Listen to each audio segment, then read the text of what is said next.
Recording the Okay, we're PC, rolling. all set. Thank you. Cloud recording done.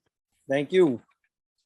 Good morning and welcome to today's remote New York City hearing, executive budget hearing for fiscal year 2023 on the Committee on Finance, Committee on Youth Services, and later the Committee on Housing and Buildings. At this time, would all panelists please turn on their videos for verification purposes? To minimize disruptions, please place all electronic devices to vibrate or silent mode. And just a reminder, the date for public testimony is set for May 25th, beginning at 10 a.m. If you'd like to submit testimony, please send via email to testimony@council.nyc.gov. Again, that is testimony@council.nyc.gov. Thank you for your cooperation. Chairs, we are ready to begin. Thank you, Sergeant Biondo. Good morning. Welcome to this FY23 executive budget hearing for the Department of Youth and Community Development. My name is Justin Brannon. I'm the chair of the Finance Committee. I'm joined by my colleague, the chair of the Committee on Youth Services, Councilmember Althea Stevens. I want to thank Deputy Commissioner for Administration, Alan Cheng, and the DYCD team for being here today to testify and answer questions on DYCD's FY23 executive budget, including proposed budget actions taken in the executive plan. On April 26, 2022, the administration released the executive financial plan for FY22 to 26 with a proposed budget for fiscal 23 of $99.7 billion. The department's projected FY23 budget of $959.9 million represents less than 1% of the city's proposed FY23 budget in the executive plan. DYCD's fiscal 23 budget increased by $96.9 million, an increase of 11.2% from the preliminary plan of $862.9 million. The increase is the result of a number of actions taken, most significant of which are the $101.1 million baseline addition for the Summer Rising expansion and $9.5 million for OEO funding adjustment, offset by a reduction of $13.7 million for Summer Youth Employment Program, the SYEP funding adjustment.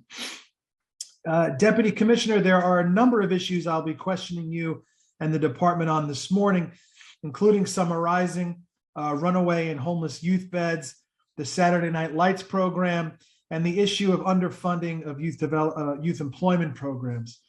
The challenges posed by COVID-19 to our city's youth are many and varied.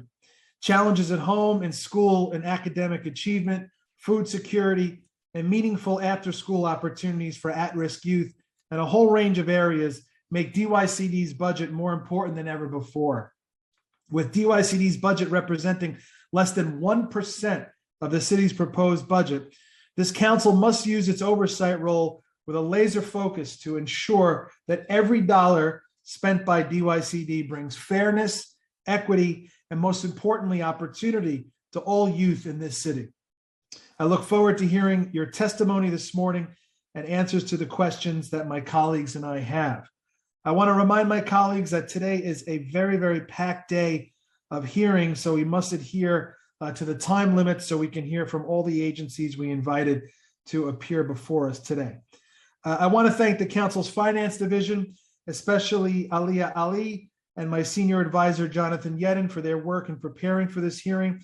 I also want to thank all the staff of the finance team who's working behind the scenes, helping us hold this remote hearing.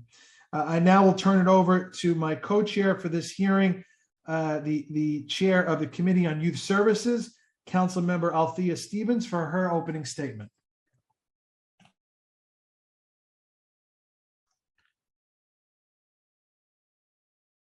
Of course, I'm muted. Sorry about that. Good morning, everyone, and welcome to fiscal 2023 executive budget hearing for the Department of Youth and Community Development. I'm Councilmember Althea Stevens, chair of the Committee on Youth Services, and I'm pleased to be joined by my fellow colleagues, Councilmember Farrah Lewis, Councilmember Richardson, Councilmember Hanif, Councilmember Williams, sorry, I'm just going through. Councilmember Riley, Councilmember Ferraris, Councilmember Carr, Councilmember Kagan. I think that's all I see for right now. I'll be taking care of the rest, Chair, so don't worry. Thank you so much. We're here today with Alan Chung, Deputy Commissioner from the Administration, and Susan Haskell, Deputy Commissioner for Youth Services, along with agency team of program-specific deputies and associate commissioners. Thank you for joining us. DYCD's fiscal 2023 executive budget totals $9,509.9 million. This includes $44.9 million in personnel services to support the headcount of 549 positions and $914.9 million for other than personnel. DYCD's fiscal 2023 executive budget increased by $96.9 million or 11.2% from the preliminary plan of $862.9 million. The increase is the result of a number of actions taken, most specifically of which was $101.1 million baseline additional for summer rise and expansion and $9.5 million for OEO funding adjustment, offset by a reduction of $13.7 million for summer youth employment funding adjustments. I'm happy to see that the mayor added $1.1 million baseline funding to expand summer rising program in the fiscal 2023 executive budget. This expansion is vital for the program that provides unique hands-on experience for young people as it creates opportunity for growth. And for those collaborative spaces, young people get the chance to connect and build professional relationships. Most importantly, they have the platform to discover their passion and effectively guide them on their future endeavors. The Council Fiscal 2023 Budget Response called for investments in specific programs and priorities that will help ensure that we remain on a path to recovery for all New Yorkers, including youth. While the pandemic may have paused opportunities for our youngest residents, now is the time to begin to rebuild and invest in the programs that will create a path to success for our children and youth. Hence, the council called upon the administration to invest $57.1 million to expand the youth employment program. Our city youth needs programming outside of school that provides work experience and is used as their first step towards long-term workforce development. I'm very disappointed to see that the executive budget does not include any additional funding to expand core youth programs such as Work, Learn, Grow, and Advanced Learn, and more closely match SYP slots.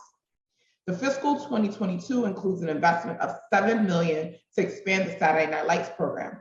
In the budget response, the council urged the administration to further investments with additional funding of $5 million annually to support the program. The goal of the program is to offer engaging activities in safe spaces during the hours when risk of youth-involved violence is at its highest, while also creating opportunity for law enforcement and young people to build trusting relationships through the program. I'm very disappointed to see that this additional funding was not included in the executive budget.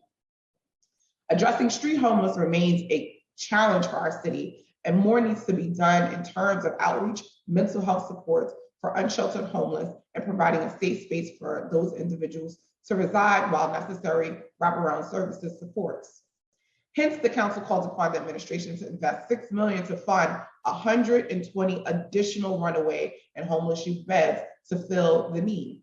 Runaway and homeless youth populations still require a great deal of support and guidance in order to successfully transition into permanent housing and self-sufficiency. Both the expansion and investments are needed to turn the tide on homelessness of some of the New York's most vulnerable population. The committee looks forward to working with the administration to secure funding for other programs in DYCD. The committee wants to ensure that those programs are serving as many young people as possible, and to do that, we must have sufficient resources. I look forward to a productive conversation. Before we begin, I would like to thank my team, my chief of staff, Kate Connolly, Jatai Brown, my social media manager, and my deputy, Ty Reek Israel, Ali, unit head of the committee, Isha Wright, deputy director, Amy Briggs, counsel to the committee, and Anastasia Zumner, policy analyst on the committee. Deputy Commissioner Alan Chung and Susan Haskell, our counsel, will now swear you in.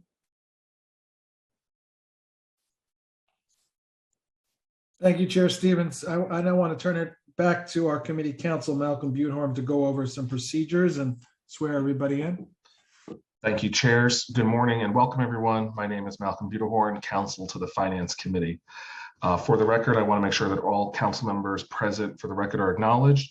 Council members Lewis, Stevens, Brannan, Velasquez, Palladino, Richardson Jordan, Brewer, Hanks, Hanif, Williams, Farias, Riley, Kagan, Carr, Sanchez, and Barron. Unlike in past, council members and members of the mayoral administration will have the ability to mute and unmute themselves. When not speaking, we ask that you please remember to mute yourself, and if people forget to do so and we hear background noise, we will go ahead and mute you ourselves.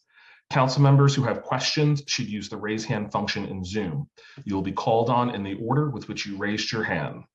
We will be limiting council member questions to 5 minutes, and please note for the purposes of this virtual hearing, we will not be allowing a second round of questioning. The following members of the administration are here to testify and/or answer questions: Alan Cheng, Deputy Commissioner for Administration; Susan Haskell, Deputy Commissioner, Youth Services; Valerie Mulligan, Deputy Commissioner; Daryl Rattray, Associate Commissioner; Daphne Montanez, Associate Commissioner; Jagdeen Fanor, Associate Commissioner; Navita Bailey, Assistant Commissioner; Rong Zhang, Assistant Commissioner; and Dana Countleme, Agency Chief Contracting Officer. I will first read the oath, and after I will call on each of you to individually respond. Do you affirm to tell the truth, the whole truth, and nothing but the truth before these committees, and to respond honestly to council member questions? Deputy Commissioner Cheng.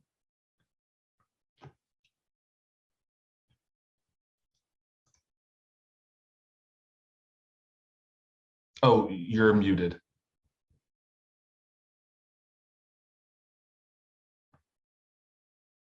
All right. Hold on one second. Can you try one more time? Sorry. There we go. I do. Thank you. Deputy Commissioner Haskell. I do. Deputy Commissioner Mulligan.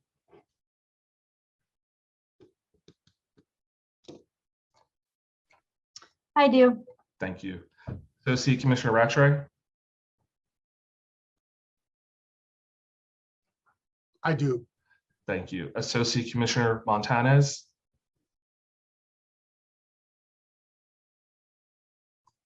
I do. Associate Commissioner Fanor.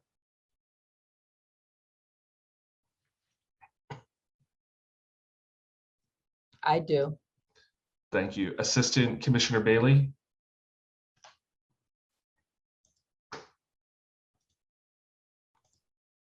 I do. Assistant Commissioner Zhang.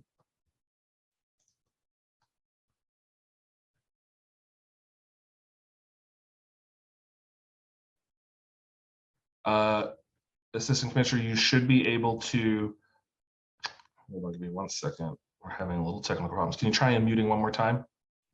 Okay. There we go. Yes, Thank I do. you. Thank you.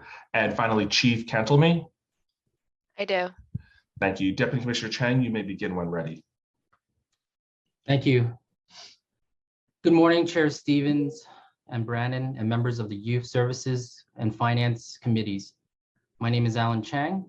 I serve as DYCD's Chief Operating Officer. I'm joined by Deputy Commissioners Susan Haskell and Valerie Mulligan, Associate Commissioners Daryl Rattray, Daphne Montanez, and Jadine Fanor, and other members of our team. We are pleased to be here to discuss the fiscal 2023 executive budget. The budget stands at $959.9 million, which is the highest amount of funding in the executive budget in DYCD's history. $721.6 million, or 75.2%, is city tax levy. $92.4 million, or 9.6%, is federal, and $5.3 million, or less than 1%, is state funding. There's also about $140.6 million, or 14.7%, in other funding. This budget recognizes that young people have been significantly impacted by COVID-19 and that young people need the opportunities that help them thrive. As we discussed at the March 9th preliminary hearing, Mayor Adams and Council Speaker Adams announced 100,000 summer job and work-based learning opportunities for young people ages 14 through 24. This summer, the city will be making an investment of $236 million, a record investment in the Summer Youth Employment Program. 90,000 of these experiences will be available through SYEP, making it the largest number of opportunities in the program's 60-year history. To ensure that all young people have a chance to participate, last month, DYCD extended the deadline to apply to SYEP to May 6th. To date, over 160,000 youth have applied. Thank you, Chair Stevens, for asking your colleagues to sign up to be in workplaces, and there's still time to sign up for any council members who are interested. We're working with other city agencies which have committed to accepting more young people than ever before. The executive budget also includes $101 million to support Summer Rising. As you know, in March, Mayor Adams, School Chancellor Banks, and Chair Stevens announced the launch of the largest New York City summer program ever.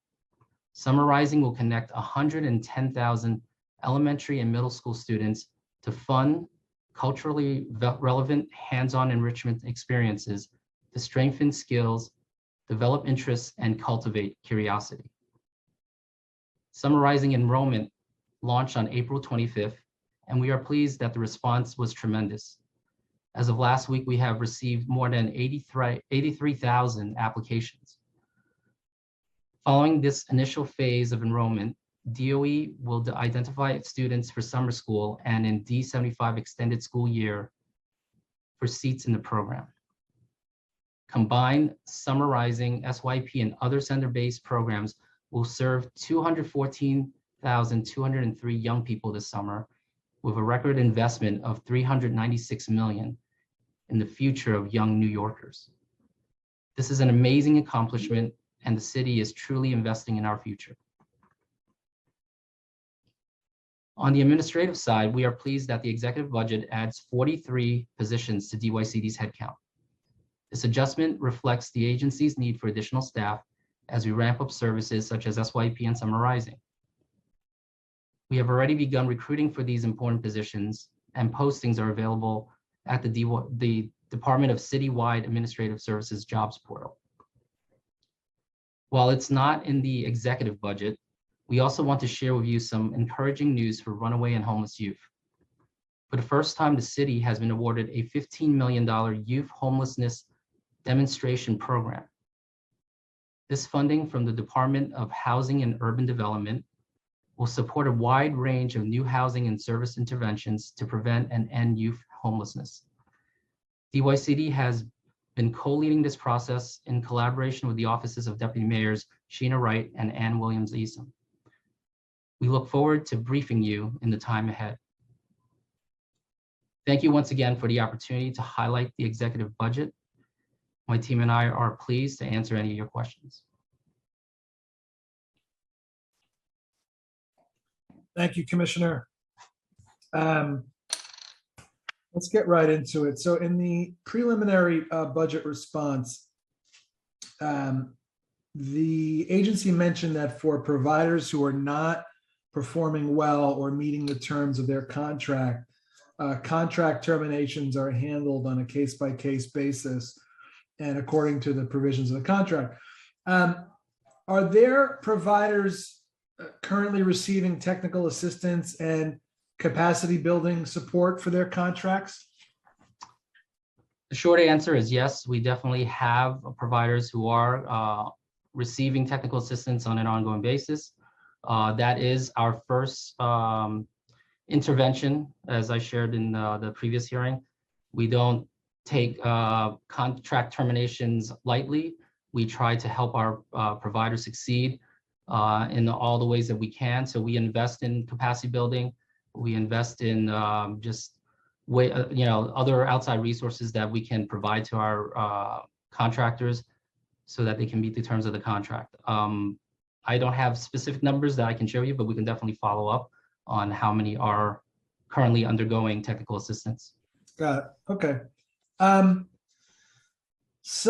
But before we go any further, the committee today, we might not get to all the questions we have, or you might not have responses ready, but I hope that you will. So we'll make sure we're going to send a follow-up letter for any of the unanswered questions. It's important to us that we get that information as we head into negotiations. So summarizing, it's, we all know what it is: free academic enrichment program for New York City students.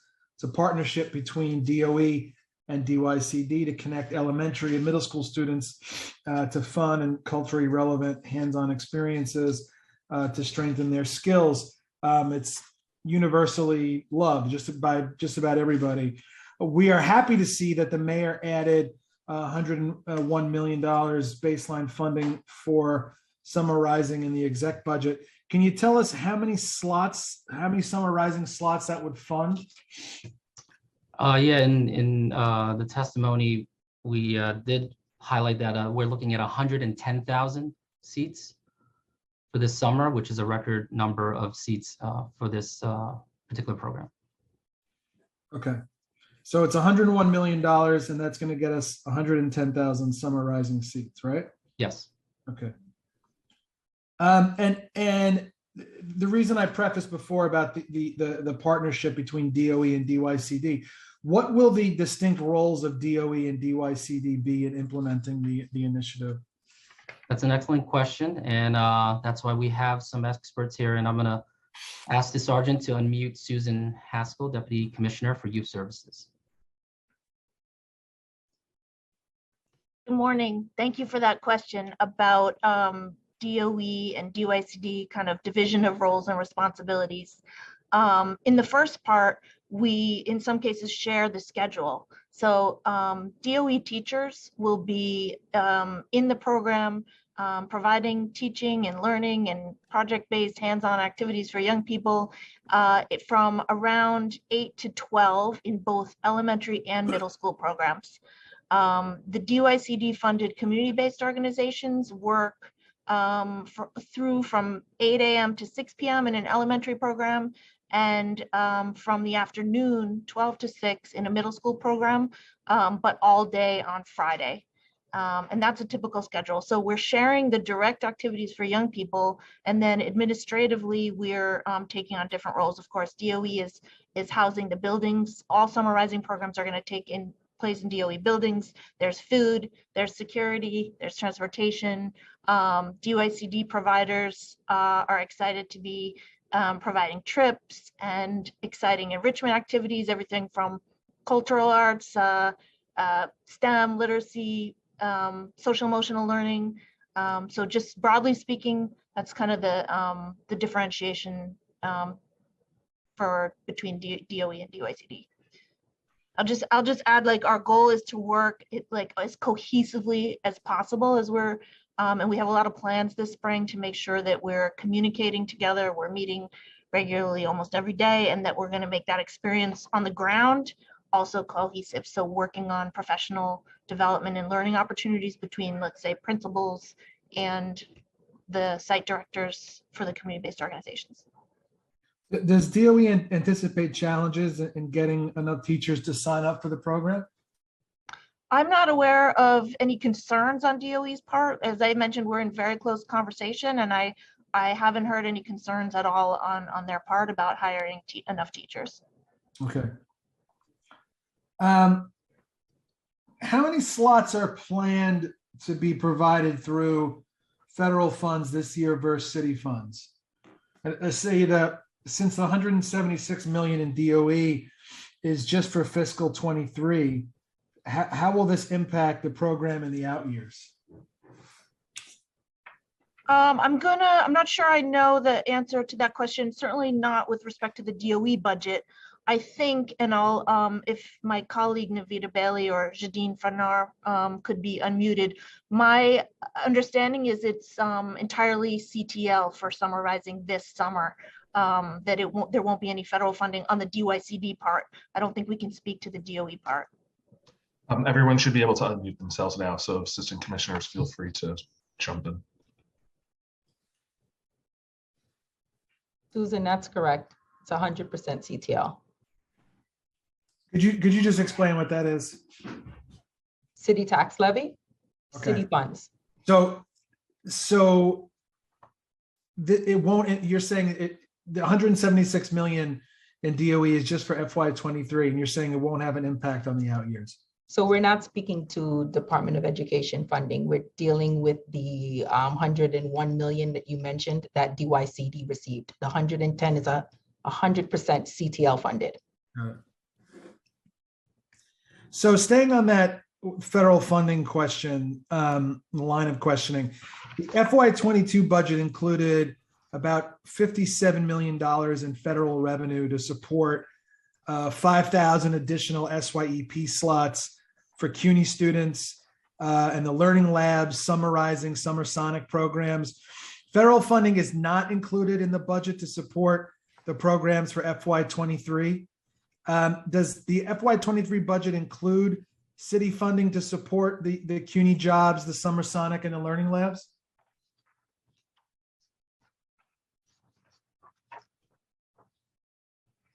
Good morning, Chair Brannon. So DYCD, just for clarity, Learning Labs is a one-year initiative.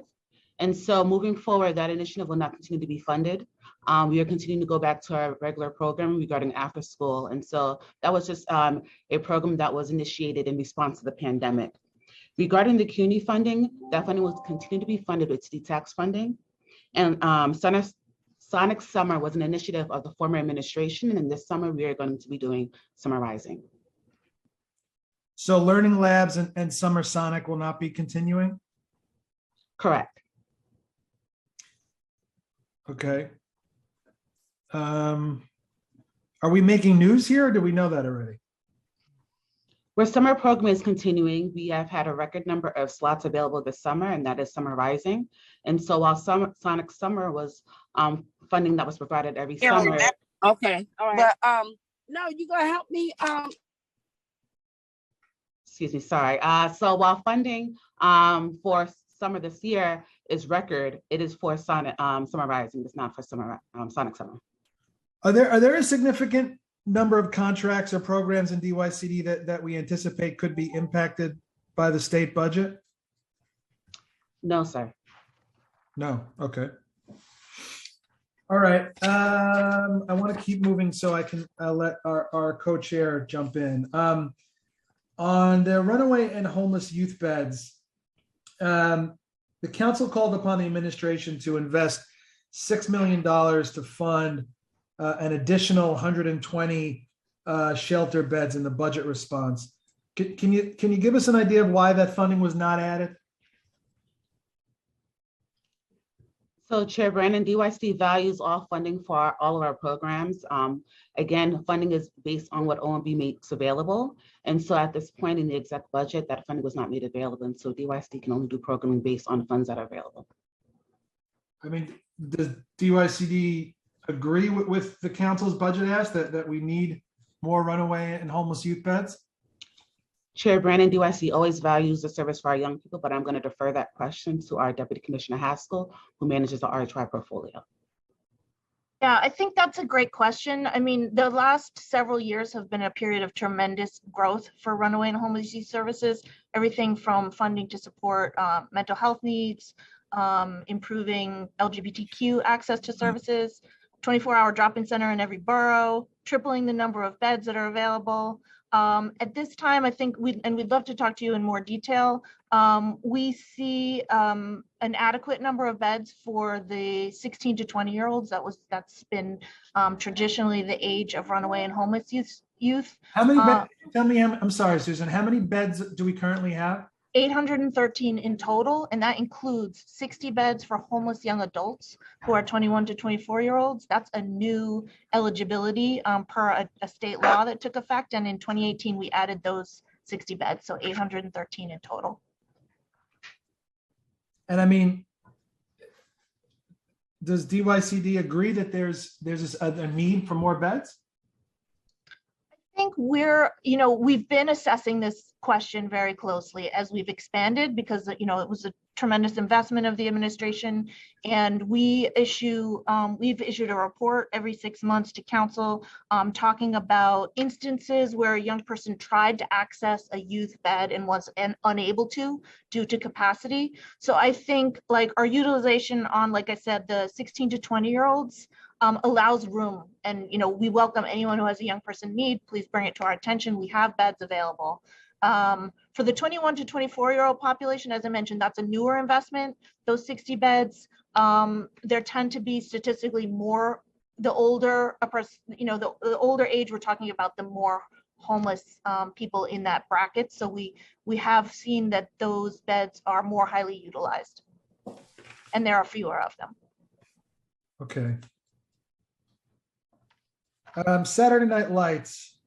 The council urged the administration to further this investment with an additional funding of $5 million annually to support the program and the budget response.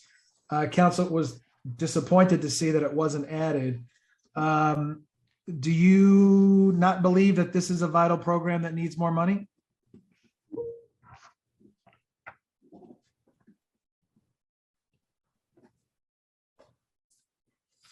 Who wants to take that one? Chair Brandon, good morning. So we do believe that Saturday Night Lights programs is a very important program across the city. Right now, we are in discussions on the potential SNL expansion. We are also taking Chair Stevens' recommendation at the last hearing on how do we open that process up to get additional stakeholder feedback in regards to site locations. If it's decided to expand SNL, we are going to reach out to everyone to discuss the process and the next steps. Okay. I'll ask one more, and then I want to hand it over to Chair Stevens. The council, in our budget response, the council called on the administration to continue to build on employment opportunities for our city's youth through an expansion of the year-round youth employment programs that matches the recent expansion of SYEP, which would make sense. These additional funds were not added in the budget for Work, Learn, Grow, and Advance and Earn to more closely match SYEP spots. Can you tell us why that is? Why that was?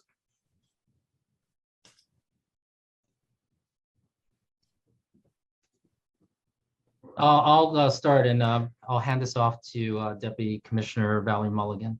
For Work, Learn, Grow, the expansion last year was due to one-time stimulus federal money, and most of those jobs went towards recovery efforts. Again, it was a one-time federal stimulus, so it expires at the end of the fiscal year, and at this time, there are no plans to restore that money. But Deputy Commissioner Mulligan can speak to Advance and Earn and further details on Work, Learn, Grow.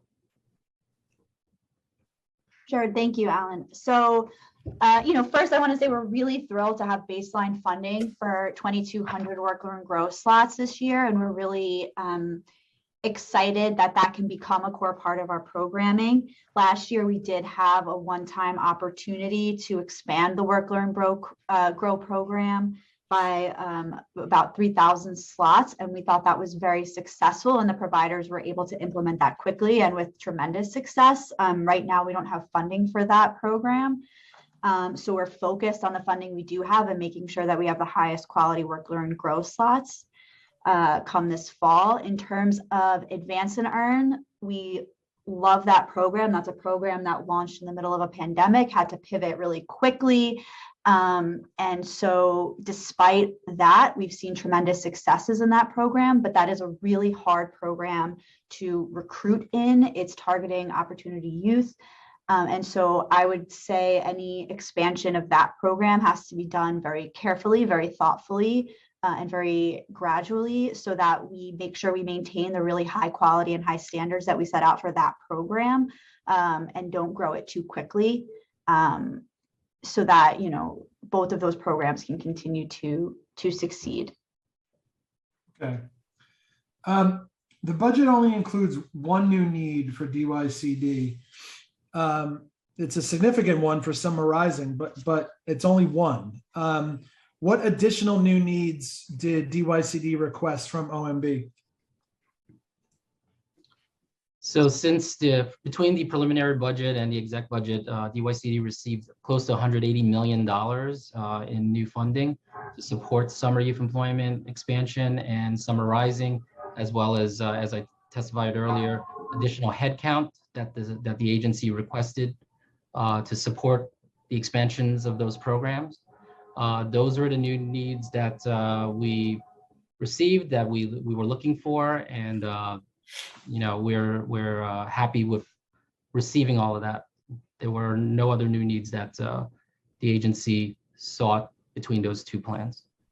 All right, just because you mentioned headcount, the executive plan includes funding for 560 full-time positions, decreasing to 549 in FY23.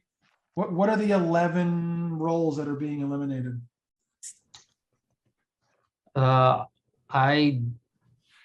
have to see. I think we do have some of these heads are actually seasonal per diem ones, so they are brought on just for a short period of time to get a program started, so such as summer youth employment and summer rising. So I'm assuming that it probably has to do with the per diem heads that do drop off at some point during the year.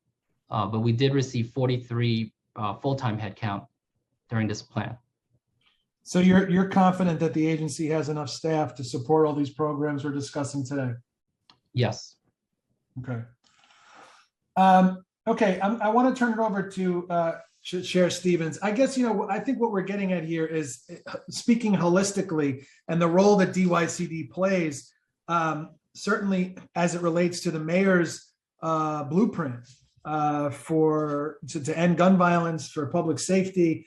If we're really doubling down on our investments in our youth, holistically across the board, I think it's important we're firing on all cylinders here and making sure that DYCD is getting the money that they need from OMB for a lot of these programs. The council was disappointed because we're with you on this. We're with you on investing in our city's youth. But there were several areas where the council felt there should be increased investments made, and they were not made. So there's sort of a bit of a dissonance here between really doubling down on investing in our youth, but not actually doubling down on paper in the investments that we're making. So hopefully we'll dig into that a little bit more in our hearing today. So I want to hand it over now to Chair Stevens for her line of questioning.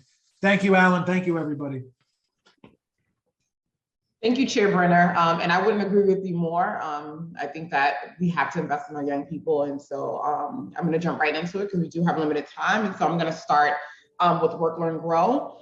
So the council also emphasized the budget response that Work, Learn, Grow should be ultimately funded to support approximately 30% of SYP participants. What steps is the administration taking to make this happen?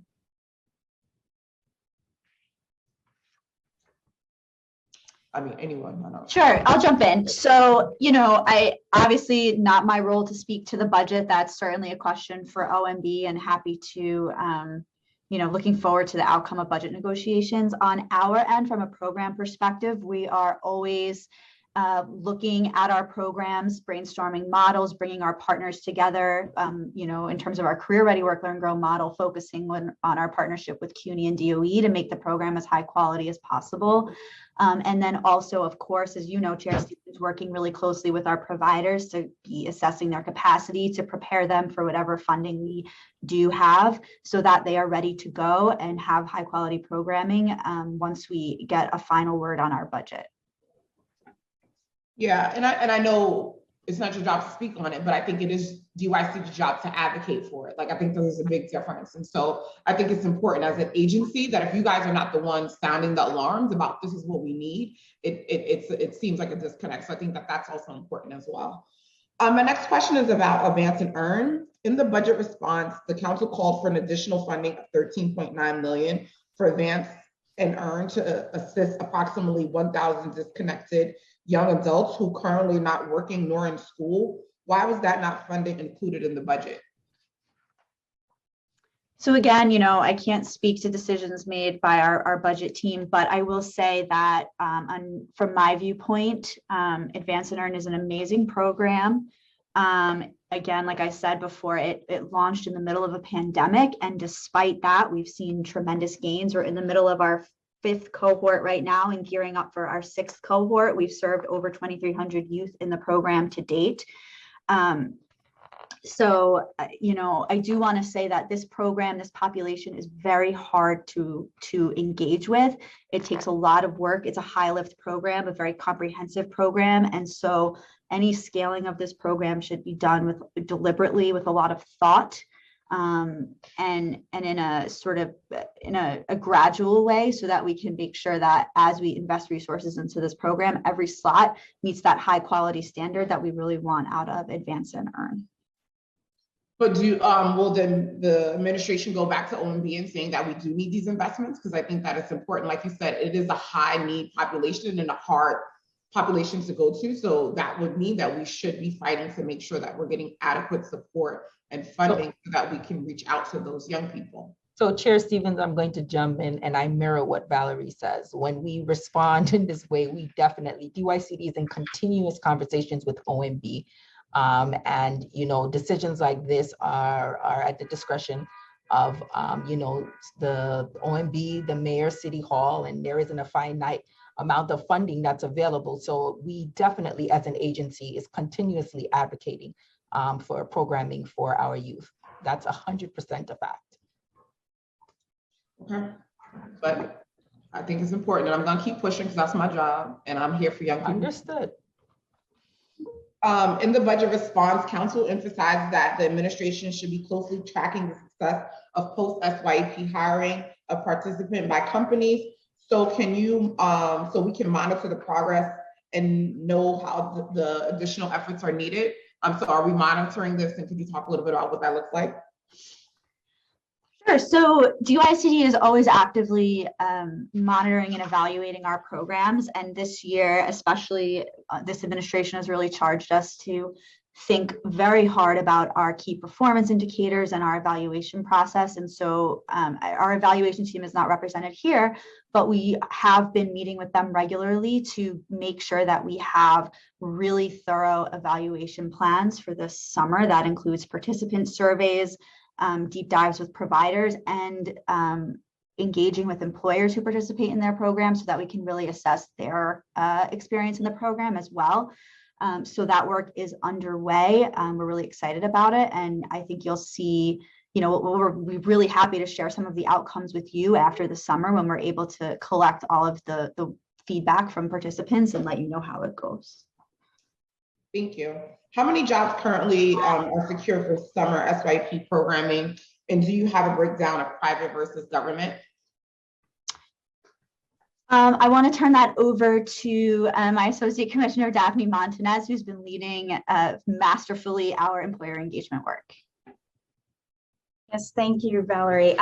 So currently, we are engaged in close partnership with the Deputy Mayor Wright's office and the Mayor's Office of Youth Employment on a comprehensive employer engagement campaign, really focused on a number of industries, looking at the private sector, both large corporate companies, small businesses, nonprofits, and of course, our city agencies.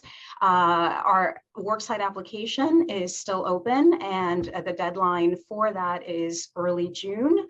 And I'm happy to report that as of today, we are far outpacing the numbers of worksite applications than we were in 2021. So we're feeling good, and there's still a long way to go. But we're very pleased about some of the efforts that we've done from a centralized perspective, particularly around city agency perspective. The mayor has put out a call to every city agency and mayoral office to take part in SYEP. And as of today, we have 66 city agencies that have pledged nearly 5,000 opportunities for our young people. In comparison, last year, we had just about 1,800 placements. So we are breaking records there, and we're thrilled about that. And of course, I would be remiss without thanking you, Chair Stevens, for your tremendous support in supporting work sites and engagement by the council. And to date, I'm happy to report that we've received pledges from 22 council members for 66 placements this summer. And we look forward to continuing that work with each and every one of your offices. Thank you. But do you have a number breakdown of government versus private sectors? So those numbers are still moving because we're still in the midst of recruitment. I can tell you that for the most part, we're tracking around the same numbers percentage-wise between private and public sector numbers. Last year, we had about 43% in the private sector, and we're tracking close to that number. But again, it's a moving number. We still have almost a month to go, and we'll be sure to keep the council in the loop as we collect all the final worksite placements. Thank you. I would like to acknowledge that Deputy Speaker Ayala has joined us. So I have a couple more questions. How many providers have taken advantage of the advanced funds for their contracts for assisting growing staff and other needs for the summer expansion? And how much has been advanced and how much has been loans, if any, for providers awaiting registered contracts? Good morning, Chair Stevens. Thank you so much for your question. DYC values our providers and ensures that we do everything we can to help with cash flow. In response to the delayed registration, in addition to the 25% of advance afforded to all contracts, DYC provided an additional 106 advances to 23 providers serving 80 sites at a total value of $12 million. Additionally, for providers who were unable to obtain additional advances due to limited funds, in collaboration with MOX, DYC was able to secure an additional 67 loans to 32 providers at a total value of 8.4. So in total for this year thus far, DYC has provided an additional $20 million to the sector to provide aid regarding cash flow. Has there been a specific recruitment effort around anti-gun violence? And are there any plans to increase cure violence funding through SYEP? Chair Stevens, I'm going to defer that question to Deputy Commissioner Mulligan.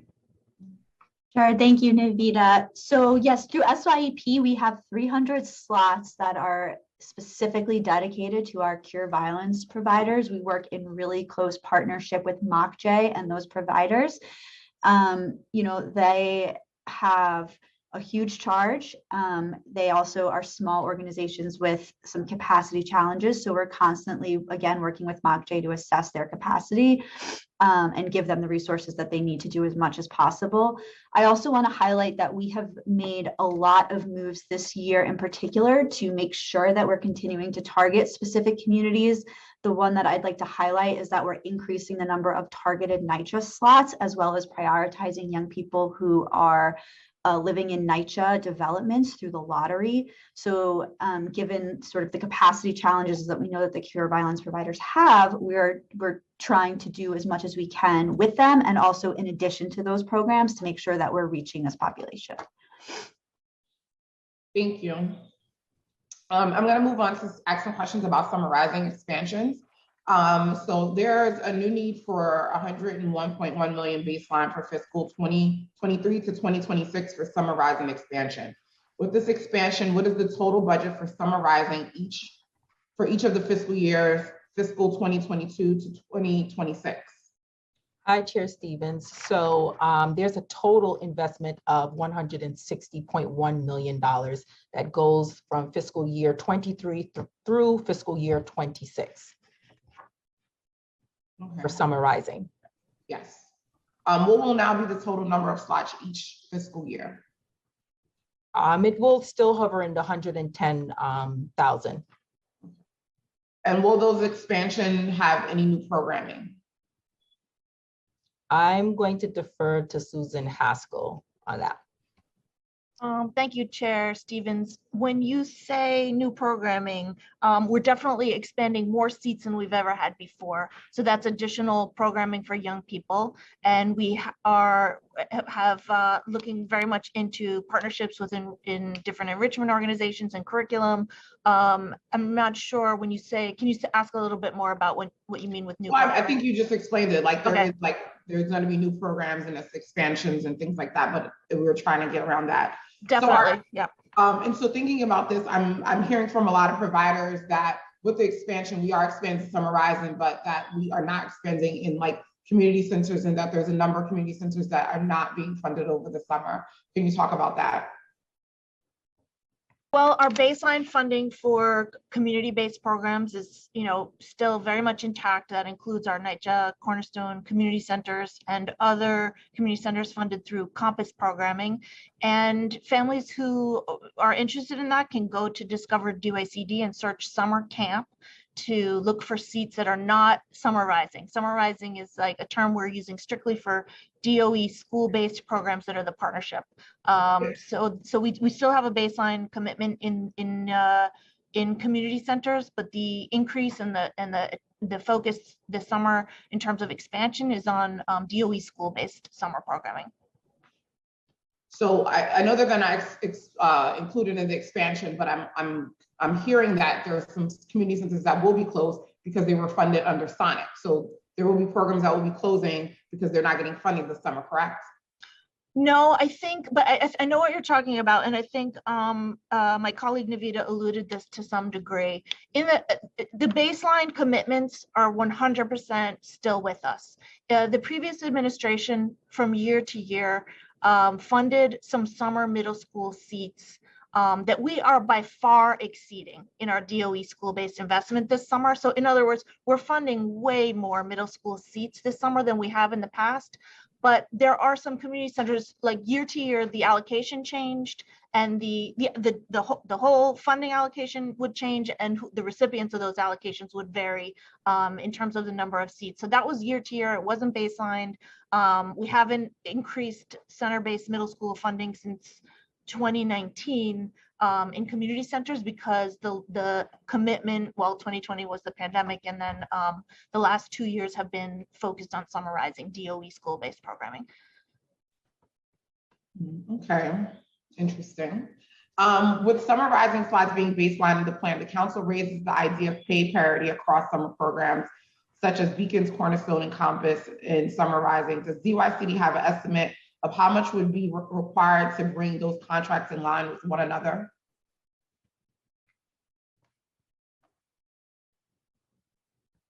Good morning, Chair Stevens. So we understand your concern and your question. And unfortunately, the funding regarding new initiatives is typically done during the RFP process. And so when we move forward regarding salaries and things of that nature, we'll do that during the RFP process. Additionally, DYCD does not set the salaries for providers. We provide the funding, and then providers determine the salary for their staff. Yeah, I know, but if their contract is lower and they have a lower price point, there's no way for them to increase it because then they're not able to do it. So I know you don't set the salary, but you do set the price per participant, which sets how much they can actually pay. So I just wanted to clarify that as well. So just to talk about a little bit about fiscal 2023 executive plan includes 25 additional headcounts for summer youth program staff starting in fiscal 22. What is the role of those additional staff? I can start with that. Since this was a headcount unit that we asked for, so most of the headcount that's going to summer youth employment are what we call program managers. So they are the ones that are managing the contracts. They're moving on the budgets, contracting, and reviewing the work sites, as well as monitoring how each of the contractors are doing in terms of recruitment of work sites and participants. What is the total budget for the adult literacy program and how many participants?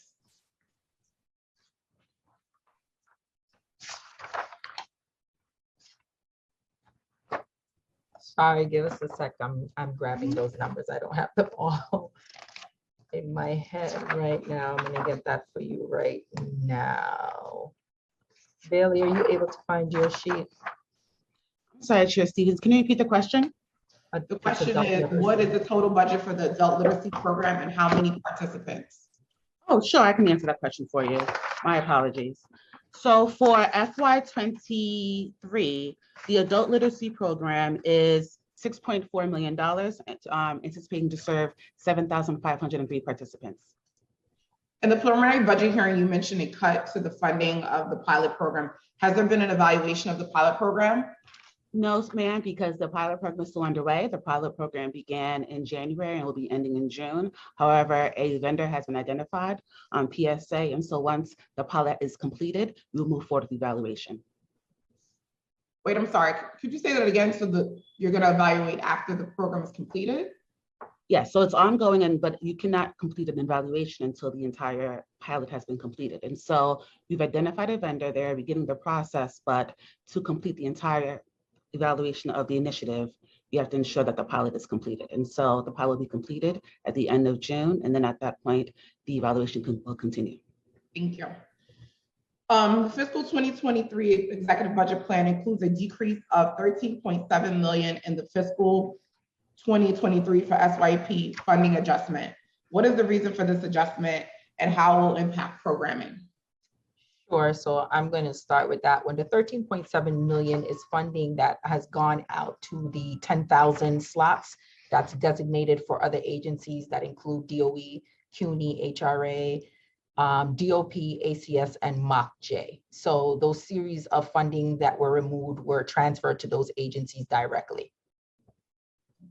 The executive budget includes an increase of $0.9 million in fiscal 2023 for the Mayor's Office of Economic Opportunity Funding. What initiatives and programs will this additional funding be used for? Good morning, Chair Stevens. That funding will be used primarily for the Advance and Earn program. So that money is for the Advance and Learn program that we talked about earlier. Okay. Yes. So the agency has a significant amount of contract with human service providers that rely on programming. The workers for this nonprofit has not had cost of living adjustment for 2 years, and executive budget does not include one. We have heard from the many nonprofits about staff vacancies trying to retain staff who've been essential during the pandemic while at the same time being comprehensive fairly for their work. Why does the agency budget not include a 5.4% COLA for contract for human service workers that depend on those programs? So COLA is managed centrally by the city and not the city agencies. But of course, if funding becomes available, DYCD is always willing to implement. It's just something that's not within our specific purview.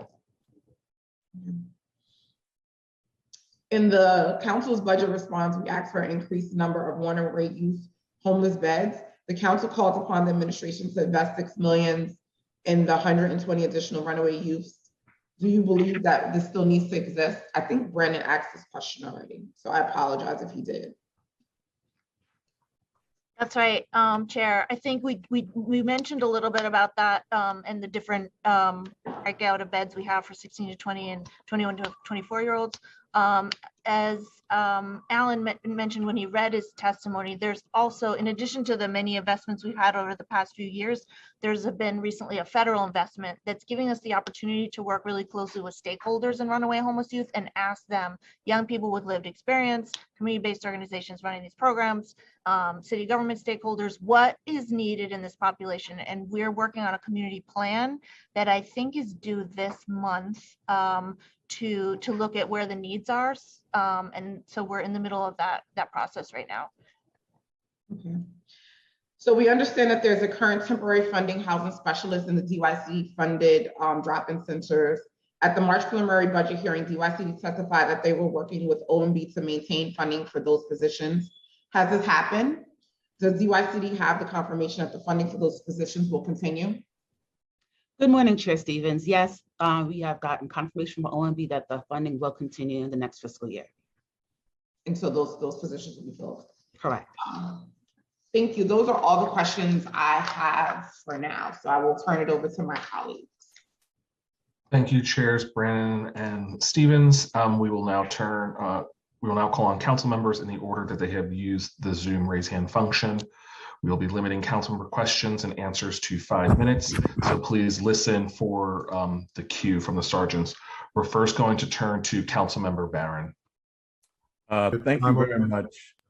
You know, my two chairs, I want to thank you all for this hearing, and you asked the micro questions, and most of the micro questions, some can be answered, some can't be answered. But the macro questions, this group assembled here has no real control over. And this is a woefully pathetic investment in our youth, especially in light of the fact that crime is going through the roof. They needed to do a needs assessment with every program that they mentioned, not just saying we have a record amount of money. I want to caution my colleagues not to fall for records spending. I was up in the state assembly every year. The governor Cuomo said we spending a record amount of money on education. Yeah, it's going to be a record every year because everything's going up. The budget's a record budget, $100 billion. So having a record amount of money spent doesn't mean that you're meeting the need. We're in a state of emergency with our youth. And this response is really shameful. And not on any of you sitting here, because you don't determine that. This is on the mayor, who can have $11 billion for his police with the 50,000 head count of police, knowing that if this agency here doesn't supply our youth with what they need, they're going to jail because they're going to be in the streets. So when you have 100,000 summer youth employment slots, I'm not impressed when 160,000 youth need them and maybe more.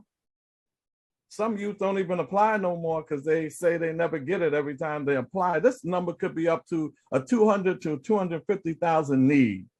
When you're talking about the advance and earn programming, the amount of money for that, or you're youth unable to access beds because they're filled to capacity and you're not pushing that forward, 300 slots for cure of violence, and you're saying, yeah, but they don't have the capacity. We hear that crap all the time. We're in a state of emergency, and this is a woeful, inadequate fiscal response to our youth who are in this state of emergency with a $99.7 billion budget, and we don't have a greater investment to take care of those youth who may not have a job or go to school. Thousands of them are in that category, and we don't meet that need. So I'm urging the council members, you've heard it here, and go ahead and explore the micro.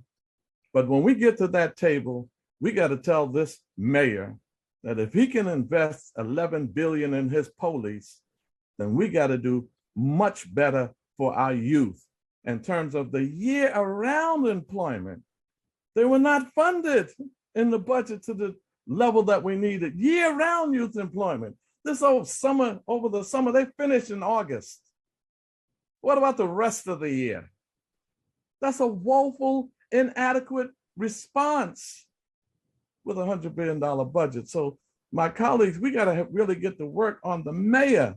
The folk here are dealing with the hand that they dealt. They don't determine the budget. Each one of them respond, well, I don't do with the budget. That's OMB, that's the mayor, that's the city council. They just got to deal with what the hand delivers to them. So I'm calling on us to save our youth. This doesn't do it. We got to save our youth and put far more into youth services than this here, or else they're going to be filling the jails. No amount of police is going to stop crime. As you can see, from January to now, crime is going through the roof with the street crime unit that he changed to the neighborhood safety team. Same old racist street crime unit that Giuliani had. It is not going to solve the problem. It can be solved right here.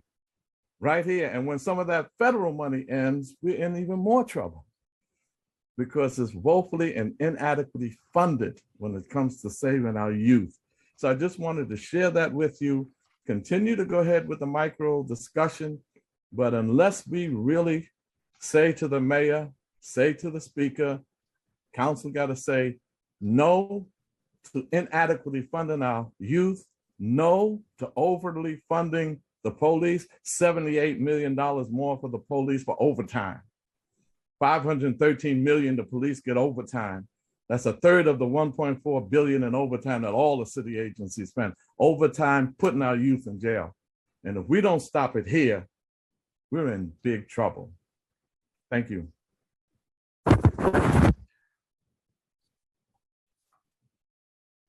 Thank you, Councilmember. Not seeing Councilmember Hanifan, we will turn to Councilmember Lewis.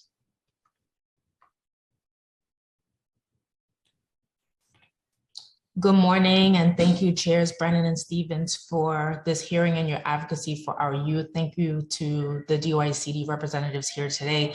Saturday Night Lights was highlighted earlier, but I'm still compelled to ask a question about Saturday Night Lights. It's a program I fought really hard for and constantly nag DYCD about. Sorry, Daryl, for all those emails.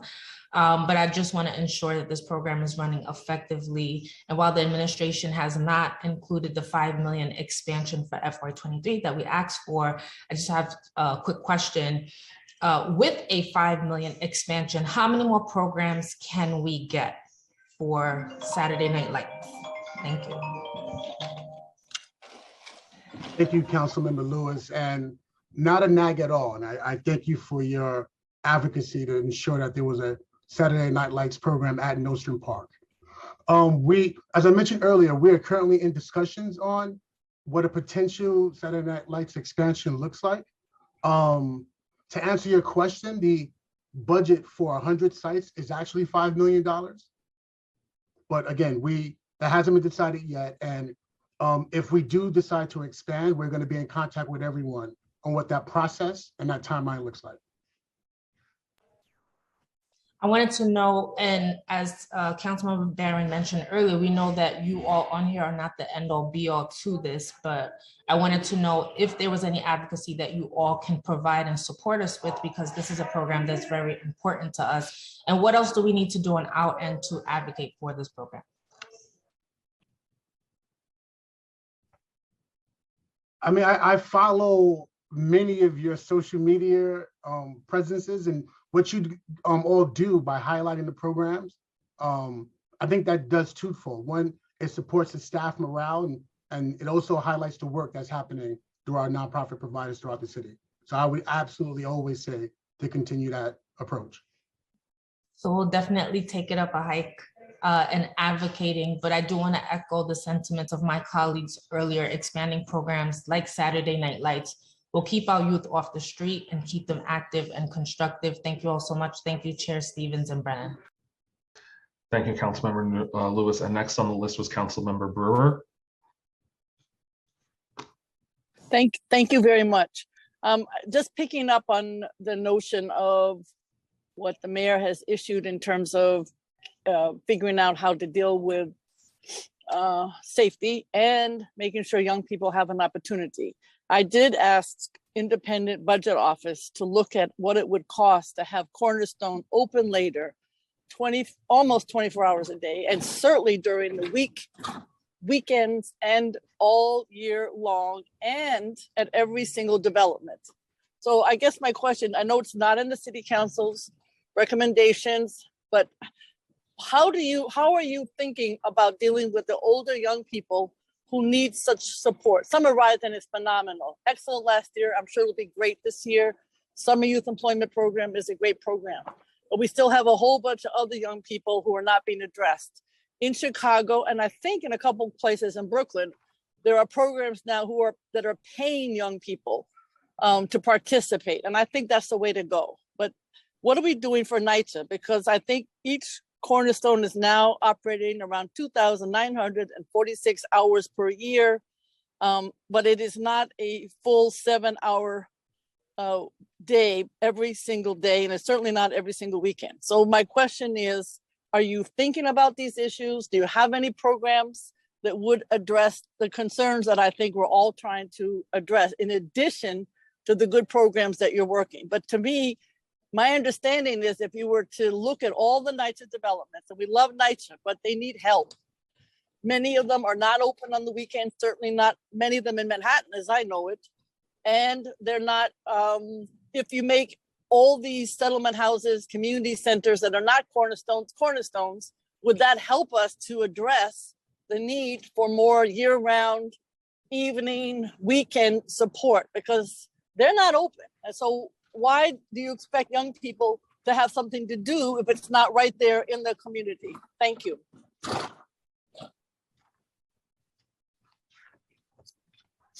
Councilmember Brewer, from the last hearing we had on community centers, I just want to update you that we do have a meeting scheduled with NYCHR for this Thursday to talk about some of the other available community centers that we've been speaking about for some time now. In addition to that, you know, what we do with young adults and what we offer them is something that we've been speaking about. You know, Cornerstone programs during the summer are open 7 days a week until 11 p.m. Throughout the school year, they're open till 10 p.m. On Saturdays, 9 to 5 or 1 to 9, depending on whether or not they have a Saturday Night Lights program. We also have the Beacon Footprint, as you well know, that is also open during the school year to 9 or 10 p.m. So we are talking about it and looking at ways to innovate. And then again, that meeting with NYCHR is happening this Thursday to talk about some of the other community centers and the feasibility of adding services to them. You might add Cornerstone to those programs that don't have Cornerstone, because that's the only way I think they're going to be open at the hours you just described. I can tell you so many of them are not. So, and to me, NYCHR needs help a whole lot, and I'm glad you're meeting with them, but I hope that there's more money to be allocated also to pay people to participate. Are you thinking about that also?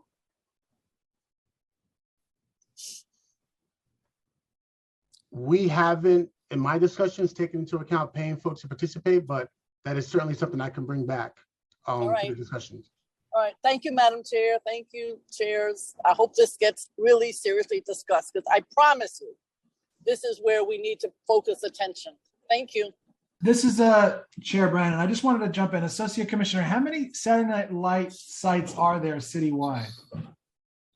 So we have 106 citywide, in which there are 6 funded and coordinated by the Parks Department. So they're a partner in this as well. So 100 that the city funds with the $5 million administrated through DYCD, and then another 6 that Parks is actually doing in addition to. Okay, thank you. Thank you. And next we'll turn to Deputy Speaker Ayala.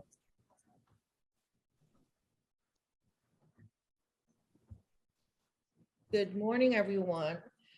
I'm going to try to be as brief as possible. So I'll ask my questions, but I'm concerned about the Summer Sonic program. I was hoping that you could kind of, because I see here that Summer Rising is replacing, I've heard in the testimony, the Summer Rising is going to be replacing Summer Sonic. But yet on the website, I believe that there's still slots available for grades 6 to 8, which is what we intended, right, as part of Summer Sonic, was to really engage the middle schoolers so that they didn't have, you know, too much idle time. So I'm wondering if anyone is paying attention to the number of young people that are enrolling in those grades, because that was really the intent of the program. I mean, obviously, I'm going to take everything that, you know, that's offered, because families need places to send their children. But when Councilmember Rose, and she fought for this program for many, many summers, and I know that because I sat with her as she did that, the intention was always, because we understood that, you know, middle schoolers they're very vulnerable. So I would love to know what the status of that is, and the rationale behind eliminating one for the other. I'll jump in here, and if my colleagues want to add, I think when, you know, if you're looking at it, you know, at a funding stream, that's one thing, but from a practical, you know, options for young people. I mean, the goal is to get middle school students engaged in the summer, and this administration has, again, the number of middle school seats we're investing across the city through Summer Rising and through our baseline center-based programs is more than we've had before for middle school students. So yes, please, if you're a parent or you have a middle school student 6 to 8 who you love, send them right now. Go to nyc.gov/summerrising. it's not, nothing went away. We have a lot of seats for middle school students. I just want to add one more thing. In previous, the previous model for middle school students was about 108 hours. We've doubled that this summer. We have doubled the number of hours that a middle school is going to get just through the DYCD contract. So now they get a full day, Monday to Friday, 8 a.m. to 6 p.m. experience for 6 weeks in the summer. Our investment in middle school is definitely huge this summer. But I want to just, because I have boys at home, and I've had 6th, 7th, and 8th graders, and there's no way that I am going to convince my sons to go to school for the summer and do educational stuff. They're looking to have fun. They're looking to enjoy their time off, and the Summer Rising program is more educational, in nature. So if you're still asking, the enrollment is still open, what I'm trying to gauge is, are the numbers comparable to the numbers that we were seeing in the Summer Rising program in Summer Sonic that we're now seeing in Summer Rising? Because I'm just trying to make sure that we're not leaving kids behind. Yeah, we can increase the number of slots, but if the kids are not enrolling because they don't want to be in the school setting, or they don't like, all of the educational stuff, then that's to me is concerning and is a waste of resources. Yeah, good question. We can monitor that and get back to you. As you'll remember through your advocacy, lots of times those summer seats were added at the very end of June. And this is an initiative we started earlier than ever before. These seats are still out and available. So we can get back to you on what the ultimate picture looks like on enrollment. But in terms of opportunity, I do want to demystify that this is an academic only program. It's a full day of enrichment. There's going to be fun. There's going to be like physical activity, trips. I don't know what the young person is into, STEM activities, literacy. I want to demystify it as like a full day of summer school. Part of the reasons we're partnered with our community-based organizations is they know how to engage middle school students and elementary students. Please sign up. So you would be able, when does the enrollment end? I don't know exactly when the portal is open right now. Will not be available anymore, but it's certainly open right now for sign up. Okay, but once it closes, you have a better idea of how many kids signed up as compared to the number of kids. That's right. That's right. Last year. So that's the number that I'm looking for. And then secondly, in regards to the Cornerstone programs, let me tell you, I love the concept of the Cornerstone programs, but I don't like the way that the Cornerstone programs are run. And I'll tell you why, because the age range is between 5 and 21. There's a huge difference between the interest and the level of service that kids between the age of 5 to young adults that are age 21 need.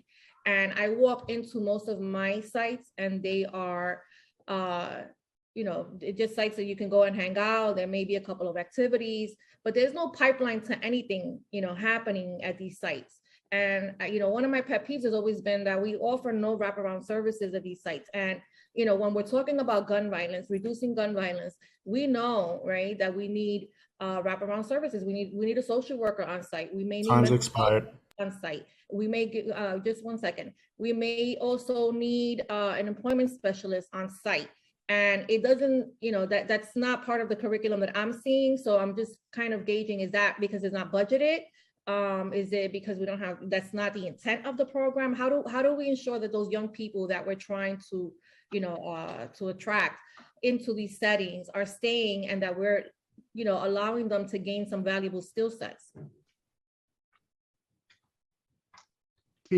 Deputy Speaker Ayala, that is something that we ask providers to do locally, so that they do make those connections with other resources that can benefit the young adults and young people and families that they serve at the Cornerstones. You're right, we don't have a specific budget line for items like a social worker or outreach worker, but that is absolutely something that we can take back to the discussions. Darryl, but I don't want you to take it back, Darryl, because we've had this conversation like every summer, and quite frankly, that should be part of the terms and conditions for these contracts.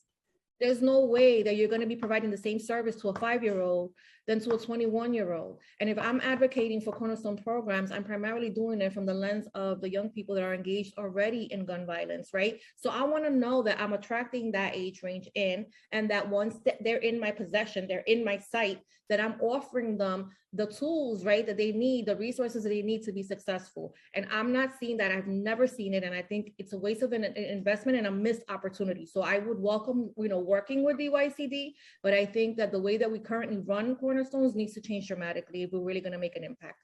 Thank you so much for allowing me the extra time, Chair. You're welcome. I just have a really quick question because I know that you just mentioned that the middle school program is extended hours to 6. Who requested that and how did you get that information around like extending these hours for middle school students? That was a dialogue between City Hall and DYCD and DOE and our community-based organizations. It was definitely, a dialogue about hearing from families and for CBOs saying, hey, Friday's a really— How did you hear about it from families? Through our community-based organization saying, a young person in the 7th grade, like Friday's a great day to engage a young person. We funded Friday activities on our own, but we weren't able to do what we wanted to do because, the city wasn't funding a full week, as an example. I mean, I asked that because it's just interesting because I know we don't do parent surveys or student or participant surveys. And so the dialogue sounds like it came from adults. So I just wanted to ask that because I think it's important to highlight where that information came from. Thank you. Thank you. And our final questions will come from Councilmember Osei, Councilmember Williams, Councilmember Aviles. We'll turn to Councilmember Osei first. Time will begin. You can unmute yourself, Councilmember. There you go. Hi, good morning, everyone. Thank you so much, Chair Stevens and Chair Brennan, for hosting this engaging hearing, as well as the administration for answering these questions. I just have a couple of points that I want to bring up and hope to hear answers of. And, the first question that I have, and maybe this was touched upon, but it's something that is very specific to my constituency, but how much is DYCD allocating to programs and resources for foster youth, especially with connecting youth to academic support and professional development, as well as housing?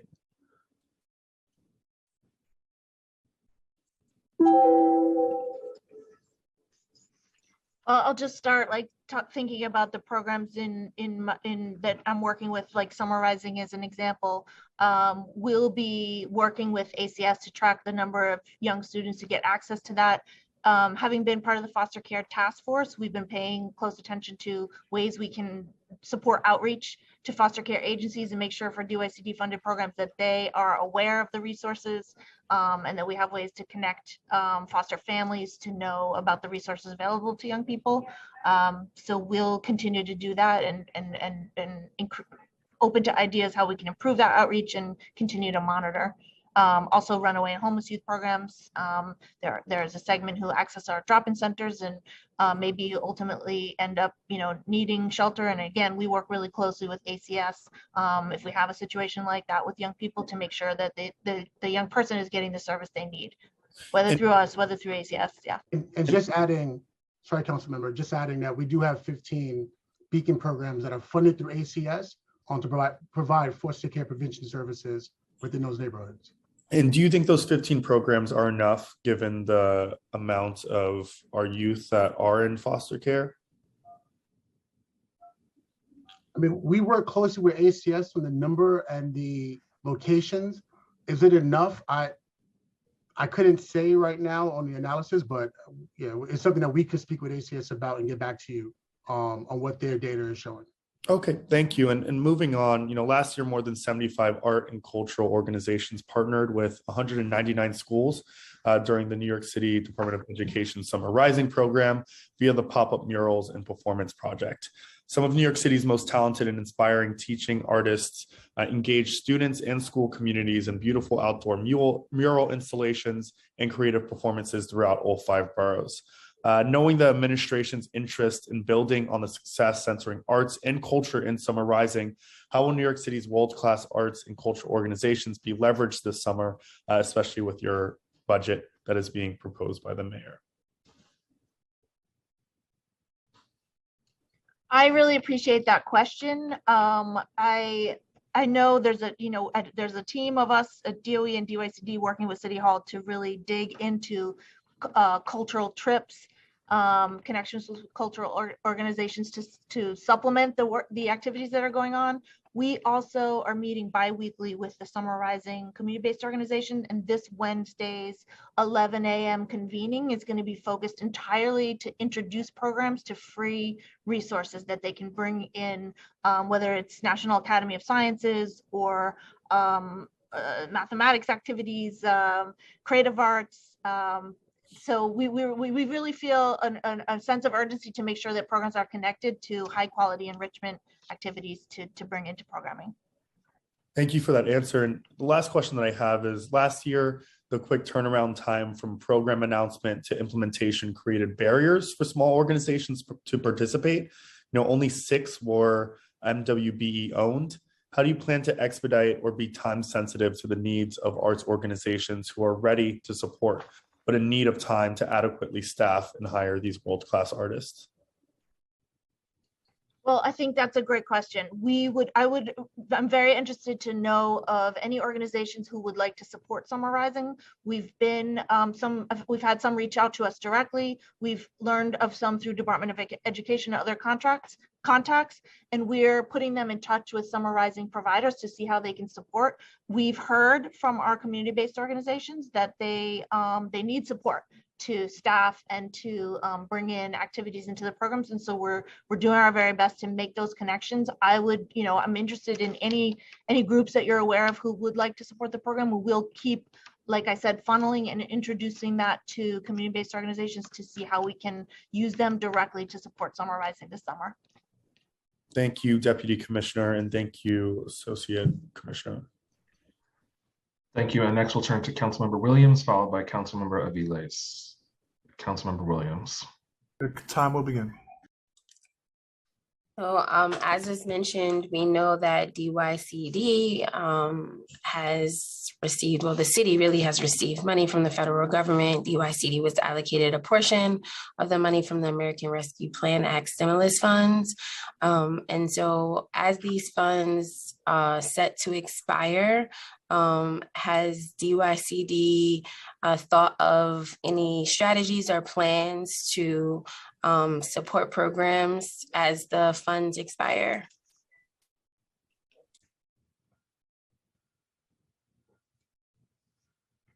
So I will start by saying, yes, you're correct. We got almost 332 million through fiscal year 25.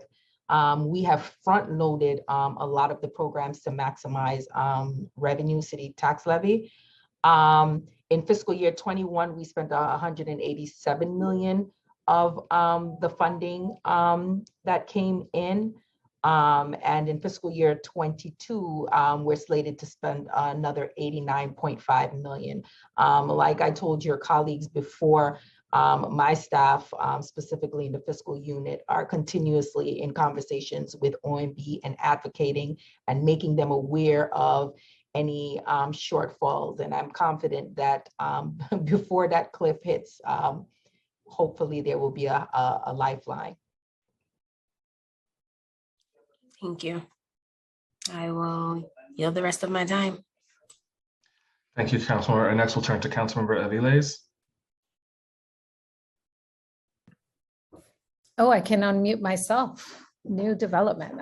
Hello, everyone. Good afternoon. Thank you to the chairs for this hearing, and thank you to the DYCD staff for presenting and fielding all these questions.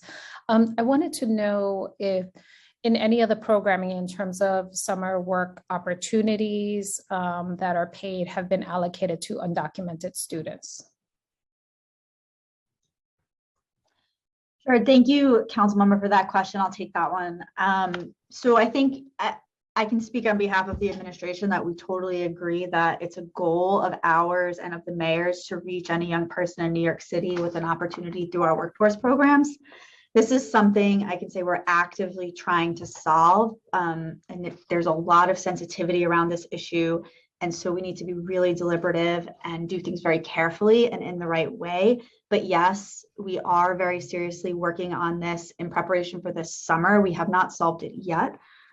but our partners in city government, law department, DOE are all at the table trying to find a way to reach any young person with an opportunity through one of our workforce programs. So does that mean that we are at zero? Right now, there are federal regulations that prevent us from enrolling a young person in the Summer Youth Employment Program in the way that it currently exists. However, that is why we are all working together to try to find an alternative model or solution that can provide services to any young person, regardless of their documentation status. But yes, right now we're at zero. At zero. And so no other city levy monies can be allocated to serve this population. It is the only, you can only do it through federal workforce monies. Is there no flexible resources that can be allocated to this population for stipend work? It's not about the funding or the source of the funding. It's about the ability to pay wages through a program. Any wage-based program requires a certain level of documentation and requires young people to submit an I-9. It's a federal regulation that's outside of our control. So it's not necessarily about where the funding comes from. It's about those requirements, and those requirements apply regardless of whether it's city tax levy funded or federally funded. And so that's where we are working on ways to come up with a flexible model that can have broader eligibility requirements. So my understanding was DYCD ran a program that provided, I think it was stipended support to undocumented students. It was a different classification in the past. Am I misremembering that? Is that something the agency has never done before? I do not believe that throughout DYCD's workforce programs, we've had a program that can target undocumented young people. Our younger youth program is stipended, but right now that program has the same sort of documentation requirements that our larger work-based program has. So again, this is where we're trying to find a way to very carefully and deliberately come up with a model that can reach young people regardless of documentation status. But no, I don't not think that we have, at least through DYCD, done a program of that sort before. Okay, I'm going to have to investigate that further.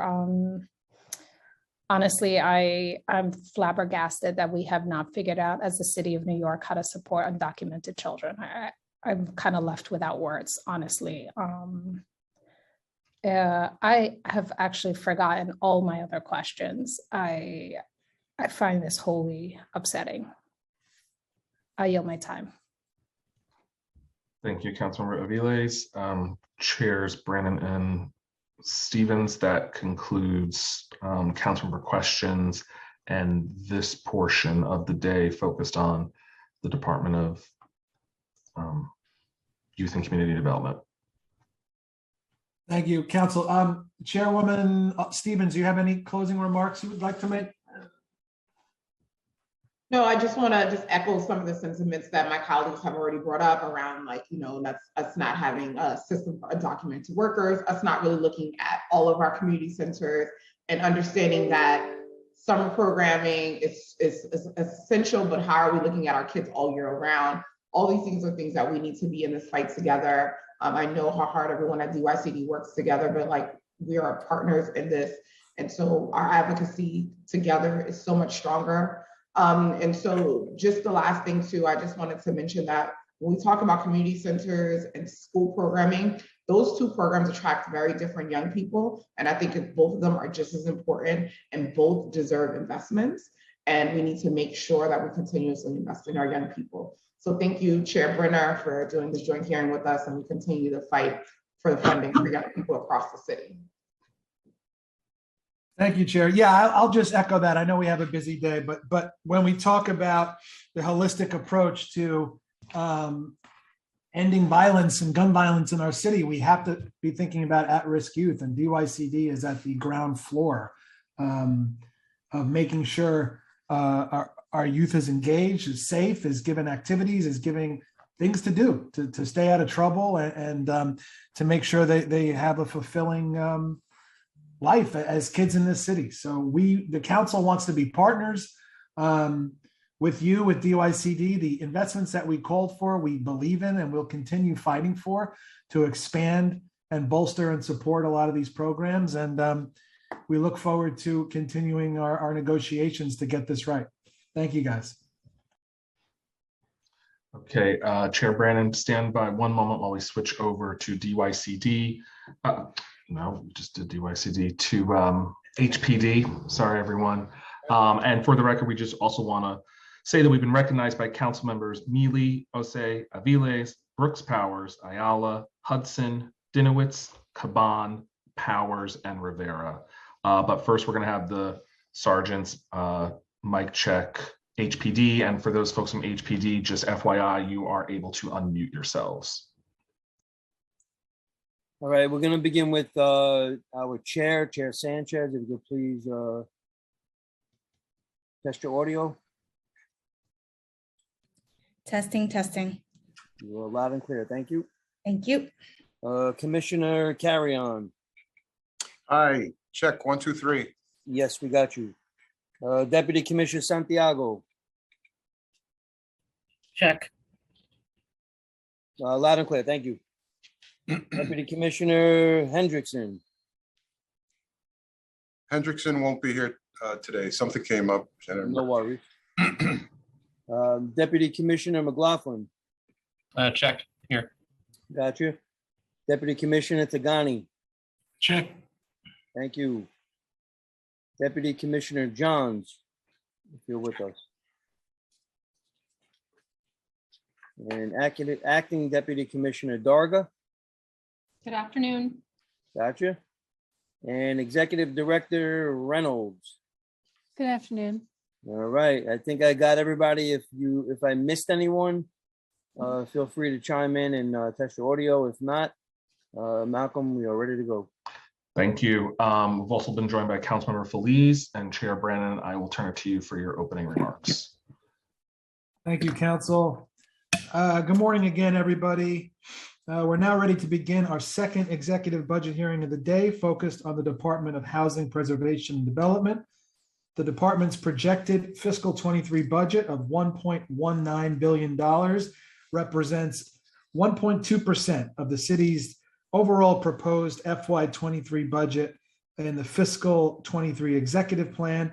This is an increase of $142.8 million or 13.7% from the preliminary plan released earlier this year.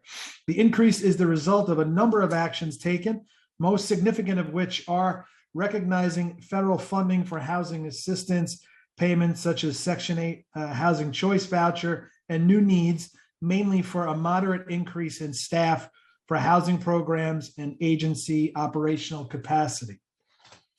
Despite the increased funding added for certain programs, there are still some essential programs that did not receive additional support in the executive plan.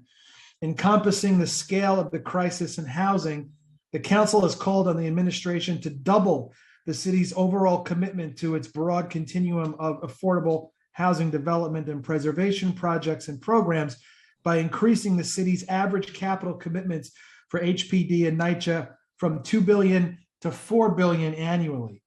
The mayor's executive plan added $5 billion total over the entire 10-year capital budget for HPD and NYCHA. However, no new funding was added in a number of areas highlighted by the council in our budget response to the mayor's prelim, including supportive housing for justice-involved people and supportive housing for foster care youth aging out, two vulnerable populations that deserve the same robust budget response received by any other segments of our city. This council's commitment and my commitment as chair of the Finance Committee is to ensure that this council uses its power as a co-equal branch of government to ensure that not only is the budget balanced, but more importantly, that it is fair and equitable to all New Yorkers. Commissioner Carrion, it's good to see you. I want to thank you and your team for being here today. I look forward to hearing your testimony and diving deeper into HPD's budget. I want to remind my colleagues joining us today for this segment of the hearing that we still have a packed day of hearings, So we've got to adhere to time limits so we can hear from all the agencies we invited to appear before us today. I also want to just take a second to extend a moment of thanks to the entire Council Finance Division, especially Daniel Krupp and Chima Oberchair for their preparation for today's hearing. I'll now turn it over to, I think my co-chair, Council Member Perina Sanchez, Chair of the Committee on Housing and Buildings, so she can give her opening testimony. Thank you so much, Chair Brannon, and good afternoon, everyone. I am Perina Sanchez, Chair of the Committee on Housing and Buildings. And today we will, as you heard, be hosting the hearing on fiscal 2023's executive budget for the Department of Housing Preservation and Development, followed by the Department of Buildings. Thank you to Finance Chair Brannon for your leadership and partnership throughout this budget process and during these hearings. A reminder to those watching that members of the public are invited to testify on Wednesday, May 25th, and you may visit council.nyc.gov to learn more. Welcome back to Commissioner Carrion. Our work continues to increase the supply of affordable housing in New York City and address a historic housing crisis. I will request that the Commissioner keep your oral testimony to about 10 minutes so that we can move on to questions from council members. HPD's fiscal 2023 executive budget is $1.19 billion, an increase of $142.8 million or 13.7% from the preliminary budget. HPD serves as the city's fiscal conduit for NYCHA with $236 million in funding, leaving HPD's true budget at $954 million. I want to appreciate that HPD was not subject to the new pegs in fiscal year 2023 or in the out years, which we see as a recognition of the discussion we had in the preliminary budget hearing, raising serious concerns about the level of attrition at the department and the need for additional staff. Indeed, the administration has responded by adding 77 new staff positions, a reversal from the 28 eliminated positions in the preliminary budget. HPD's budgeted headcount rises to 2,698, although there remain hundreds of vacancies that needed to be filled immediately in order to accomplish the agency's core mission. We know that the administration intends to showcase its new housing plan for New York City very soon. And in many ways, this executive budget represents a transition between the past plans and the as of yet uncertain future. While I applaud the 14 new needs, they still only total $13.9 million in fiscal 2023, a modest adjustment in a billion-dollar agency. Additionally, one-time fiscal 2022 council discretionary funding remains missing for programs that prevent foreclosures, preserve affordable housing, and support community land trusts. The capital plan at HPD and NYCHA were a core part of the council's preliminary budget response. Capital commitments for these agencies rose to $1.6 billion across the first 5 years of the plan compared to the preliminary plan, and $5 billion, of course, over the full 10 years. It is good to see the much needed additional investment in this plan. However, there are real concerns that rising interest rates and building costs will mean the added funding does little to increase affordable housing supply overall, and that the funding is backloaded when we need it now. HPD has one of the highest commitment rates in the city, and so you have a high capability to start from in terms of expenditures. Critically, the investments continue to fall short of the council's call to radically reshape the city's dedication to increasing the supply of new, deeply, and I'm going to again emphasize deeply, affordable housing by doubling the total investment to $4 billion per year, with $2.5 billion of that amount for HPD and $1.5 billion for NYCHA. Effectively, the mayor has added about $500 million on average per year, but $1.5 billion more is needed. This council will continue to push on this. We will and we must build up our capacity to spend more in the city of New York and to do more, particularly for the lowest income New Yorkers.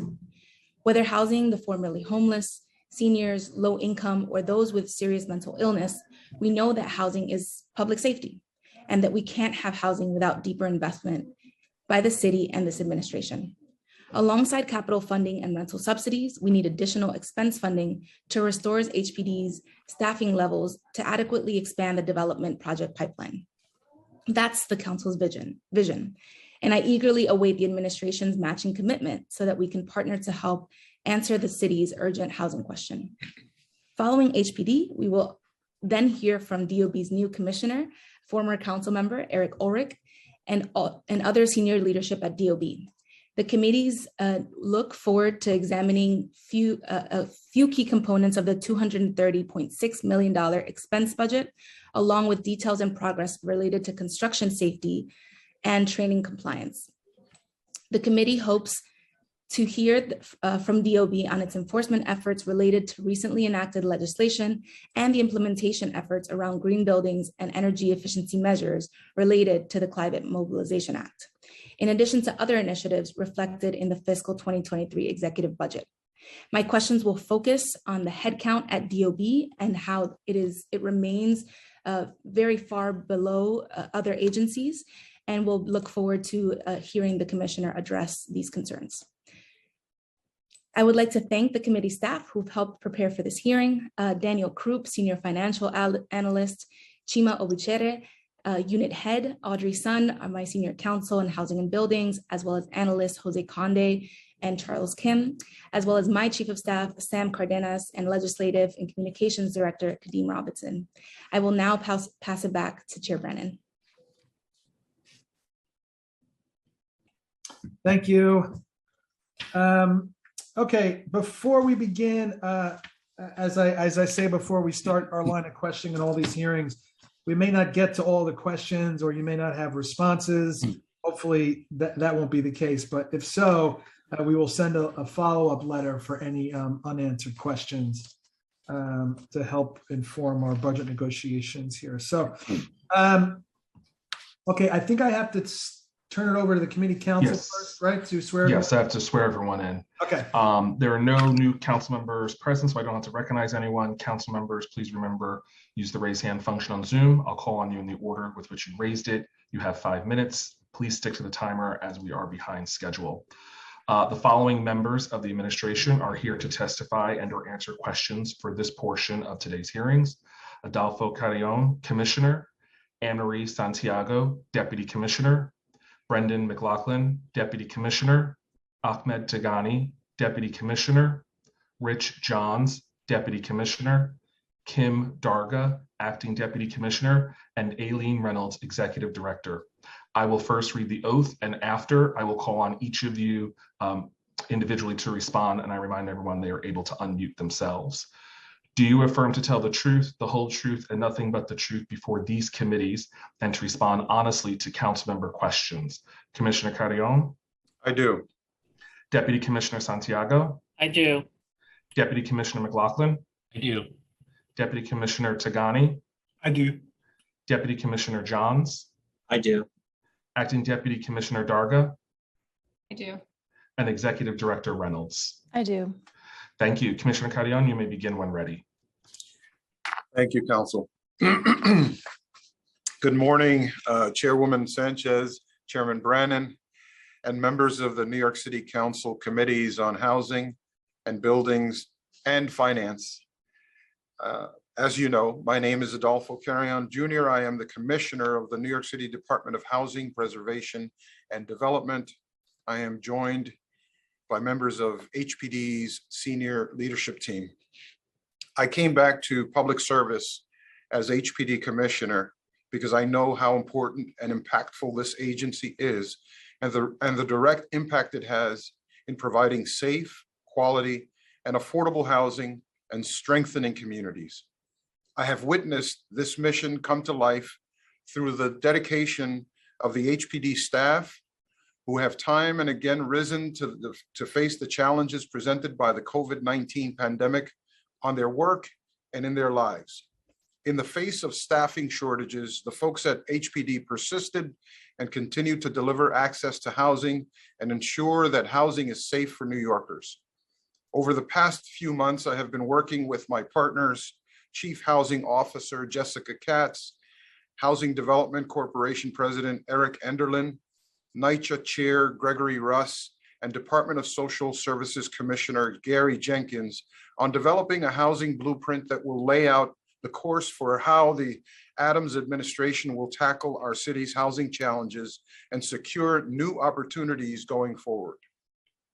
In close collaboration with our colleagues, housing stakeholders, and advocates, we will be presenting the housing blueprint in several weeks. I will begin my testimony today by providing a brief overview of HPD's fiscal year 2023 budget, and then I will describe how it will help us achieve our goals of expanding access to affordable housing, protecting tenants, and advancing equity and fair housing in New York City. I will then be happy to take your questions. On the FY23 budget overview, our fiscal year 2023 expense budget, as you both mentioned, is about $1.2 billion. That amount includes $236 million in pass-through funding that goes to NYCHA, which results in a net total of $953 million for HPD's programs and operations. Of this total $953 million, $791 million comes from federal sources, $6 million comes from state and other categorical grants, and the remaining $156 million represents the city's investment in HPD, a 16% share of our operating budget. We are grateful for that funding because that $156 million goes a very long way to help fund 77 new positions and will go toward initiatives like our New York City or NYC 1515 supportive housing program, Housing Connect, and funding our project managers, borough planning teams, and asset management staff, and housing inspectors. HPD offers a great value to the taxpayers with how much we can accomplish with limited city funding. With the current affordability crisis, we urgently need to build more affordable and supportive housing. Working with our many partners, we were able to secure a $5 billion investment in new capital funding from 2023 to 2031, of which $3.6 billion comes to HPD so that we can keep our recent pace of development over the next 10 years, even in the face of rising costs and inflation. And so I want to especially thank the City Council and all our partners for the role you played in securing this new support. We're thankful for the critical role that the city's resources play in our expense budget in strengthening areas of the agency that are not otherwise eligible for federal grants. My testimony will highlight several areas where this city funding will help us further strengthen our programs and services. A little bit on the housing blueprint and our priorities. As I mentioned earlier, we are working on developing a strategic housing blueprint that prioritizes people over process for New Yorkers in need of housing and related services. In our plan, we are seeking to accelerate and increase capacity for new housing supply, increase access to affordable home ownership, and improve the quality, sustainability, and resiliency of affordable housing to keep New Yorkers safe and healthy. Most importantly, we are unequivocally affirming that homelessness is a housing problem. Homelessness is a housing problem. And as such, it will be a central part of our housing blueprint that addresses our growing homeless population. The blueprint will also invest in jobs, technology, and agency operations that we as city government can better serve, so that we as city government can better serve New Yorkers and ensure resources are allocated equitably. We will hire and train more inspectors to strengthen housing quality enforcement, improve processes, and increase efficiency to streamline development, modify our procurement process to address the disparity within the disparity, and reduce administrative burdens so that New Yorkers can access the housing and help they need. We are also committed to promoting the participation of minority and women-owned business enterprises by increasing the number of MWBEs that contract directly with HPD and grow the size and diversity of the affordable housing community. We look forward to announcing the housing blueprint very soon and working with our partner agencies and you, the City Council.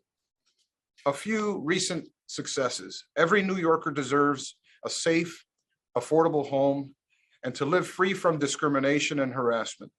This administration is committed to breaking down the barriers New Yorkers face in finding and keeping their homes, thriving in their communities, and ensuring the quality of the city's housing stock. Though we are early in the new administration, we have already started getting stuff done. Let me share some of our recent successes on these important policy priorities. Last month, in partnership with the Department of City Planning, we launched the Equitable Development Data Explorer to implement Local Law 78 of 2021. Thank you, New York City Council. This interactive website will allow New Yorkers to easily explore data about housing affordability, racial equity, displacement, and many other issues related to the future of New York City and its neighborhoods. Starting in June, developers and city agencies will use this data tool to create racial equity reports about projects that are going through ULURP. With this data, communities in the city of New York will be better equipped to create policies that increase affordable housing opportunities and help New Yorkers stay in the homes and the neighborhoods they love. In response to the tragic Twin Parks apartment fire that took place in the Bronx in January, Mayor Adams signed Executive Order 12 in March. This executive order will strengthen coordination between the fire department and HPD, supporting the fire department enforcement with our violation data to enhance their targeted approach to inspecting high-risk buildings. With our partners at the fire department, we will also launch a campaign to educate New Yorkers on fire safety. We are also currently working with the council and our partner agencies on a number of proposals to enhance our enforcement around fire safety. This is just one example of our commitment to strengthen our enforcement tools with the goal of keeping tenants safe in their homes. I'm also pleased to announce that this summer, we are restarting HPD in your district, where representatives from our Office of Enforcement and Neighborhood Services make our outreach van and staff available to spend a Tuesday or a Thursday at a location in a council member's district or in their offices, providing one-on-one education and assistance on housing-related issues in your district. I encourage you to reach out to our team, if you haven't already, to set up a day for HPD to be in your district this summer. And I close by saying that we continue to push forward with one mission in mind: to get stuff done and to put people over process and people over bureaucracy.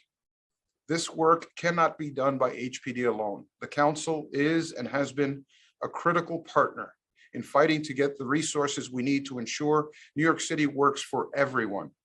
Thank you for that partnership, and I know we will continue to work together on critical legislative priorities and reforms. On affordable and supportive housing projects, on advocacy for tenant protection laws, and on a whole host of issues vital for the good of New Yorkers and for the future of our city. Thank you again for the opportunity to discuss HPD's budget and our priorities in the coming year. And my team and I look forward to your questions.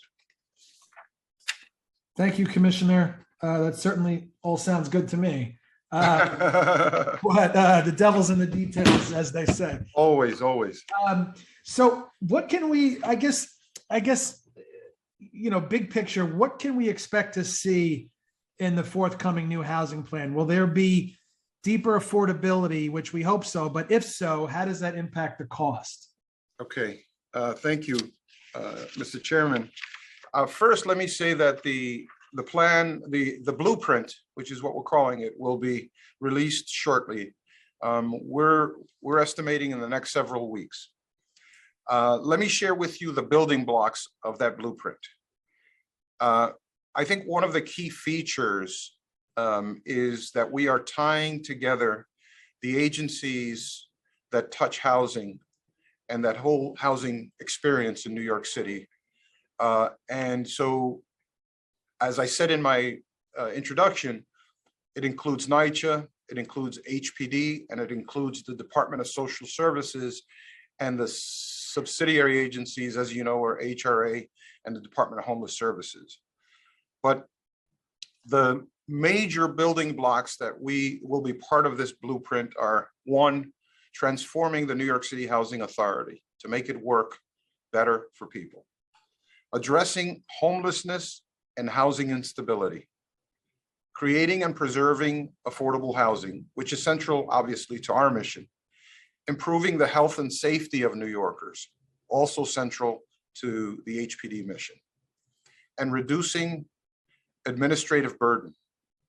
We will also expand our partnership with minority and women-owned business enterprises and build diversity, equity, and inclusion in all of our business lines. And that's important.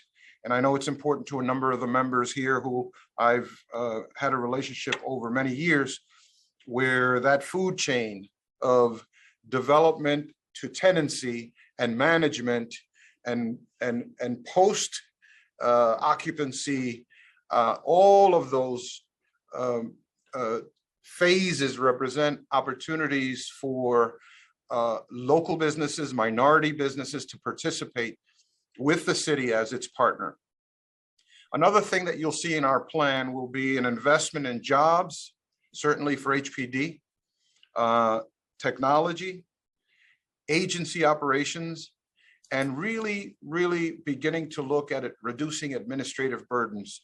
One of the things that we hear from our customers, Mr. Chairman and members, is whether they are a tenant, whether they are a community board, a council member, a building owner, a developer, is that things just take too darn long. There's a lot of redundancy. You will be hearing from the administration about a larger efficiency effort. And you know, we now have a citywide efficiency officer who has brought all of the commissioners who touch the real estate experience in New York to come together to figure out where are we tripping over each other and making it harder for the customer to get through this process. I don't want to filibuster, but I'll say this. No filibustering here, Commissioner. Okay, it takes, if you walk in the door and through any portal in New York City as a developer or somebody with an idea related to real estate, on average about 314 days to go from, hey, I have an idea, to, oh, you can begin your construction. And that is not a good thing in New York City. We're holding progress back. So we will improve processes and increase efficiency to streamline development. Our work, guided by the housing blueprint, will not only help support the city's recovery efforts, but it'll also be central to ensuring that this is an equitable recovery. Yeah, it sounds good. I mean, the last thing, you know, supply is one thing, right? But bureaucracy should never be standing in the way of getting someone into affordable housing. I want to move quickly. So to what extent do you think that the $5 billion added for both HPD and NYCHA across a decade, it's about $500 million a year on average. To what extent do you think those investments will increase the supply of housing? It will increase it significantly. As you know from the Mayor's Management Report, we generated about 11,000 units so far this calendar year. We expect to, while we'll come up short of our target, to be somewhere in the 16,000 unit range. But where we should be as a city is in excess of 20,000 and potentially closer to 30,000 units a year. So our goal is to increase over the next several years our housing production.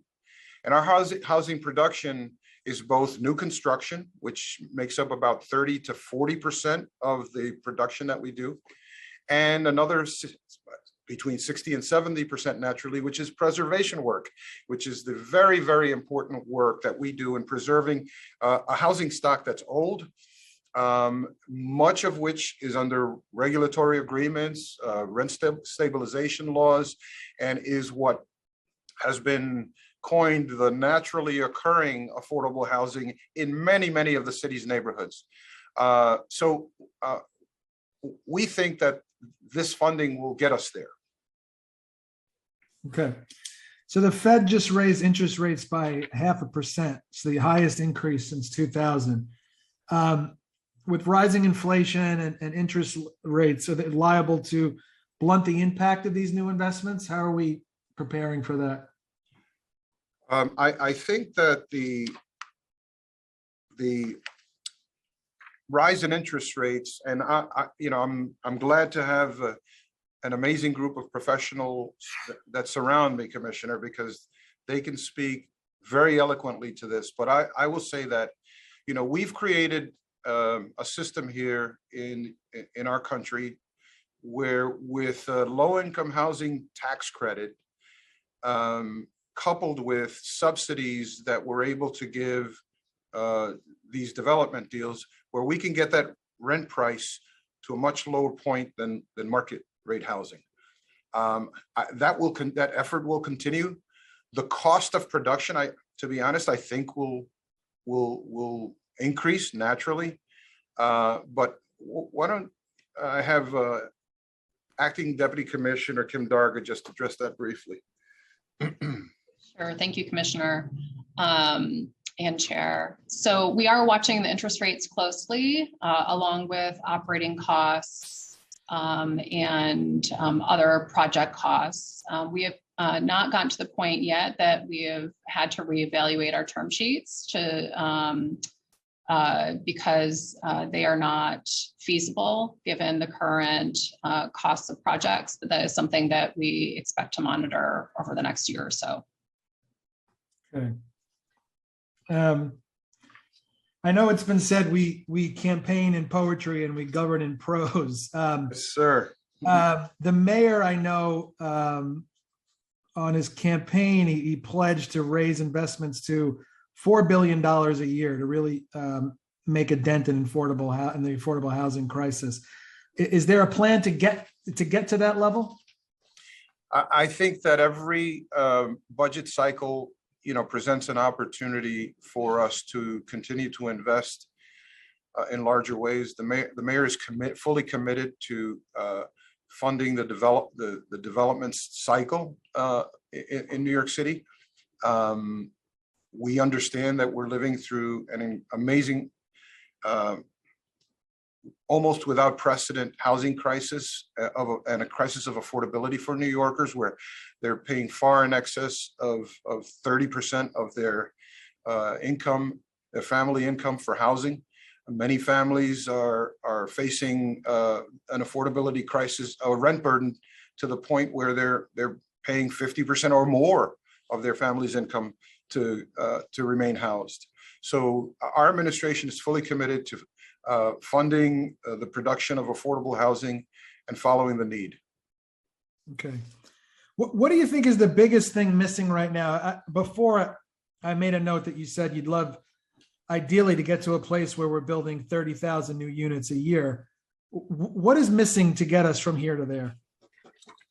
One of the biggest challenges that we face is that we have lost a significant number of staff. The pandemic really slammed government, business, increased attrition rates beyond norms, beyond what's normal. We have a shortage of project managers. We have a shortage of attorneys to close these deals. We are working very closely with OMB as a partner to fill the vacancies that we have. And of course, we have been, we now have 77 new positions that will help us go a long way in addressing the production side, but also addressing other headcount issues that affect the entire housing food chain.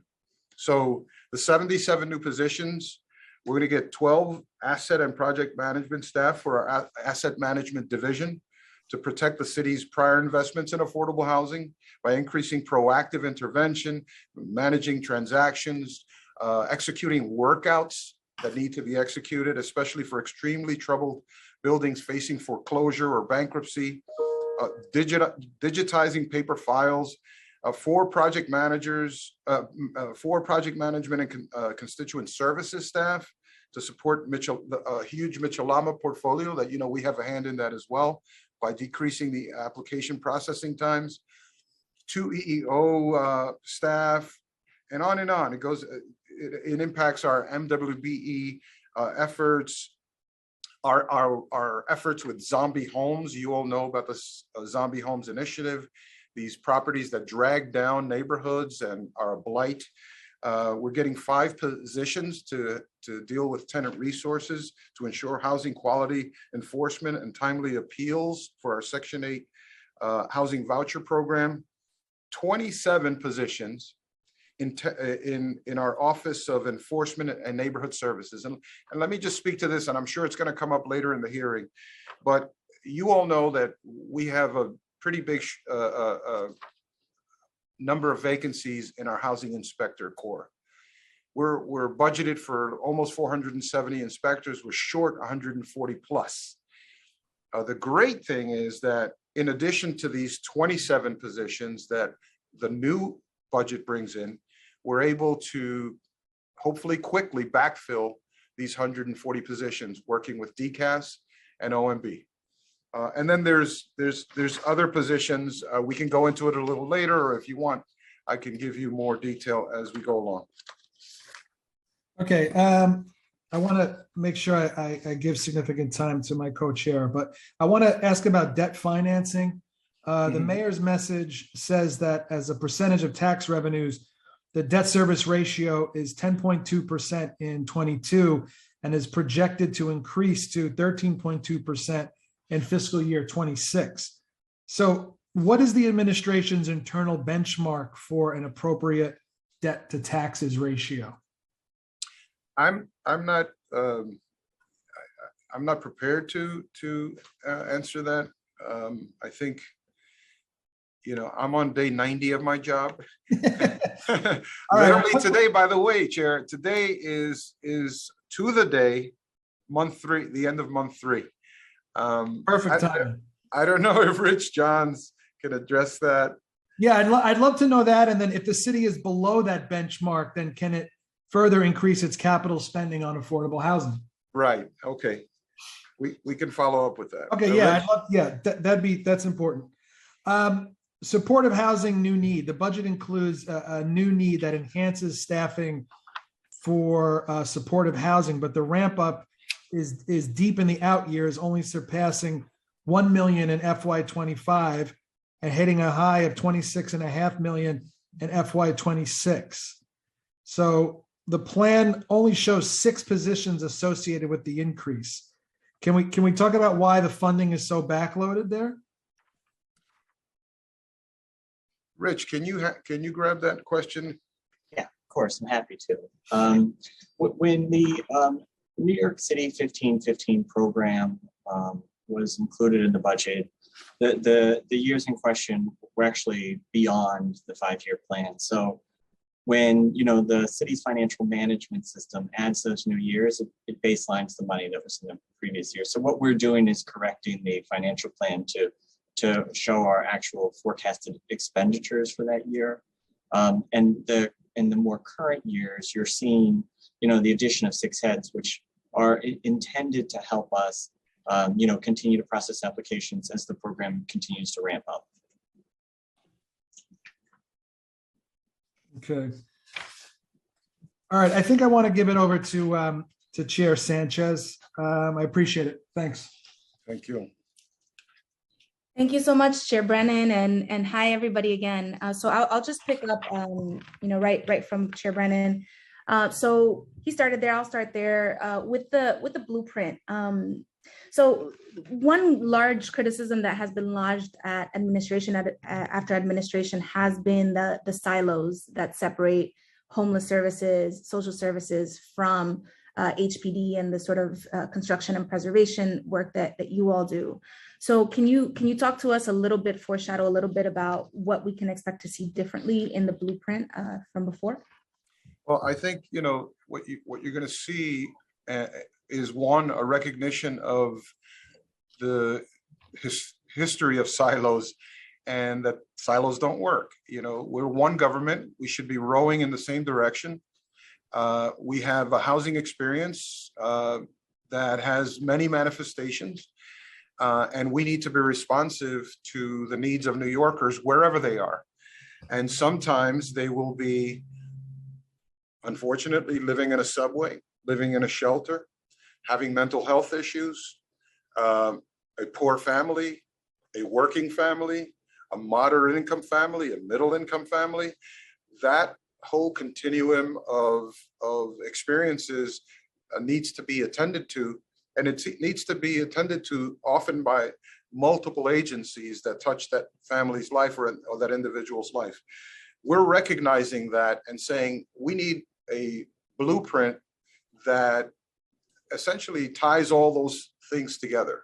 And so the experience of a New Yorker should be that wherever they are in that continuum, they can plug in and answer their family's needs. I don't know if any of my colleagues could add to that, maybe Mr. Tigani or Mr. McLaughlin. Absolutely. So, Chair, there are three things I think would be helpful to add. One, I think what the supportive housing community has asked for is more transparency and an easier time through the application process with us. So we need to move toward a more technologically advanced and easier to use Division of Tenant Resources, which is the main component that deals with the application process here at HPD. We're working toward that, and there are investments in the budget to allow us to build both a more friendlier and easier to use owner portal, as well as start on the work that we need to build a tenant web portal so that we're moving to a place where people are interacting, getting updated information, working with us to get the information we need to process their application without necessarily having to come down to us. Additionally, we're looking at our rules and regulations to make sure that we're only getting the information we need rather than going to a place where we are creating more barriers and creating stops that slow down applications. We're working with HUD, we're working with a number of other agencies to see where we can pull information that already exists and not have to make applicants go and fill the same information 2 or 3 or 4 times. Additionally, we are, and this is getting to the silo conversation, we're looking to see how we can maximize our various voucher resources across the board so we can get more projects done. Very recently, the FMR was updated so that basically as of May 1, our vouchers will be able to give more dollar per voucher. So our voucher holders will be able to go out into the market that is very tough, very expensive, and be able to afford more units that are out there. And those who are part of our exception payment standard program, those are areas where we work with HUD and make the power of our voucher even more expensive so that they can afford a higher cost unit. We have now been able to add 11 zip codes to that, therefore maximizing the power of those vouchers. So we're trying to become more technologically advanced, break down silos and not use duplicative processes to slow down applications and put more power and dollars behind our voucher to compete in a more competitive market. Got it. Thank you so much, Deputy Commissioner and Commissioner. So just as you know, we have a limited amount of time, so I'm going to try to rush through some of these. Please excuse me if I interject or move us along. So the second might be more of a comment than a question, but as you finalize the blueprint and get that over to the public and to the council in the next few weeks, I'll just urge you to really give deep consideration to the deepest levels of affordability, serving the lowest income New Yorkers. There has been a stunning failure by government at all levels of government to serve these individuals. In fact, the subsidy per capita for affordable housing to house the lowest income Americans, not just New Yorkers, but that has decreased over time since the 1986 tax reform that brought in a very serious way the private sector into affordable housing development. So I think New York City, particularly because we have such an acute pain among those lowest income New Yorkers, we're really going to be pushing here to see what more that we can do for them. And it is one of the big reasons that we need more and more subsidy dollars to serve affordability, because it costs more to serve these New Yorkers. Chairwoman, let me just comment on that for a second. On the production side for reaching low-income New Yorkers, the more than 65% of the units that we produce are for low-income New Yorkers below 80% AMI. 50%, almost 50% are for folks that are extremely low income and very low income, you know, up to 50% from about 30%. So that's not to say we can't do more and we can't subsidize deeper and get to the rent burden issue that we need to tackle. But I think it's important for folks to know that better than 65% of the production goes to folks that are considered low income by federal standards and our own standards, which is, you know, we could always debate the standards, right? That's a whole other issue. And let me just add to that, that in the spirit of trying to put more resources in, we are working with our congressional partners. And we have, just last week, we had a discussion with the entire delegation to the House and Senator Schumer, sponsored by one of our housing advocacy agencies, where we again asked, in addition to what you've already done with the recovery and the $200 million and et cetera that we've gotten, we need more. We need more housing vouchers. We need more Section 8. We need more home funds. Absolutely. And Commissioner, the community that you once represented and that I get to represent today has an area median income of 10-20% of AMI, right? So even these deepest levels of affordability covered by what HPD and the city have been doing have not been helping us without vouchers, right? Without Section 8 vouchers, without deeper support. So I know that we are understanding each other, but have to emphasize that and really want to see that deep consideration for the lowest of the low income in there as we address our city's needs. So my next question, you talked a little bit about MWBEs. Can you tell us a little bit about, well, actually, let me frame this as in relationship to a follow-up question from preliminary budget. We asked you to get back to us about the ways that HPD is increasing share of MWB developers over the years and efforts you've undergone.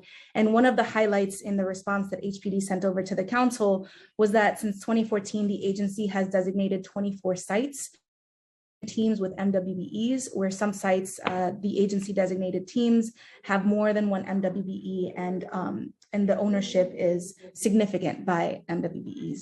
And so 24 sites out of how many? I'm always going to ask about the denominator. Sure. Any questions? So how many sites are we talking about? How much more work do we have to do? Yeah, fair enough. And I don't have that the answer of the denominator at my fingertips. I don't know if our Deputy Commissioner for Development has that. You can indicate yay or nay, or we can get back to you on that. But what I will say is that while we've made some progress, we have not made enough progress. And this administration, the Adams administration and the Carrion administration at HPD, under the leadership of the Chief Housing Officer Katz and all of the partners, we're fully committed to increasing and expanding minority and women-owned business enterprises participation in what is a multi-billion-dollar industry in New York City. We'd like to grow the Economic Opportunity and Inclusions Program team to assist with our efforts to track and promote programs like our Build Up program, which sets goals for MWBE contractor utilization on development projects, but we want to expand that. I think you referenced it. And our Pathways to Opportunity program, which increases the prevalence of MWBE marketing agents, which is also part of the opportunity to participate in this multi-billion-dollar industry. And just additionally, staff in the Office of Neighborhood Strategies and Office of Development Aid in advancing the use of MWBE developers that are awarded parcels or close on construction financing. Additional staff in our administration will provide support to MWBE developers as we work to increase opportunities for them to successfully compete for development deals. we have a lot more to do. We've advocated for changes at the New York City Acquisition Fund. That fund was generally open. It is now targeted to MWBEs and nonprofits. So there's some that has been done, and I believe sincere and honest efforts to address this challenge, but we can do more. Commissioner. Thank you so much, Commissioner. Yeah, go ahead.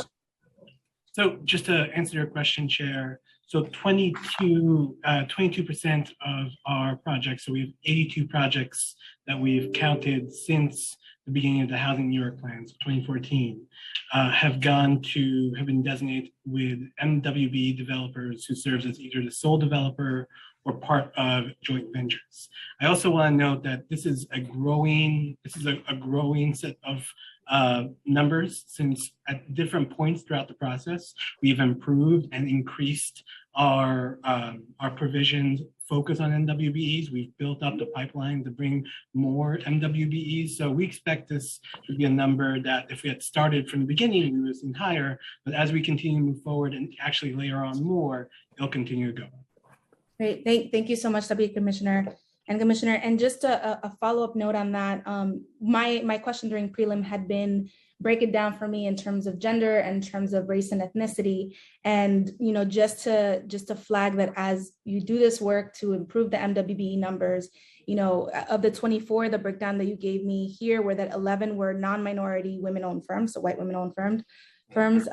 11 sites were minority-owned, 10 were Black, 2 were Latino, 1 was Asian owned, and 3 sites were minority and women owned firm. Three firms were Black, 0 Latina, and 0 Asian. And so we have a lot of work to do here as we increase these numbers, but particularly, Latino and Asian representation is lagging behind city numbers, right? City representation. So we just want to make sure that that is at the forefront of those discussions and thinking about how to expand the pool here as well. Let me just say that we also look forward to sharing our internal report. When I looked at it, I was very disturbed by what I saw. There is a disparity within the disparity that this administration wants to tackle. The lion's share of the business opportunities going to women-owned firms, as you suggested, is to white women-owned firms, not Latinas and Black women-owned firms. And the same is true for the general universe. In fact, the lion's share of many opportunities has gone to some minority groups that don't represent the overwhelming population that we serve. So you have, an overrepresentation of Asian businesses that are considered minority, and they are. So we have work to do, and we look forward to that partnership with you. Excellent. Thank you so much, Commissioner. I want to shift quickly to home ownership. I know that this is probably going to be covered in the blueprint, but for home ownership, can you give us a retrospective? How much of HPD's recent history, how many placements for home ownership have we been able to, how many families have we been able to put into home ownership units, and what does that look like for the future? Let me, I'll give you kind of the bird's eye view, and then maybe have Kim Darga do a little deeper dive into numbers. But we have programs that are geared toward creating and preserving homeownership, and these programs are supported through a number of these efforts are supported through a number of programs.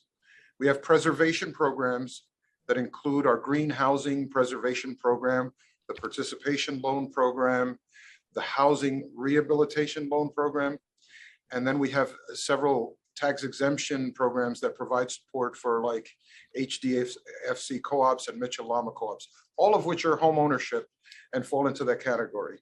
We have a home fix program and Project Help, which provide loans for repairs for 1 to 4 family homes. You all know about Open Door and the Affordable Neighborhood Co-op program, and I know we've got some work to do there. We have a down payment assistance program, and we have something called the Community Restoration Fund, where we acquire distressed single-family mortgages to help owners stay in their homes. These all are supported by capital expense from us and federal home grant funding that we receive. I don't know if Kim, maybe you want to talk a little bit about who we've reached. Sure. So as the commissioner said, we really tried to expand the options, both to help existing homeowners maintain good quality homeownership opportunities, remain stable, as well as to expand opportunities to create new homeownership opportunities or to help New Yorkers acquire homes.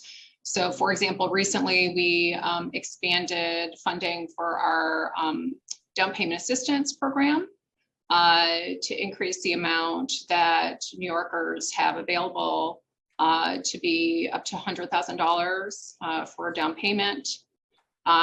We have also tried to reform our open door program to create, make sure that the funding that we're providing through that program is appropriate given the levels of affordability there. So I don't have the number of placements per se, because the homeownership production is both preservation and new opportunities. But I do know that 1 out of every 4 units that we have financed in the last 8 years was a homeownership unit.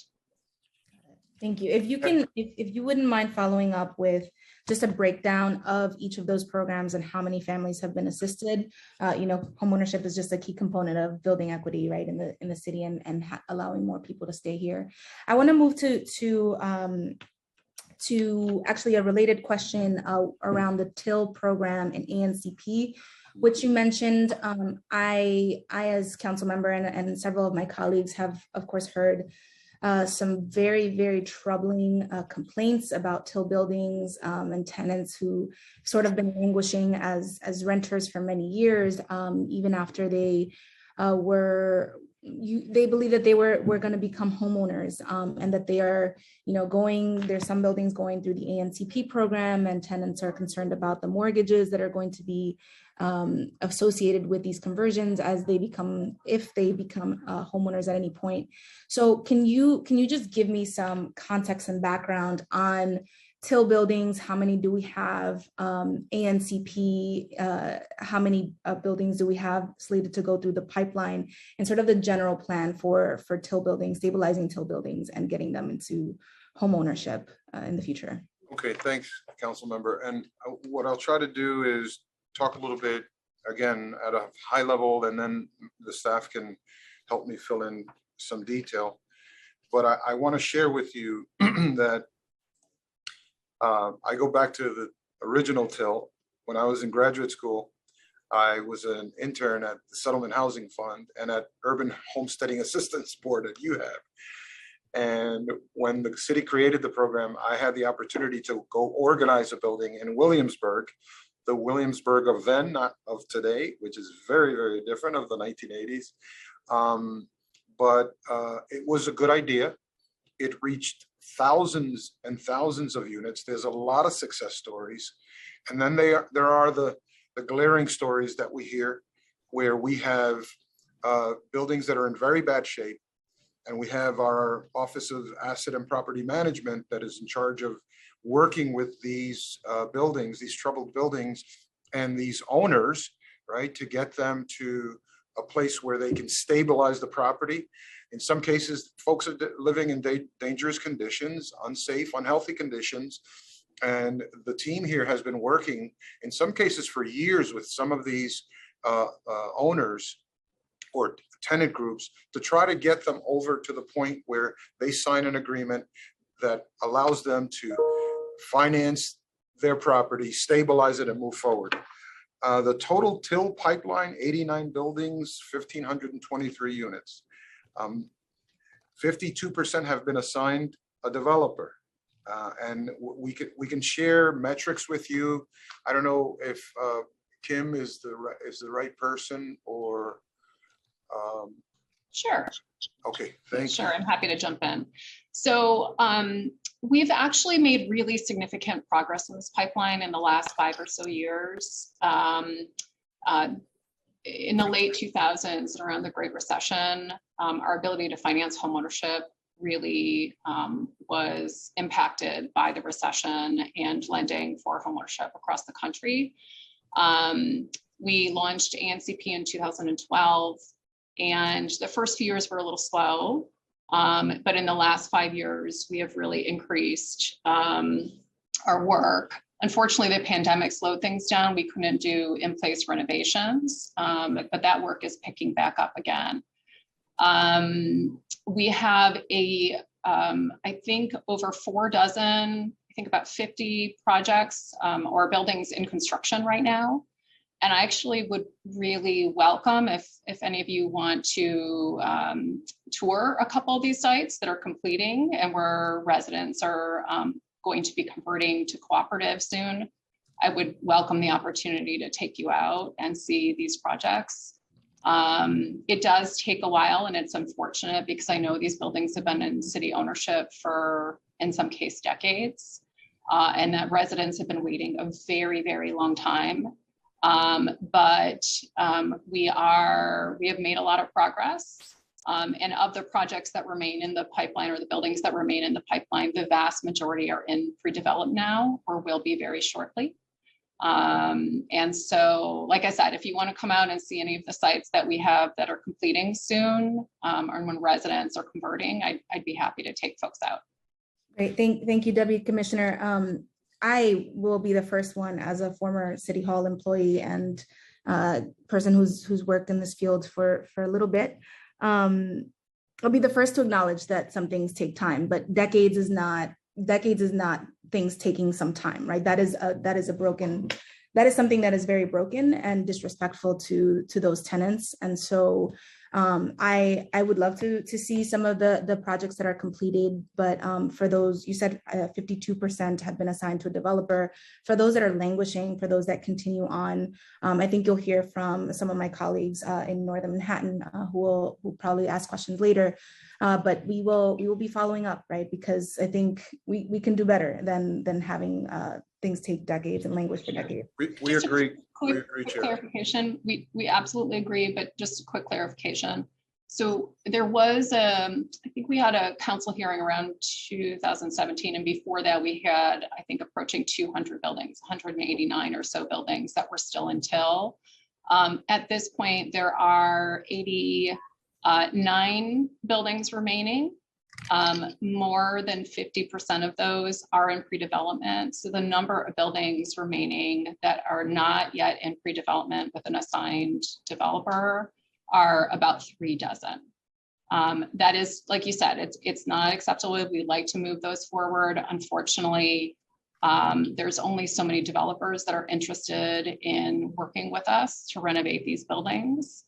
And we want to make sure that when we move a building into pre-development, that we have a developer that is actively ready to work with the residents to move the project forward. Thank you, Deputy Commissioner. I want to move quickly to code enforcement, a couple of questions related to code enforcement. So the first question is around the 77 new staff positions, or restoration of staff positions. So can you just give us a quick breakdown of how much of those are frontline inspection staff versus project management positions? Sure. Let me just get my notes here.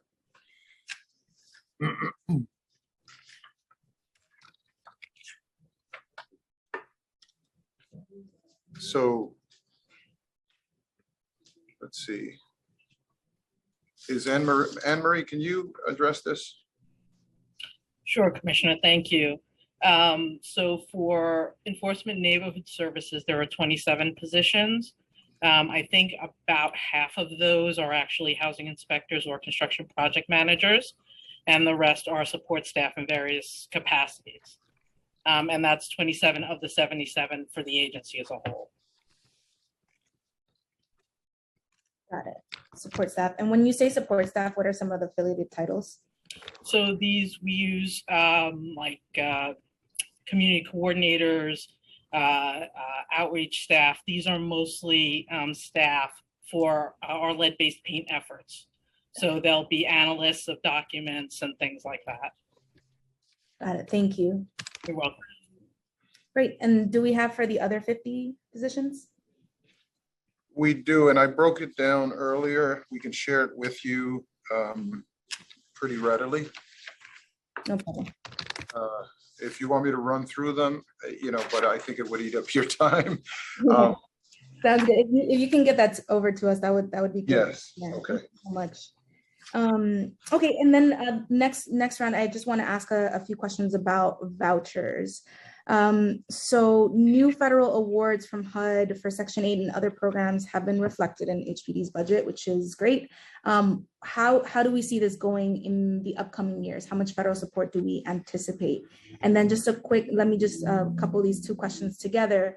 I understand that there have been 8,000 emergency housing vouchers assigned to New York City from the federal government through stimulus dollars, and that those vouchers are being rolled out to members of the public through a consortium of agencies, of which HPD is one. So on that second part question on emergency housing vouchers is how many of these vouchers does HPD have, and how is HPD doing with the rollout of those vouchers, getting families into using those vouchers?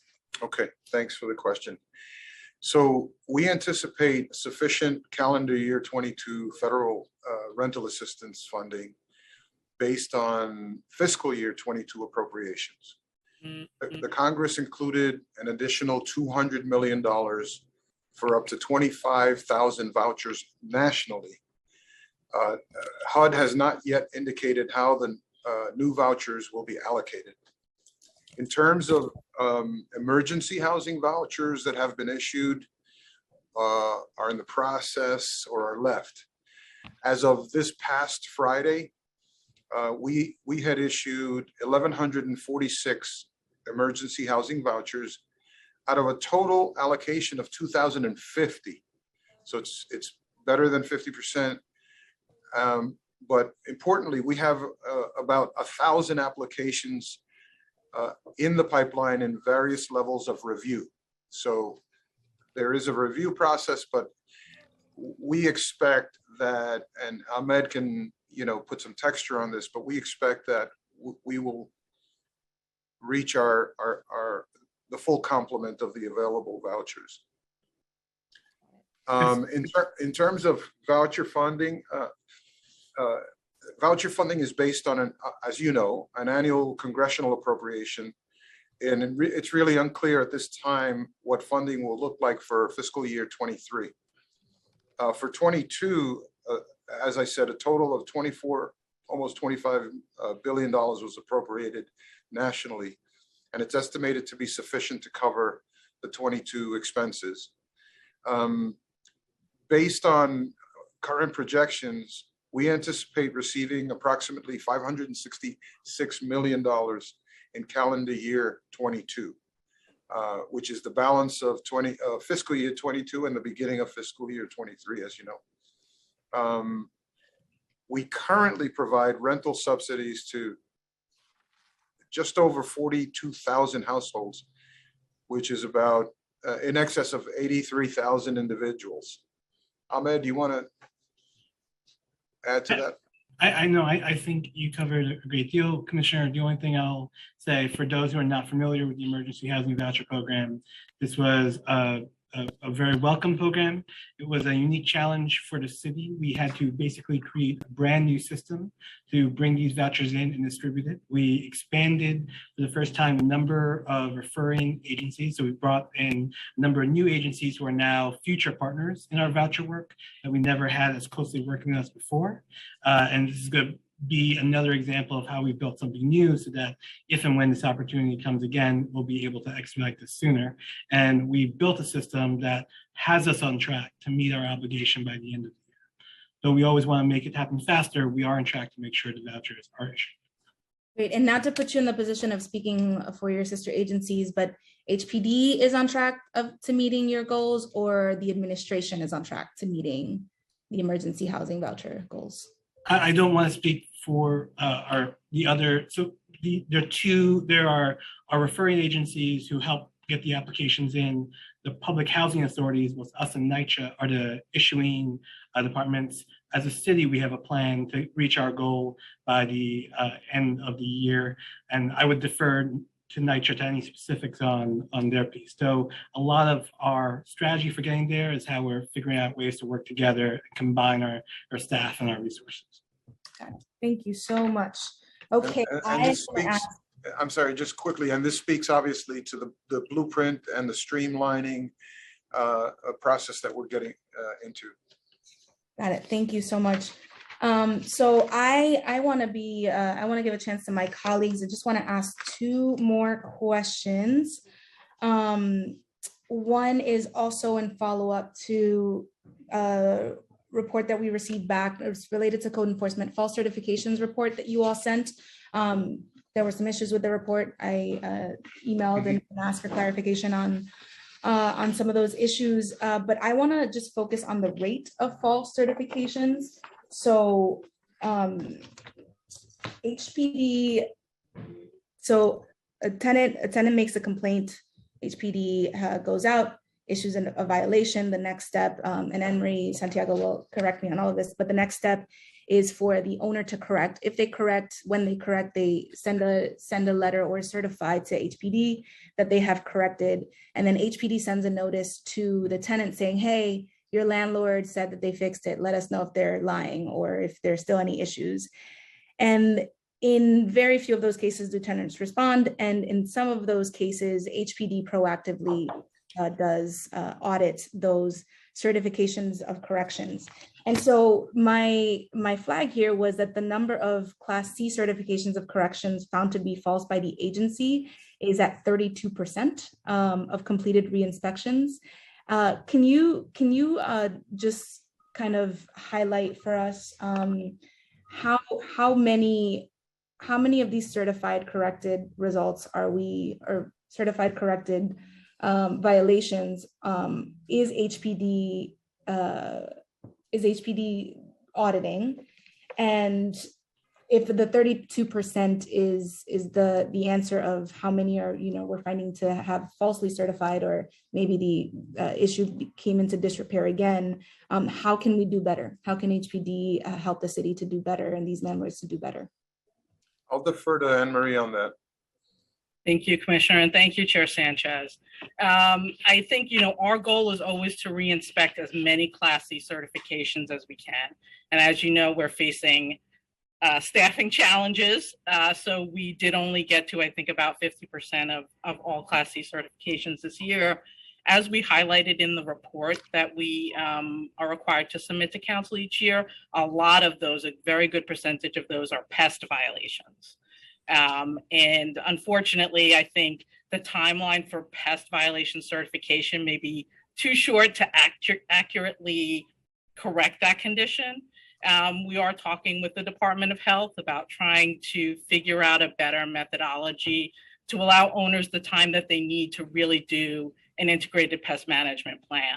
And I think that might be part of how we can help owners comply better with that particular violation. As you know, Council Member Felice is also looking into this issue in terms of fire safety violations. And so we're taking a better look, I think, right now at, as you requested, a breakdown by type of violation. What else can we do to address those violations and help owners understand how to comply properly with those violations? And so we would love to continue those conversations with you as we go through our internal review around these issues. Thank you, Deputy Commissioner. And if you can send us a breakdown of that, of those issues. So you said pests are a large percentage of these false certifications. That would be really helpful for us to understand. Absolutely. Okay, I have a million more questions, but I'm just going to go with this last one on supportive housing construction. Can you just, for for the sake of the public, can you share with us what is HPD's current estimate on the typical amount of subsidy and the total cost of a supportive housing unit? So with the wraparound services and the construction subsidy, and then what are the factors that shape that cost per unit and how are they changing? I'll give you the very high level on this, and then Kim can deep dive a little bit. But on the subsidy side, it's about $120,000 a unit, and the cost of production for a supportive housing unit is about $500,000. Kim? Yeah, so in addition to the capital subsidy, we also provide tax exemptions to supportive housing projects, property tax exemptions, as well as the service and rental assistance funding. And I don't have the per unit amounts of those, but we can follow up if necessary. That would be great. And the $0.5 million, the $0.5 million figure per unit, is that over the entire lifespan of the supportive housing units? I don't know, 30 years, 15 years, whatever the case may be. The capital subsidy amount of $120,000 per unit is the average subsidy over the last 5 years to construct a new unit of supportive housing. Okay. And the $500,000 figure? The $500,000 is the total development cost for that unit. So as you know, right, you get the total development cost and then it's amortized across the life of the mortgage. Yep. Thank you so much. All right. Well, thank you so much. I will be following up with questions about fees and fee recovery. There were some follow-up questions and some follow-up questions as well about code enforcement programs. But and we created a whole table for you for the fee recovery, yes. And it's a breakdown. I don't know if you received it yet, but we'll get it to you. Yes, I received it, and I have some questions, so we will be following up on that. So thank you so much. I now want to, I don't know, Chair Brandon, should I turn it back to you or committee counsel? No, I'll take over from here. We're going to go to council member questions. Council members, I want to remind you, please listen for the sergeant's cue. It will be 5 minutes for questions. We're going to first turn to Council Member Barron, followed by Deputy Speaker Ayala, Majority Whip Brooks Powers, then Council Members Lewis, Dinowitz, Osei, Brewer, and Richardson Jordan, but we'll first turn to Councilmember Barron. Your time will begin. Thank you so much. I want to say that I am so impressed and fortunate we are to have the leadership of Chair Sanchez. I really appreciate the homework that you do. I appreciate the way you question. You don't go for the general rhetoric. We are fully committed. It takes time. We're with you on that, but you press for the facts, you press for the numbers. We are so fortunate to have your leadership, strong leadership, particularly when you want to get to the, as we say, nitty gritty, the real deal. So I'm just so impressed with your leadership, and I just want to thank you for your commitment to affordable housing. We have a housing crisis. I think everybody knows that. You know, over 50% of our income is for rent. We have gentrification happening in our neighborhoods. And then Commissioner Carrion, a 10-year capital plan. They backloaded a lot. And the need was really for the first 5 years. So even though they increased it from 17 million to 20-something million, it's backloaded. And we need it front-loaded. We need those first 5 years. We need to have much more money for and land given to community land trusts. Right now, white men and profit-making corporations dominate the contracts by far.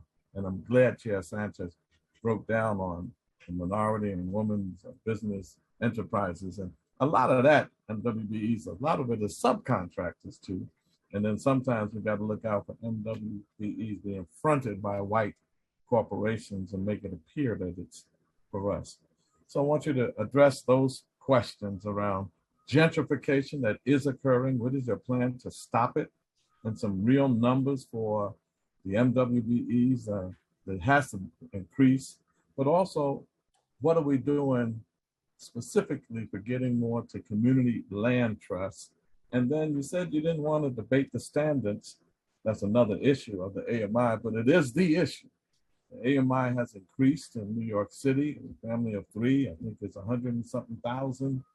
And so when you say 80% of the AMI and 65% of our units at 80% and 60%, you're talking a lot of money. You're talking about somebody making $80,000 if it's 80% of 100,000, and our neighborhood AMIs are like $36,000 for a family of 3, and sometimes even lower. So we got to really address these things concretely. We've had 6 months, we're going on our 6 months in the year, and those numbers haven't really changed a great deal. And it can't be that we have a record amount of this or we're doing much better.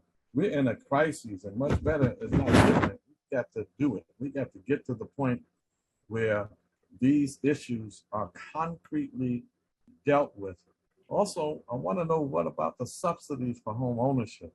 There's subsidies for rentals, but the subsidies for home ownership doesn't come near the subsidies for rental apartments.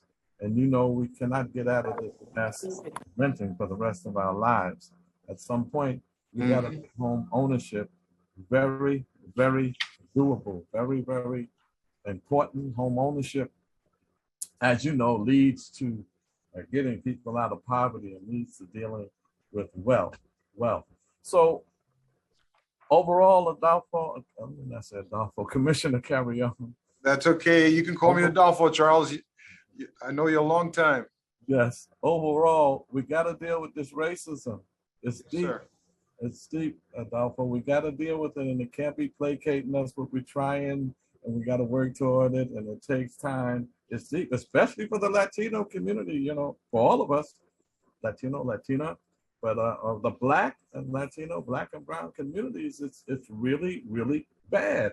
And we could have already made more progress by now, even though it's early.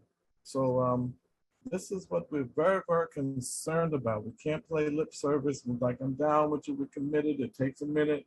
And I love the way our chair put it forward and said, yes, it takes time, but this is the deal. And this is where we got to go. So thank you. Thank you, Council Member. And I always appreciate hearing you, and over the years watching your advocacy work. I can't agree with you more on a number of these issues.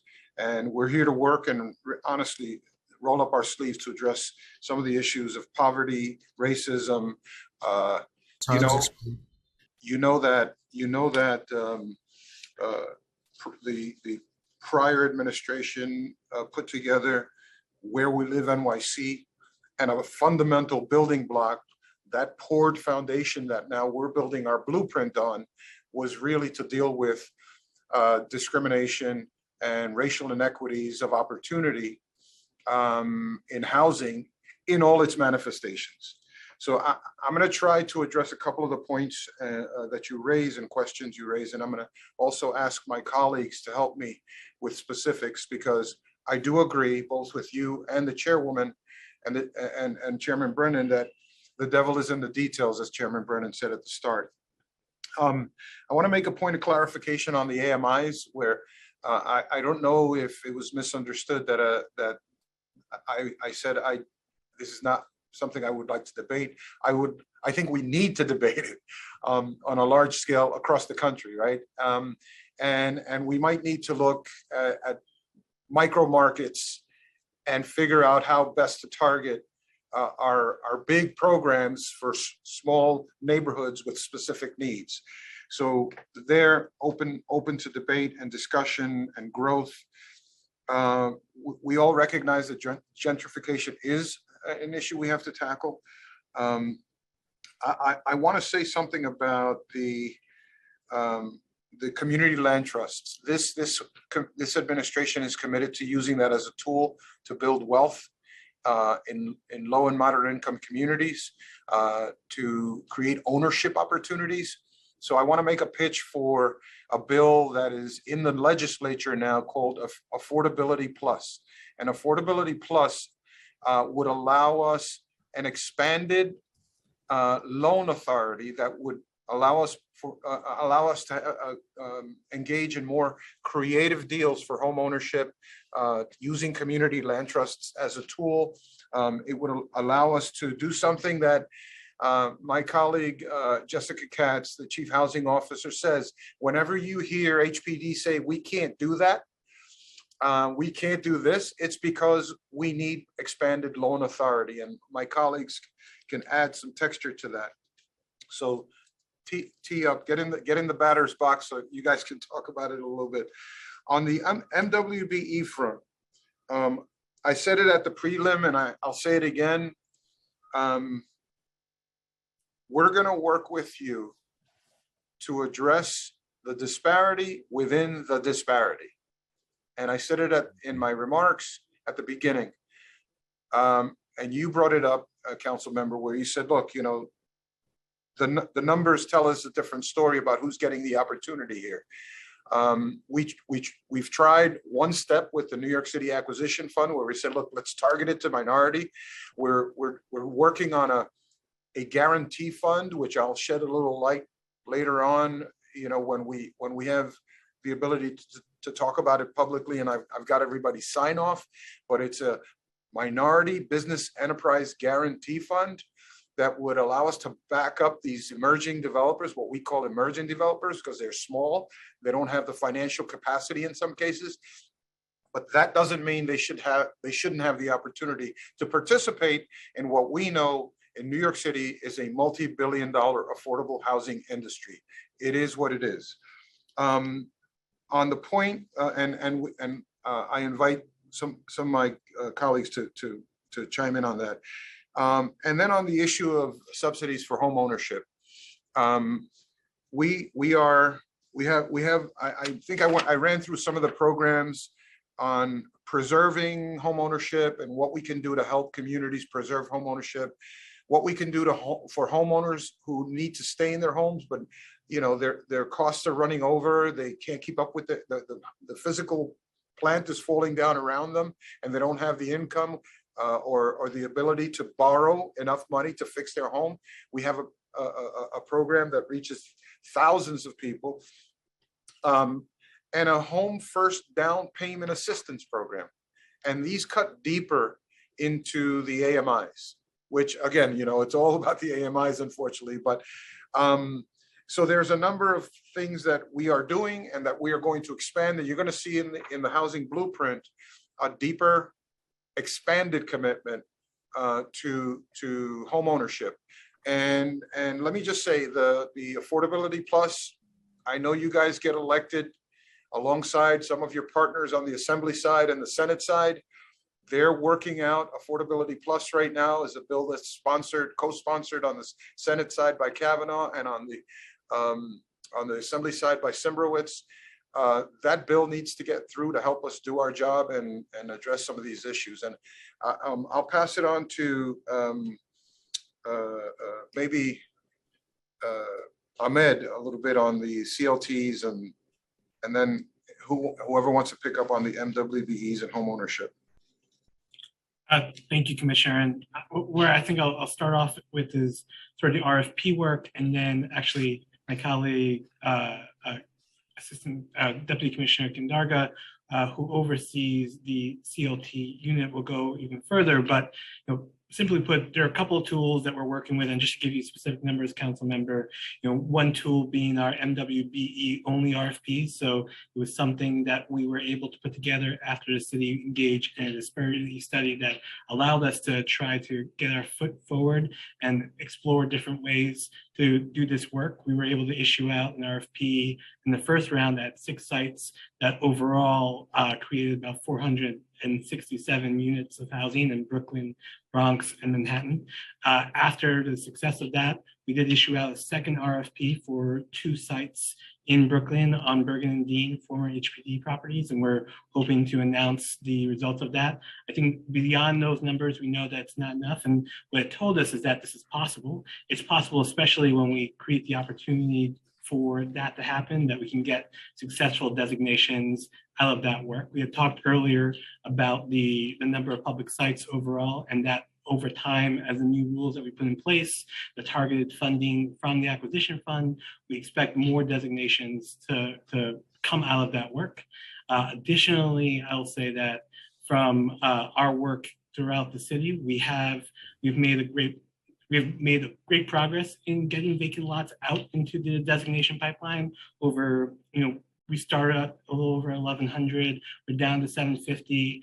That we have gone through at least 75% of the 750 are possible sites that we can put into a program, move them forward. And so we're going to be looking to put more of those sites into a CLT position. Very recently, Jerome Anthony, which is a homeownership project, will actually be, the underlying regulation will be a CLT.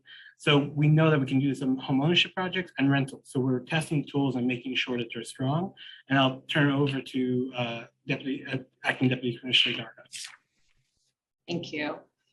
So as Deputy Commissioner Tagani mentioned, we're certainly trying to expand the work that we're doing with a range of owners, including CLTs, MWBEs, and other nonprofits as well, on public sites. But most of our work today is actually not on public sites. And so I appreciate that our commissioner mentioned Affordability Plus. Our current loan authorities really substantially limit our ability to fund home ownership, as well as to provide financial support for CLTs. Most of our loan authorities today don't allow us to actually provide financing where there is a ground lease. And the way a CLT works is they own the underlying land and then they lease it to another entity. And so without the actual loan authorities to provide financing for CLTs, we are really limited in the work that we can do with them. We have a number of projects in the pre-development pipeline at this time, but most of those are actually on public sites because that's where we have the legal authority to do so. So I think anything that you can do to support the work that we're doing at the state level to expand our loan authorities would be really appreciated. We're also limited in the amount of financial assistance that we can provide to existing homeowners based on our loan authorities, which is creating some limitations, particularly for 1 to 4 family homeowners, where we're trying to provide some additional support. We are really interested in exploring use of CLTs where we are creating or preserving specifically, but creating new homeownership opportunities. We believe that having that long-term stewardship and governance of a CLT can really be beneficial in supporting those homeowners long-term and ensuring long-term affordable housing. And again, that is limited by our loan authorities today. I would be happy to spend the rest of the time of this hearing talking about the challenges that we have and how you may be able to support us. But if you have questions about that and we can provide more information, I would be really happy to do so. Just one other note. I do believe the commissioner mentioned earlier, but I do want to call out that we did change the New York City Acquisition Fund to make sure that it was only available for nonprofits and MWBEs. And CLTs as a nonprofit are potentially eligible to apply, but unfortunately we are limited in providing the subsidy that would take out that bridge financing at this time because of the loan authority issue.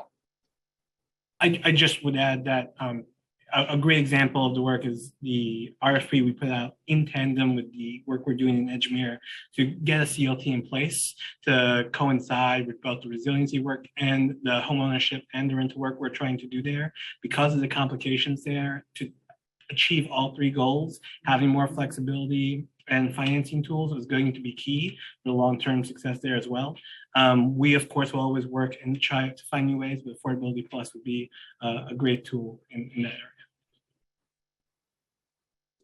Look forward to working with you, council member. Got it. Thank you. Thank you. And next we'll turn to Deputy Speaker Ayala.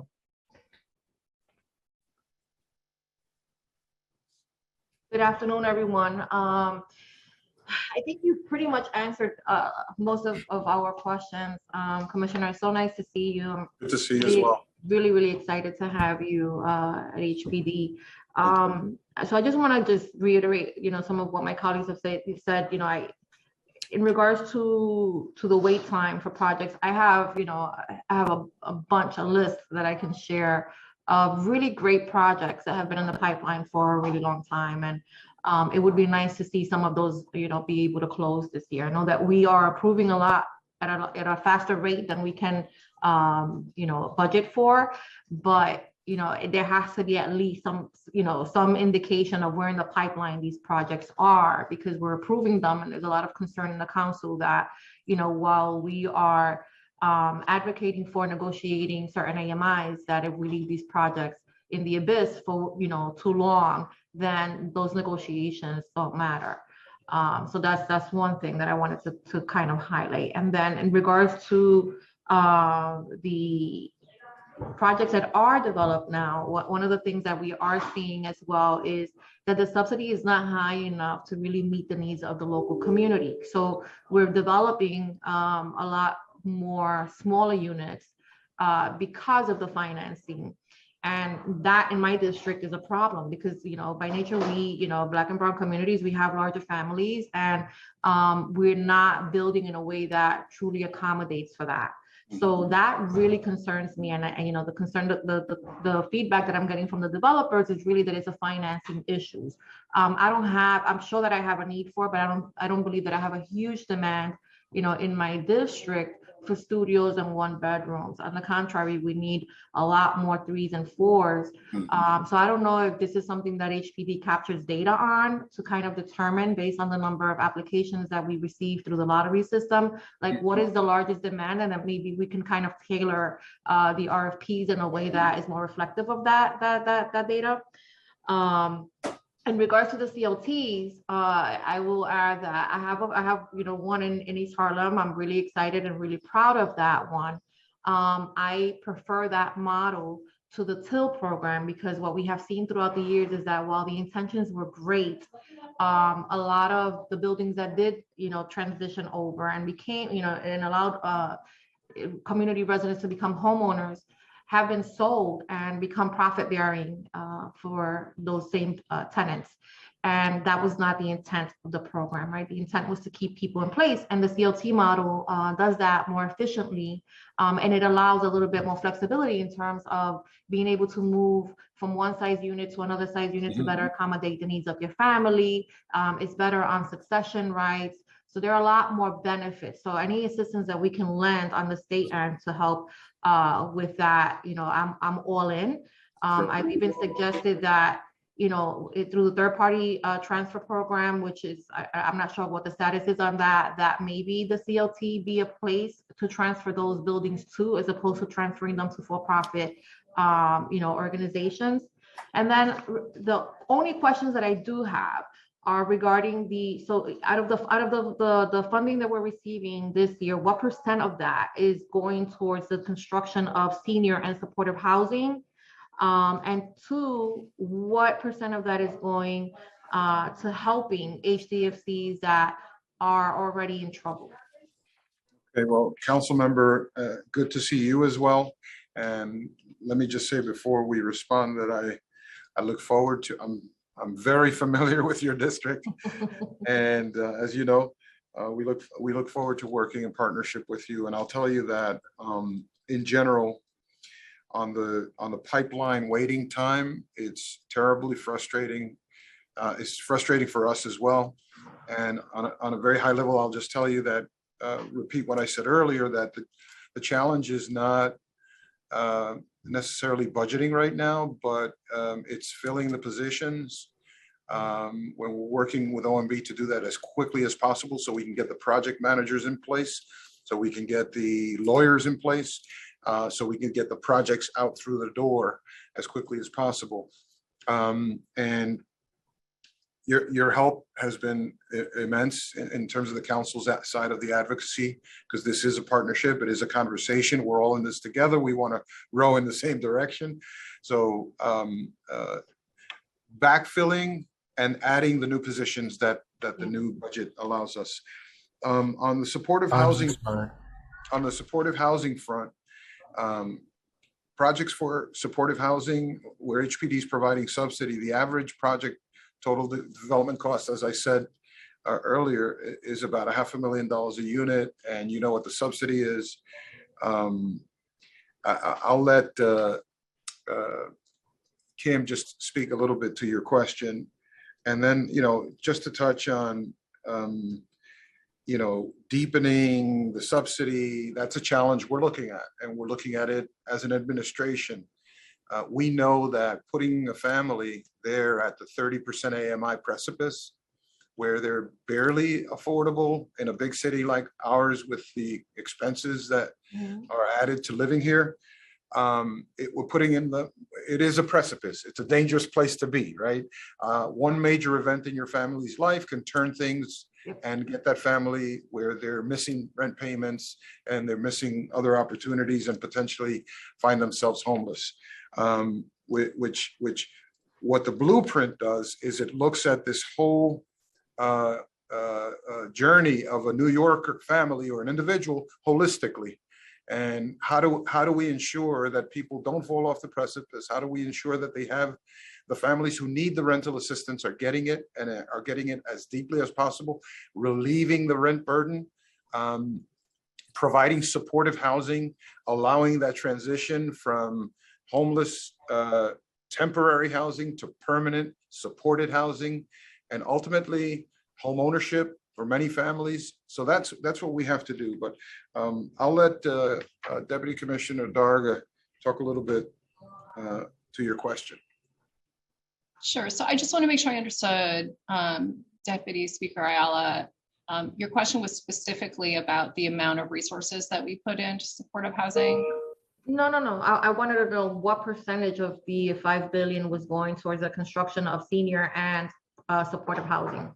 Okay, so maybe I'll start with senior housing. So senior housing is created and preserved across a range of programs and initiatives within HPD. We certainly have the Senior Affordable Rental Apartment Program, the SARA program, which is our main program for creating new senior use restricted housing, affordable housing. But we also do preservation of existing senior housing through our HUD multifamily program. And our aging in place program basically provides additional support for seniors across every single one of our preservation programs. So the budget there, it's just built into the existing program budgets.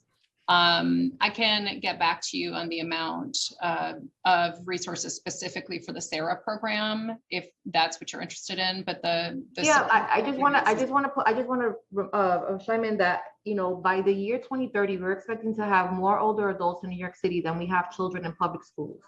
And even throughout the de Blasio administration, we did absolutely nothing to prepare for that influx of older adults.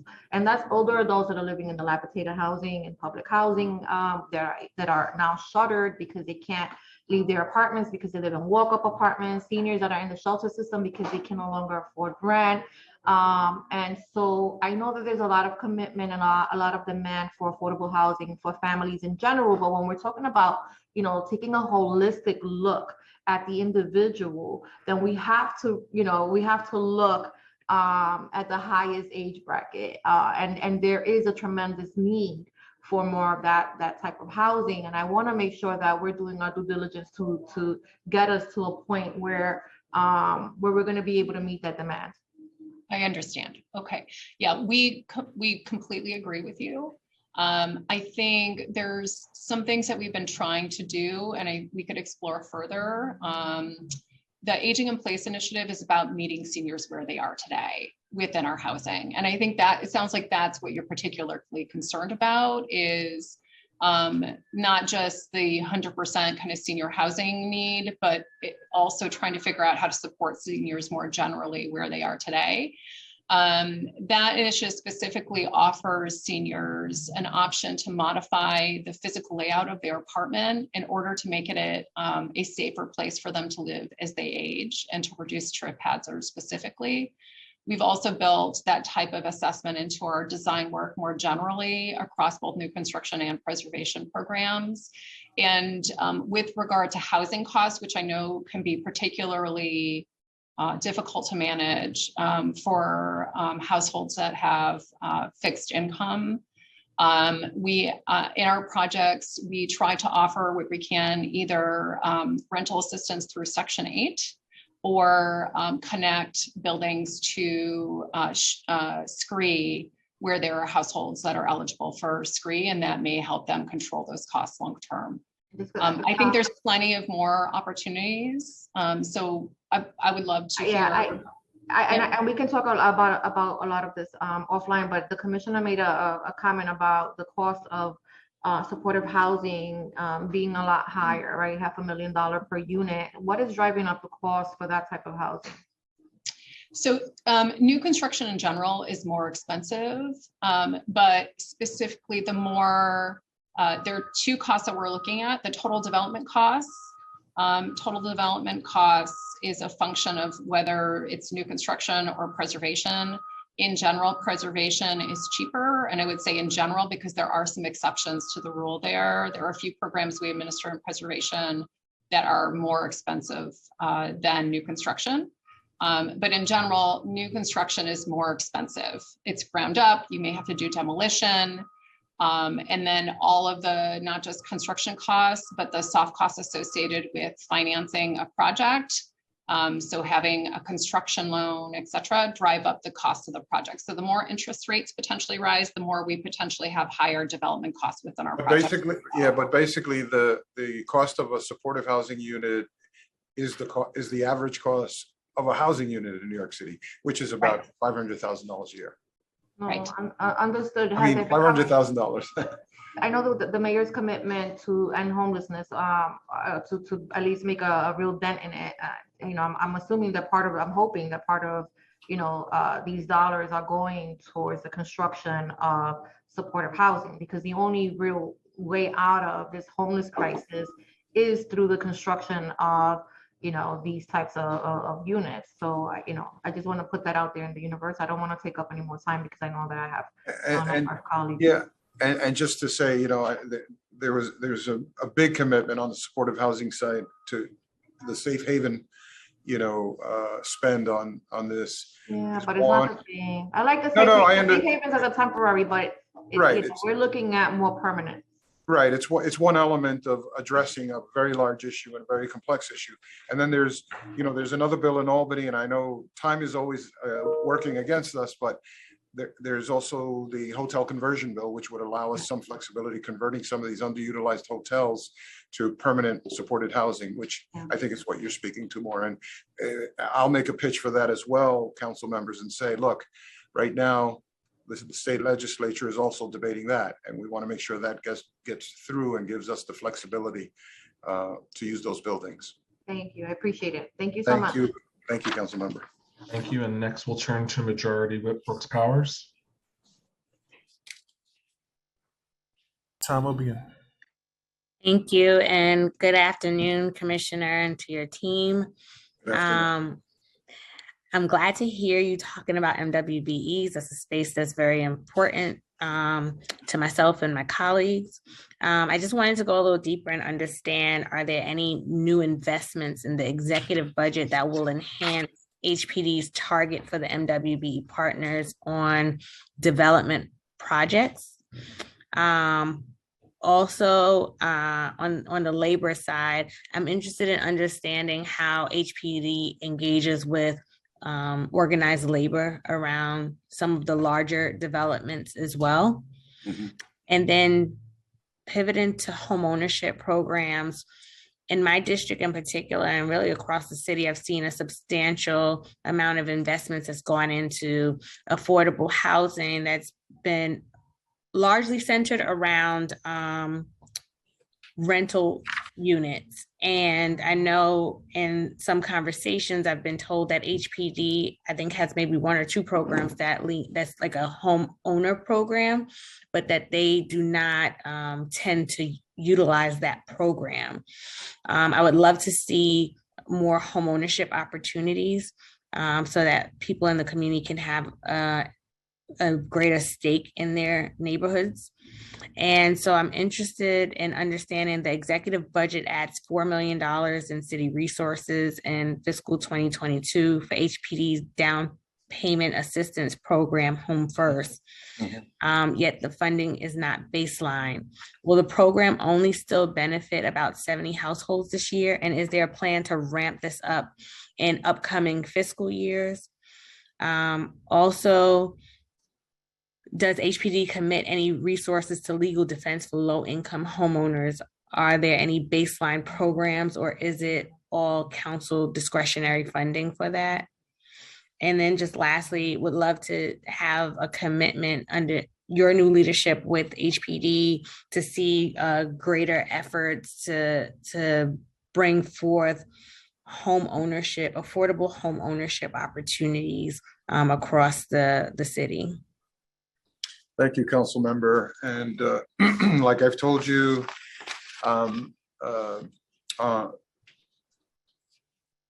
through our numerous conversations, I look forward to getting out there. I love your district, and I want to get out by the ocean, by the edge of our city and the edge of our country there. And the top 25 with the beaches now. Yes, it's a great place. Let me just make sure that we're covering the bases you brought up. On the MWB, you were asking whether we have any new support for that and new initiatives. Is that right? Yes, any new investments. New investments. And very directly on the new positions that we're going to be able to, that we've been able to secure. We are getting some compliance analysts to build up our MWBE build-up program, which sets goals for MWBE contractor utilization and development projects. So it's really the keepers of the metrics of these programs, because that's part of the challenge, is making sure that we set targets, and then are we meeting them? How are we meeting them? Can we meet them? So just to answer on that, on the MWBE effort and focus, I'll let one of my colleagues address that in a little bit, but I want to just make sure we get to the other items that you asked about.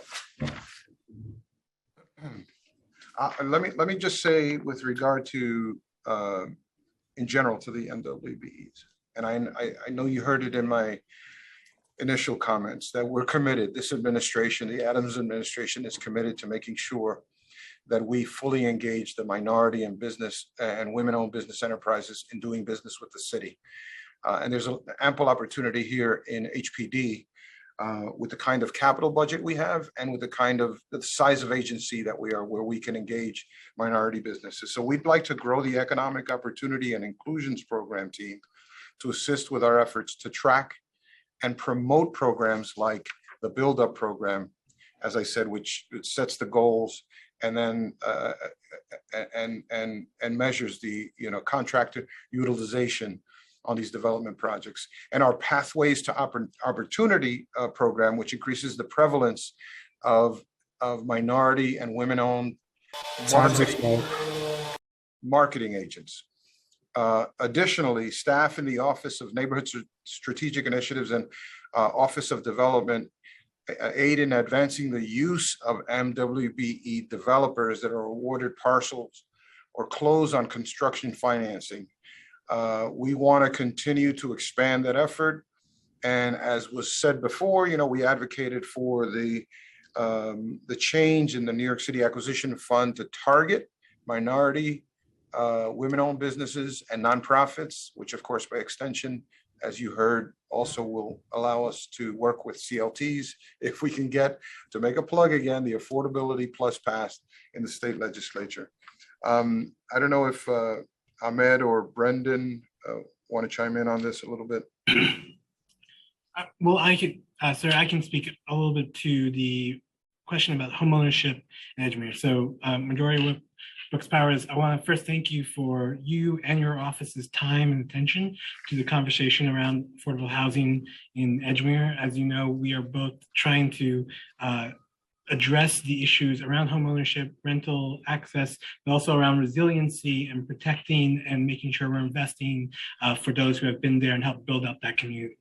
In both the Edgemere plan that's currently before you and in the complementary CLT, I do want to stress that both plans do foresee home ownership as part of the overall mix. And we can, happy to talk to you more offline and get into the nitty gritty about sort of the urban planning rationale about what's where and how. But I will say that we did hear very clearly from the community sessions and the conversations throughout your area that homeownership is a very key piece of the identity, that they did not want a monolith of housing, one type of housing. They wanted us to create a variety of different housing types and access points. And so homeownership is contemplated to be part of it. And again, the CLT that's being sought after to come and be part of this program in our solicitation, in our outreach, and our RFP, we were very clear that we wanted people who are competent and understood how to bring homeownership to this area. And as Commissioner Darga mentioned before, we see CLTs and homeownership being a good match. So we do believe that both the zoning and the land use actions that we're taking, the CLT we're moving forward, and the fact that we have current financing mechanisms plus future ones we're trying to pursue to make homeownership a very possible mix of what you're creating. Deputy Commissioner, thank you for that, and thank you for bringing up Edgemere resiliency also. And I would like to, I know we're going to have more conversations offline about it, but I would like to, on the record, just share, like, when HPD and city planning look at communities and these rezoning opportunities, it's so important to look from, a bird's eye view versus, and see the full landscape of what's happening in a community. And Far Rockaway in particular, and I'm sure it's like this in other districts, there's substantial development underway. And we have thousands of, apartments that are being brought up, similar to what Deputy Speaker shared, with a lot of studio and one-bedroom apartments, not apartments that's looking at larger families or seeing sufficient home ownership opportunities. Because even with Edgemere resiliency, is great when you talk about the resiliency aspect and the down zoning by the water, which makes sense, as well as the opportunity for home ownership. But then you have lots that are looking to be upzoned, literally across one main street from where Auburn East is going to be. So when you look at all of the development that's happening, I think it's important to look at stuff like that. But I'm glad to hear that you all are looking at this in this way, because it's critical to see more affordable home ownership and creating the pathways for people to have that opportunity, which happen through grant opportunities and first-time home buyer opportunities. And so I would love to see a commitment from HPD to do more of that. I do have questions about the CLT, but I'll save that for offline as well. We look forward to following up and talking to you more about that. Thank you. Next, we'll turn to Councilmember Lewis.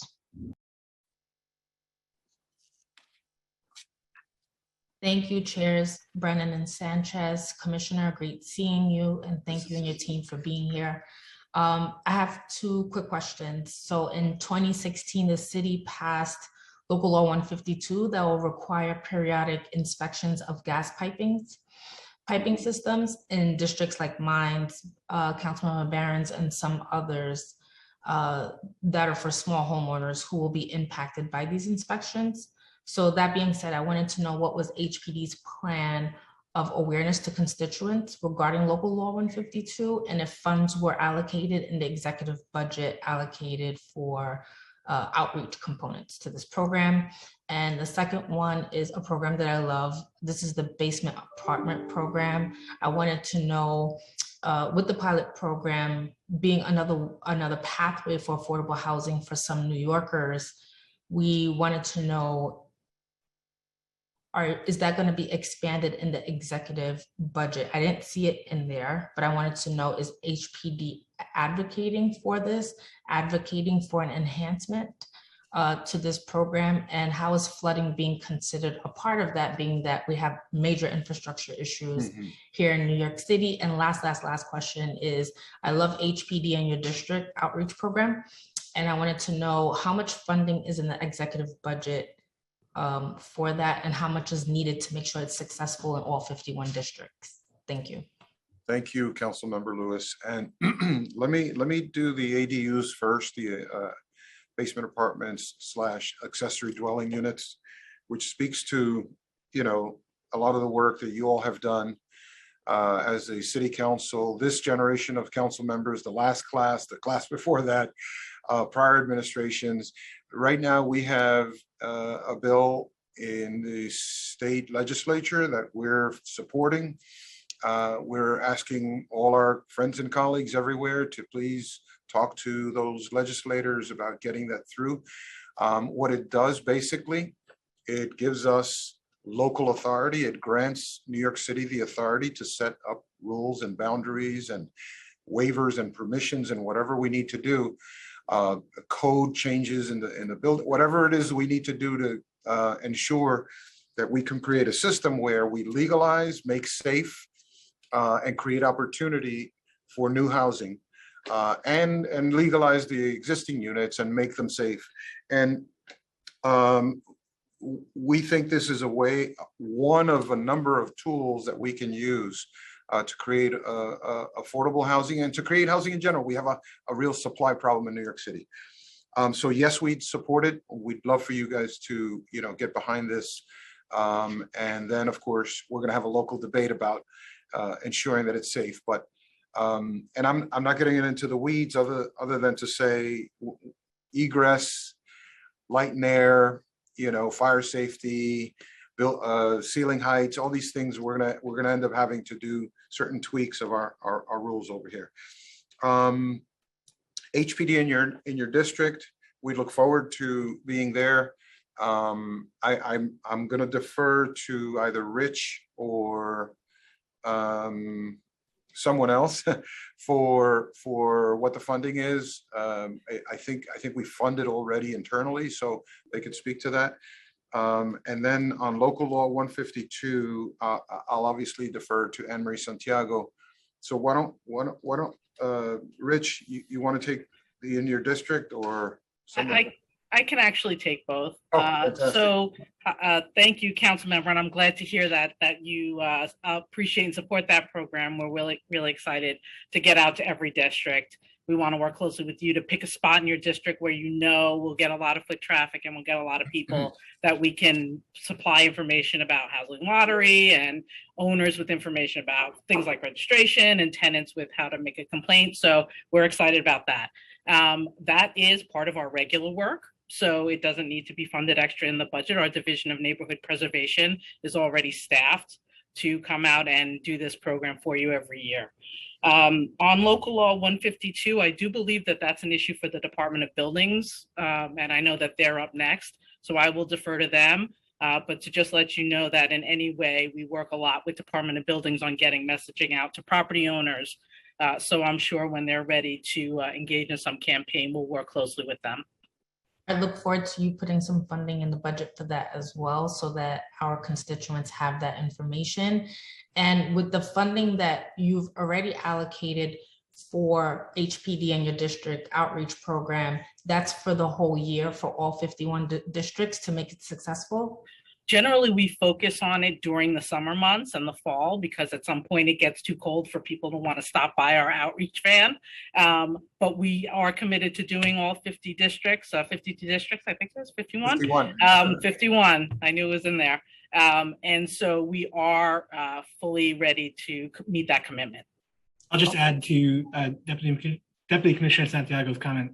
In addition to that, we also have our neighborhood education and outreach team. So we either supplement, help. We make sure that if in other inside settings, virtual, we're still doing more. So we actually have two different parts of HPD working together or separately when necessary to do it, to make sure it's covered, funded, and available to council members who want us to be there. All right, and regarding the basement program, I know there's a legislative ask, but I wanted to know if there was a funding ask, so we could have that conversation offline, but thank you for answering the questions. I will yield to our chairs. Thank you so much. Thank you. Thank you, Councilmember Lewis. And I just want to say we've been joined by Councilmembers Yeager, Moya, and Ariola. Next, we're going to turn to Councilmember Dinowitz, followed by Councilmembers Osei, Brewer, Richardson, Jordan, and Hudson. And I just want to remind everyone that we are behind schedule because the Department of Buildings still has yet to testify. But next, we'll turn to Councilmember Dinowitz. Your time will begin.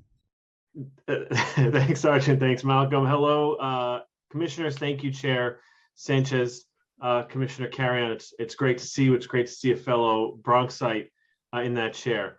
I have questions based on the Mitchell-Lama program, which you mentioned. Again, if it was your testimony or in your response to Chair Sanchez's question. I actually grew up in a Mitchell-Lama building. That's where I spent most of my life. I know. And I'm sure you may know. And then as a young adult, I actually moved into Mitchell-Lama. That was my wife's and my first apartment. There's a Mitchell-Lama in my district, Tracy Towers. It's the second biggest Mitchell-Lama in the Bronx. You know, the Rent Guidelines Board, for example, said there's going to be people who are apoplectic, 6% increase. Tracy Towers over the next 3 years is going to see a 22% increase in their rents. 22%. I mean, that's almost unfathomable that anyone's rent would go up that much, particularly in a program that's designed for middle-income New Yorkers. And as we talk, and as you talk, and your deputies and other commissioners talk, we really are focused on keeping people in their homes. And we've been back and forth along with their local assembly member and the local state senator. We've been back and forth with HPD about reducing that number, but we've gotten nowhere. So as we talk about keeping rents, manageable, has HPD made any progress in ensuring that the folks at Tracy Towers can actually stay in their apartments and not see that significant increase? Council member, good to see you as well, and thank you for bringing up the Mitchell-Lama issue. It's an important, part and a significant part of our portfolio. We're not responsible for all the Mitchell-Lamas in New York City in terms of financing them or managing them or working with them directly, but we obviously inspect every multifamily building in New York City. And then, of course, we have Mitchell-Lamas that are directly in our portfolio. This is a city-run Mitchell-Lama. Yes. I'm comfortable asking you. I know. You obviously did your homework. Let me turn to Kim to see if she can help on this. I know that we have Deputy Commissioner Anne Marie Hendrickson, who unfortunately couldn't join us today. She had an emergency. Is there someone that can help with this question? Yeah, Councilmember, I think we may have to get back to you on the rent increase specifically for Tracy Towers, as that's the housing supervision team couldn't join today. But generally, I know that operating costs have been going through the roof, and that's across all residential property in New York City. But particularly we've seen operating costs in our affordable housing properties also going up. Insurance costs have gone through the roof. And so we have been trying to balance making sure that properties have sufficient revenue to cover their expenses with making sure that rents remain affordable for residents, and where we can. I know at least in the preservation portfolio that I've overseen, we have been trying to bring rental subsidies in to support as needed. So I think on Tracy Towers specifically, it might be better to have a follow-up conversation with. Sure, and because we have a minute, I don't mean to be rude. I just mean to No problem. I do want to talk about bringing in those rental subsidies for a sec, but I do need to say that I think most people are reasonable. I think also most people would agree that 22% increase is unreasonable. And there's a number between 0 and 22 that is reasonable for the 800, I think it's like 800 somewhat apartments in Tracy. And not to mention that the facilities there are not really taken care of the way that dignified people, the way people living with dignity should have their facilities, their homes being taken care of. And Commissioner, you mentioned that we can't live in silos, and I agree very much with that. So what you've done, I think you've done some outreach, and we've been asked to do some outreach, which we've done to ensure that the families, or especially the older adults there, who are eligible for SCREE, actually get the application. I'm just wondering if the income affidavit is actually sent to you to HPD. What communication happens between HPD and the Department of Finance to actually make that process easier? In other words, if I'm an older adult, right, I'm already putting down almost all the information you need, or you have that information. Why do I also have to fill out these extra forms for the Department of Finance? Isn't that something that HPD could just do on behalf of the people living really in this Mitchell-Lama or any city-run Mitchell-Lama? Well, you're pointing to one of the issues that you'll hear me talking about.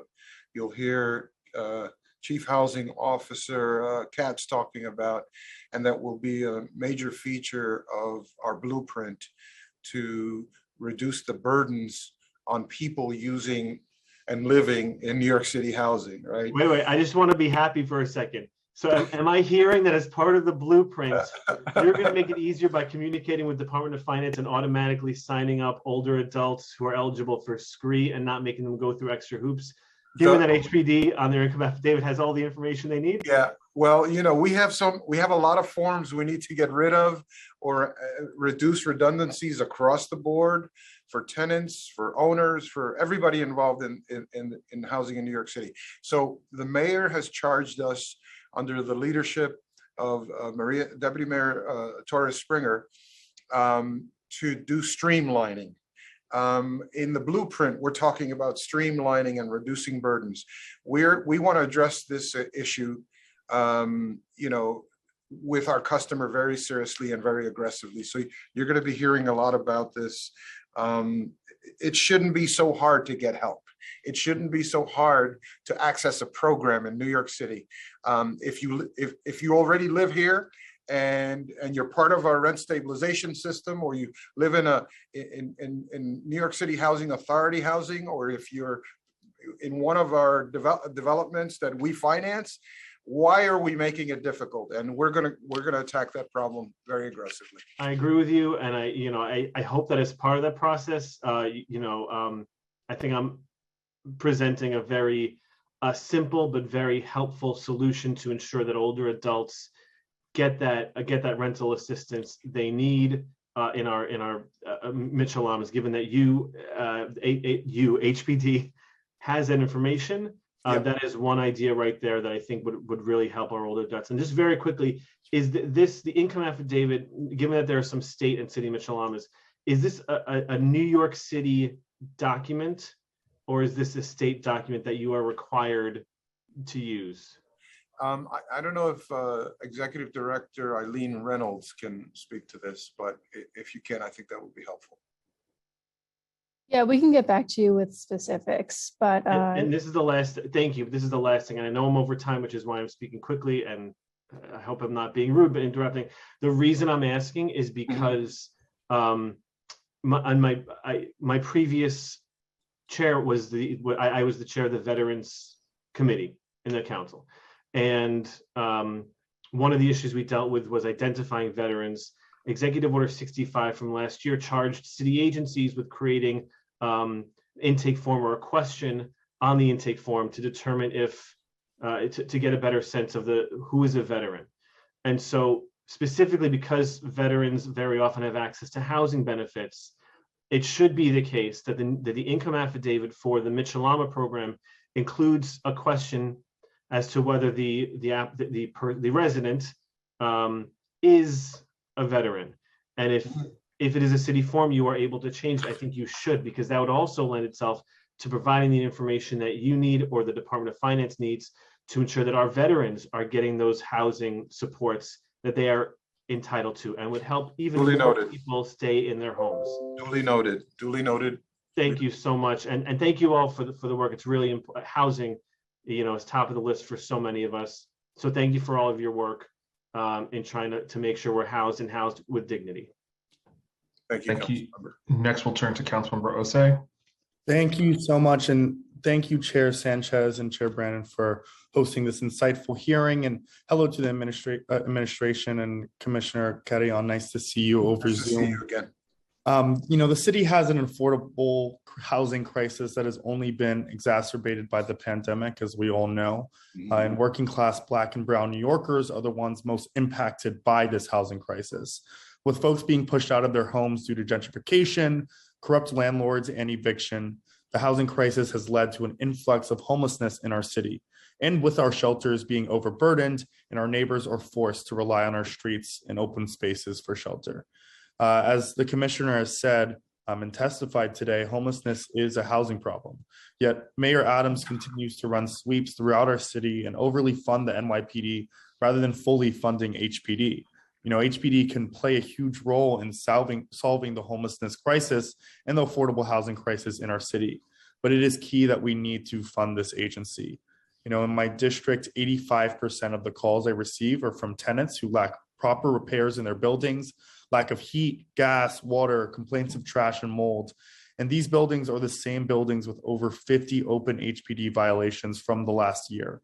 As Chair Sanchez stated in her opening statement, we need to fully staff HPD. Yes, the executive budget includes funding for an additional 77 positions of HPD, but these are related to lead paint remediation, equal opportunity, general counsel, and other administrative fields. Those are important, yes, but how are we ensuring that HPD is fully equipped, staff-wise and resource-wise, to address all violations in the city and to ensure that the backlog of repairs are being met? Council member Osei, thank you. You cover a number of critical areas where we are working very hard. I'll start with the last point about how are we staffing to ensure that we can inspect and keep up with the many complaints that your office receives and community boards receive, and obviously we receive. We're budgeted for close to 470 inspectors, and currently we're in excess of 140 short. So we have 140 vacancies.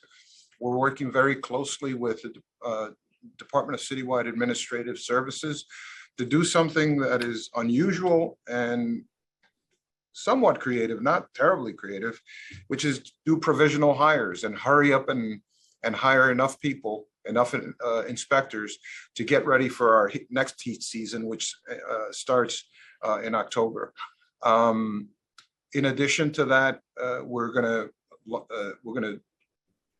launch some job fairs with the Department of Citywide Administrative Services.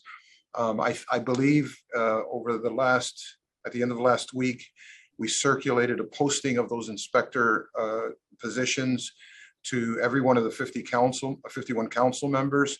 You should take advantage of that and get that information out to your district and to your constituents. These are good jobs with good benefits, and we need good folks, in there. Let me share a little bit about the issue of homelessness. So far in fiscal year 22, our homeless placement services team has placed 1,650 households into permanent housing. We anticipate making 2,000 placements by the end of the fiscal year. And I think you all are aware of the mayor's investment in safe haven and stabilization beds, so that as we try to deal with the issue of public safety and clearing up public spaces, that we do this in a way that gives people the dignity that they deserve and a place they can call home. And we have a lot more work to do in that regard, but $171 million investment is a start. I also mentioned the hotel conversion bill that's up in the legislature that looks to take underutilized hotels around the city and work with our local building department, the Department of City Planning, ourselves, and other agencies to create permanent housing for formerly homeless individuals and permanent housing for families as well. So, we're doing a number of things to address what is really a very complex, a complex challenge. I'll punt it to a couple of my colleagues who can address this issue a little further. I think before I know it's a time inspired, but I would love to take as much time as Councilmember Dinowitz had. But I do want to just go deeper into these, violations and infractions within the homes of many New Yorkers that have not been inspected nor fixed. If you were to give a price tag for how much monies should be allocated to HPD to address these violations in many of our different apartments and buildings, what would that price tag look like? Well, I will say this, and right now our issue is more about being able to hire enough inspectors to keep up with the demand for inspections. So we need to backfill 140 some odd vacancies in this agency.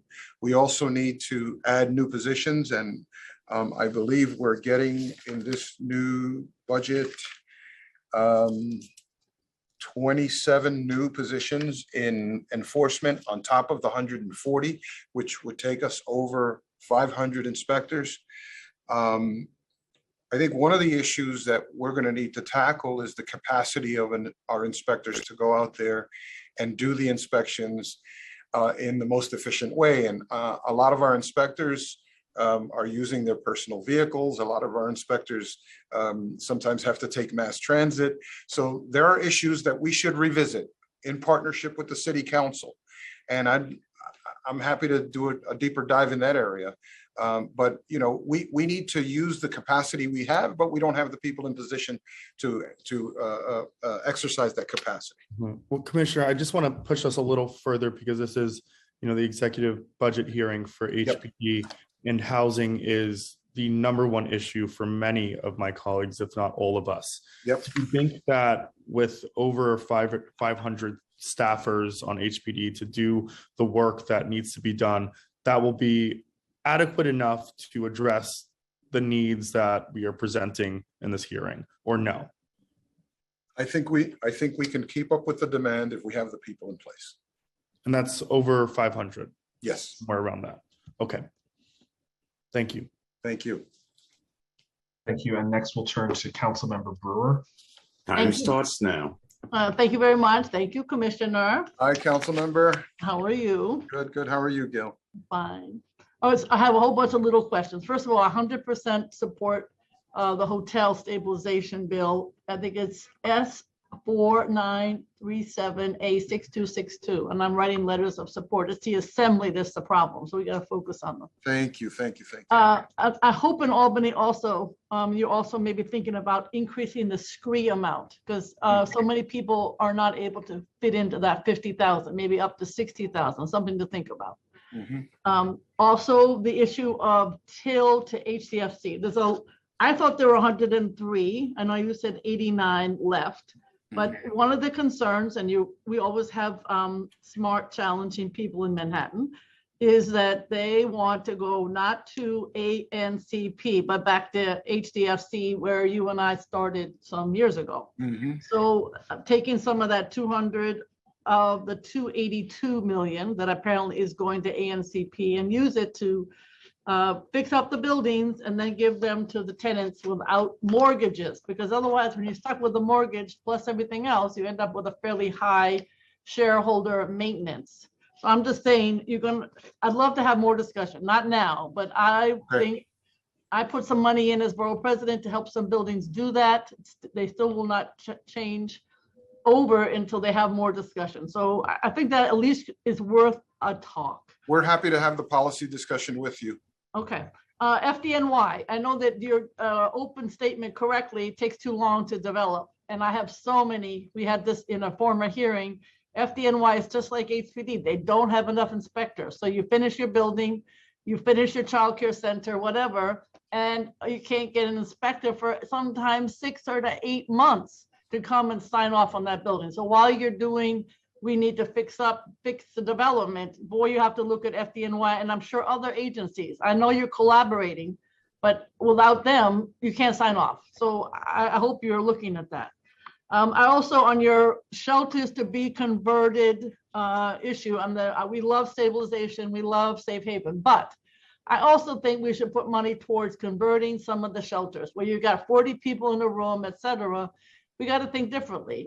Then people are not going to join that, and it's not good generally. So are you also thinking more out of the box about how to convert some of these shelters into safe haven, stabilization, et cetera? So it's permanent long-term, not a shelter. How are you thinking about that? We're looking for every option available to us to create permanent supportive housing for people who are in the shelter system, getting them out, getting them graduated to those permanent supportive units. Okay.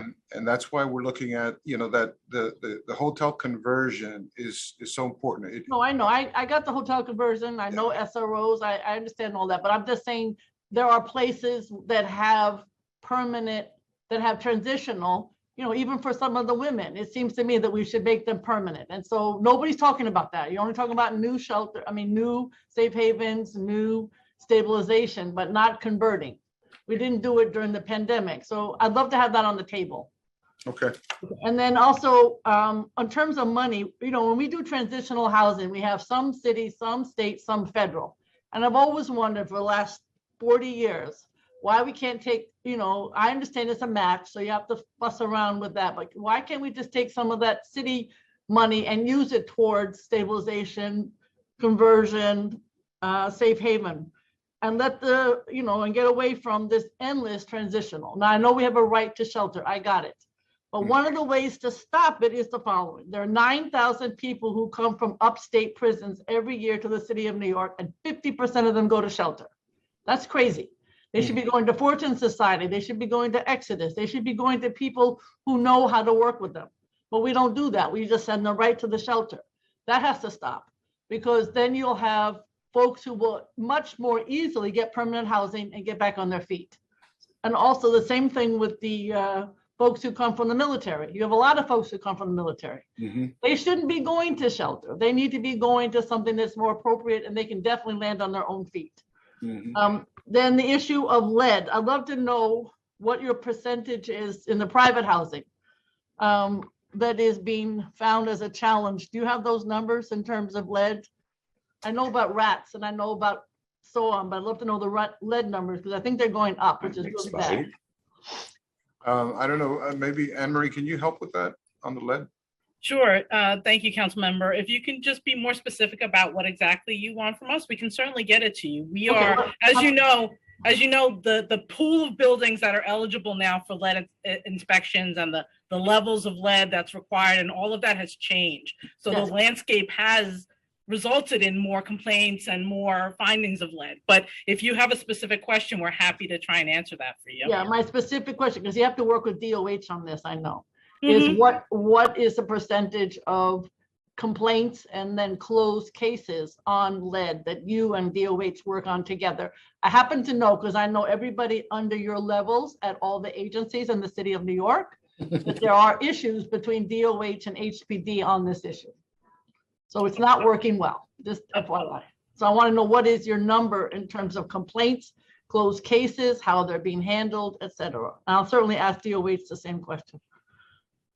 Sure, we'll provide as much background as we can. Absolutely. Okay, and then just finally on Mitchell Lamas, are you thinking about a Mitchell Lama Light? We have to come up with that program in a different fashion. What are you doing to think about a Mitchell Lama Light? Let me, I'm not familiar with Mitchell Lama Light. There is no such thing. You're thinking outside the box. You want us to create a new Yes, I do. program? Yes, I do. All right. And you can put it on Ward's Island. I'm a big believer that we have a huge piece of land there and we need to look at it for affordable housing for the future. Well, if the issue is creativity, you came to the right place and the right team, and Okay.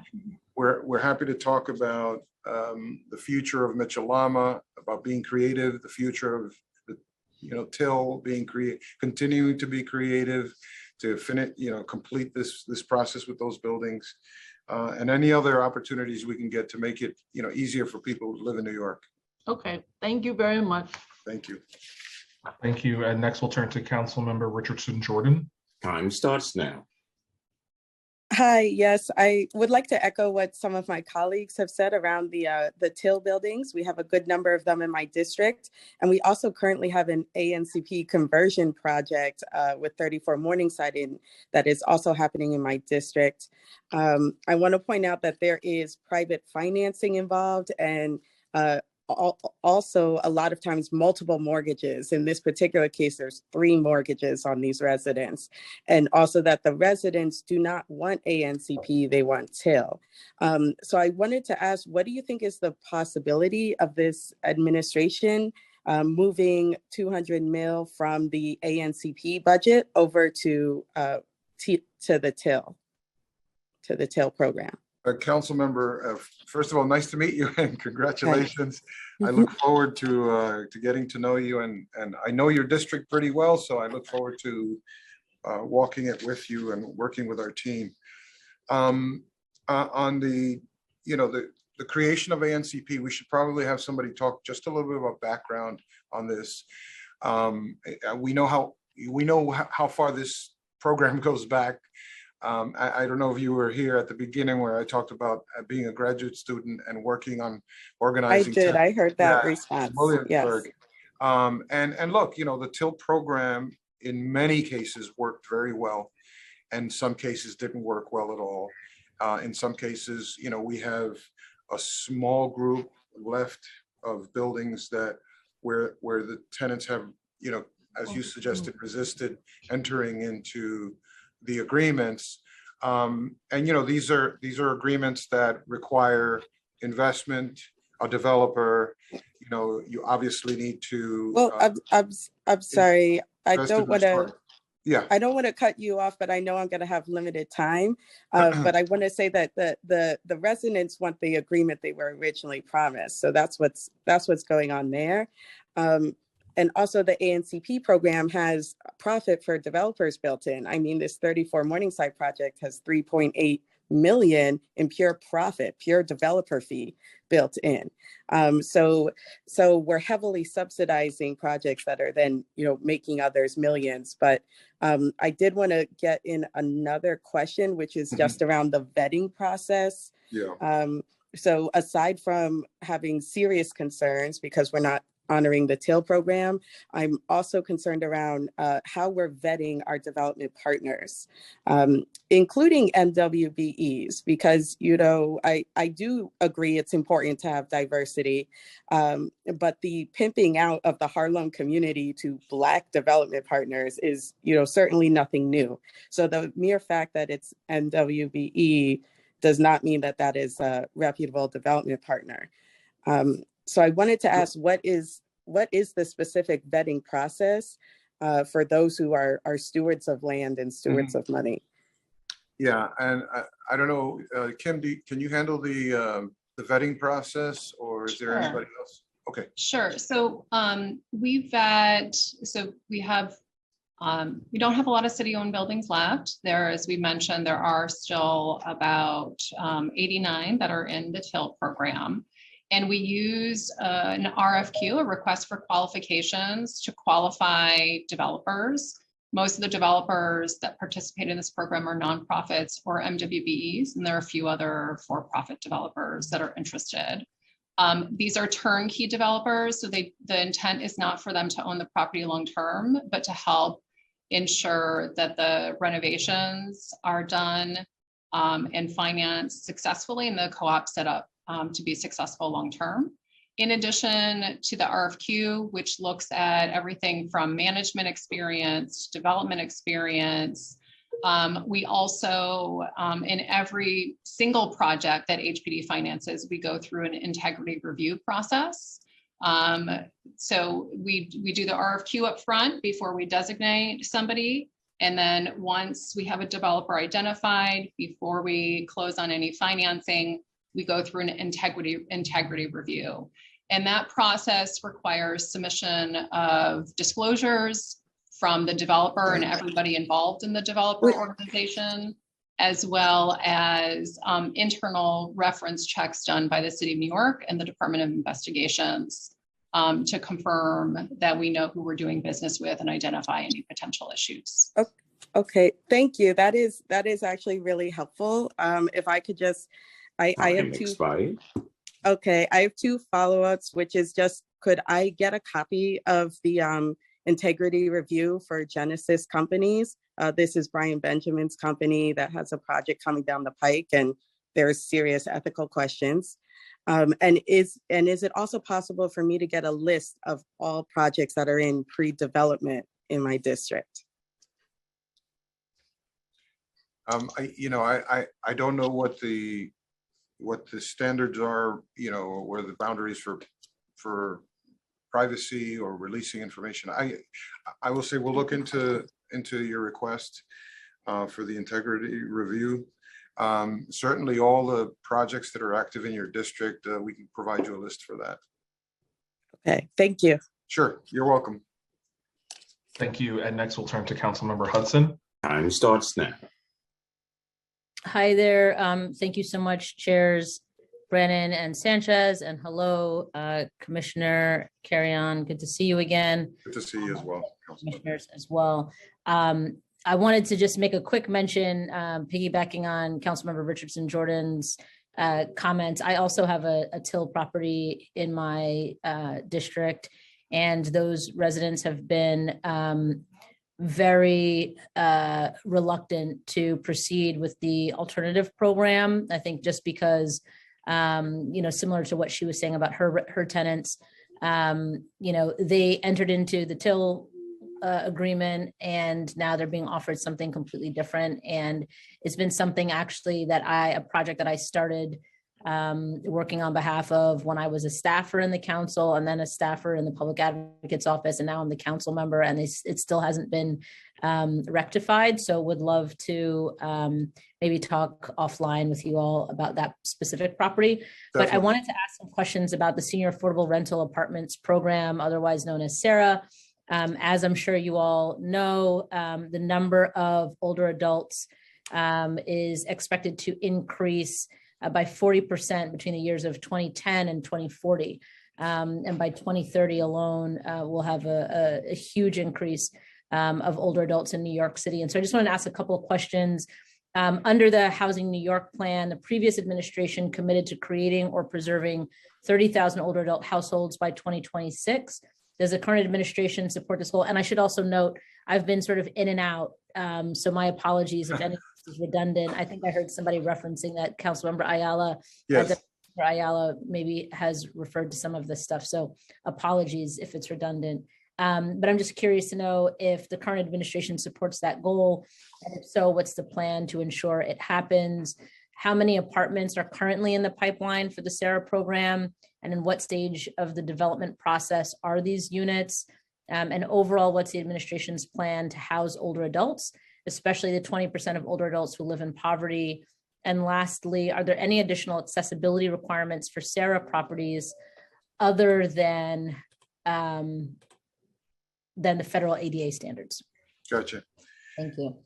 Thank you, Council Member. And in the interest of time, I saw Commissioner Ulrich already in the queue, so we'll move to to the point right away, and I'll have Kim come back because it's in that unit, the development unit. And Kim, can you pick up? Sure. Specifically with regard to design, so we absolutely are trying to continue all of the work that we have done recently to support seniors. And I know Councilmember Ayala was also interested in this, so it might be useful to have follow-up conversation with you about some of that work and where you may think there's additional opportunities to support seniors across the city and how we can do that better. Sure. With regard to design, we all new construction and preservation work that we do, that we finance, we do look at accessibility within those buildings. For new construction, we build the buildings to be accessible or to meet federal accessibility requirements. And for preservation, we give existing residents an opportunity to indicate where they want modifications done within their units in order to make the unit easier for them to move around within. So if there's other follow-up questions, I'm happy to provide more information. Great. I just confirming that the ADA is basically the floor, right? That's the baseline, that's the standard, but there's nothing that we do that's above and beyond.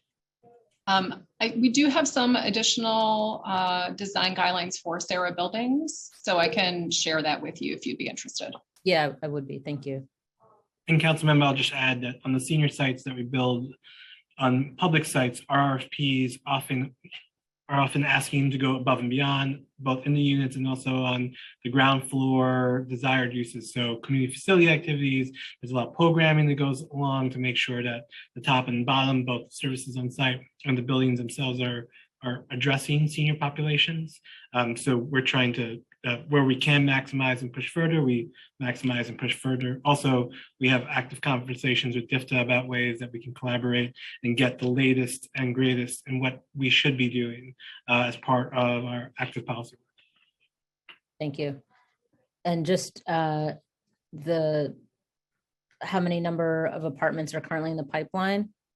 Time expired. For Sarah specifically? Yeah.